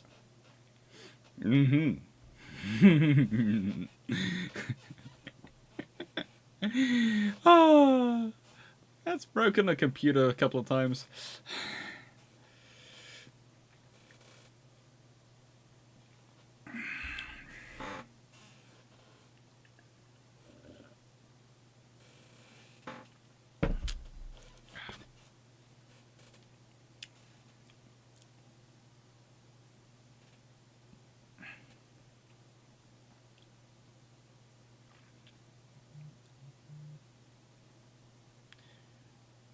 Steve Clarke, a fair bit of traffic analysis was discussed in the book.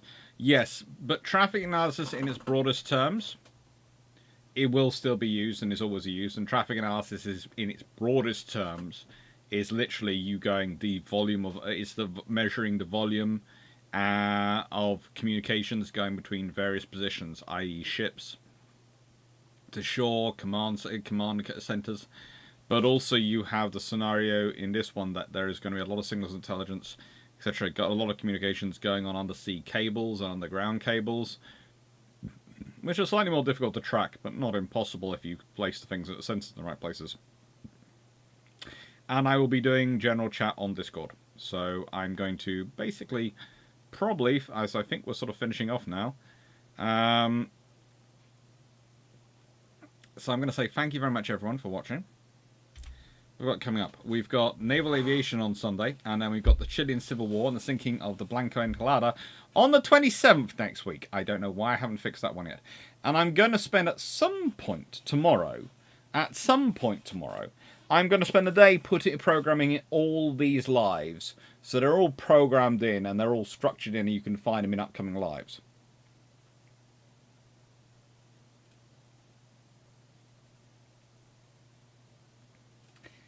Bit old of me mentioned, but under Clarke's large cup, the motif always reminds me of the Japanese imperial seal.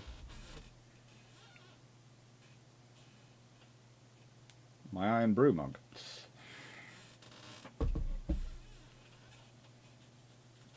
I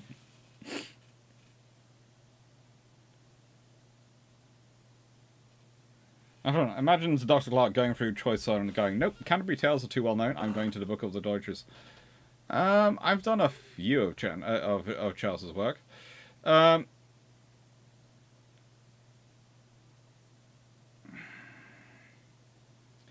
Take care, everyone. Take care, too. Thank you, Bichon. Thank you, Adrian. I hope you've enjoyed the introduction of gas turbines and gas engines on the ships this week. Portugal, Dan, IT guys hate doctors. Yes, they do. They do. I can speak this having been both an IT technician for a university and now being a lecturer with the title doctor.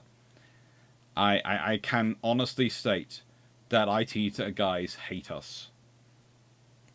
And historians who used to be IT technicians are even more annoying, because they will come in and find that we've ad hoc repaired things. And they'll go, oh, good lord. I just can't go, we're here to upgrade, we're here to replace your computer. You are? Oh, you mean the one gathering dust over there? Yes.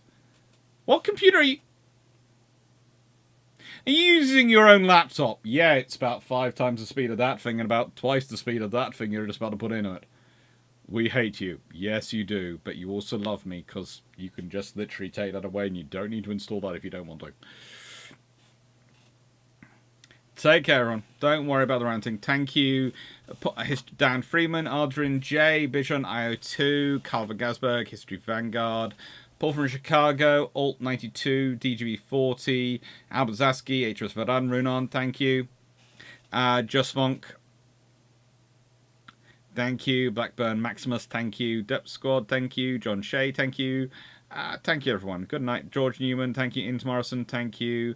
Melanie1640, Sean, Jack Ray, thank you, everyone who's been adminning. And as said, I'm now going to pop over to Discord and I will be chatting away on there for a while. So I'll be in the general chat. I think it's the general chat's turn. I think it was Killix last time. I think it's general chats this time. So I'll be in general chat on Discord in a bit. I'm just going to shut everything down, check everything's worked, and then I'll be on there. Take care, everyone, and have fun. Dan, I hope you join us on Discord. It's always fun when you get there. And Jack, sorry you got here late. But heyo. And please do, as said, the link below to Shipshape. I have spent the last 6 months of my life helping putting this together. All 4 of us have. We have got everything done. I am talking with various places in Australia to get it set up. I know we're putting a lot on you, all of you, but any help is gratefully received. So please do have a look for it. Thank you very much, everyone, and take care. And as said, we're running it so that, you know, all the money does go to support our journey and our trip rather than going to support those companies which claim they're helping with fundraisers. Or rather, they do help with fundraisers, just... And for people who don't have the skills to set up the sites, etc., they make a lot of sense. But, you know, we can do it so we can cut out that cost. Dan, you're locked out. Dan, apply to change your password. And, goodness gracious me. I will send you an invite on WhatsApp. Take care, everyone. Good Lord, protect us. Dan. Thank you, Serban. Thank you, Niaku4472. Thank you, everyone.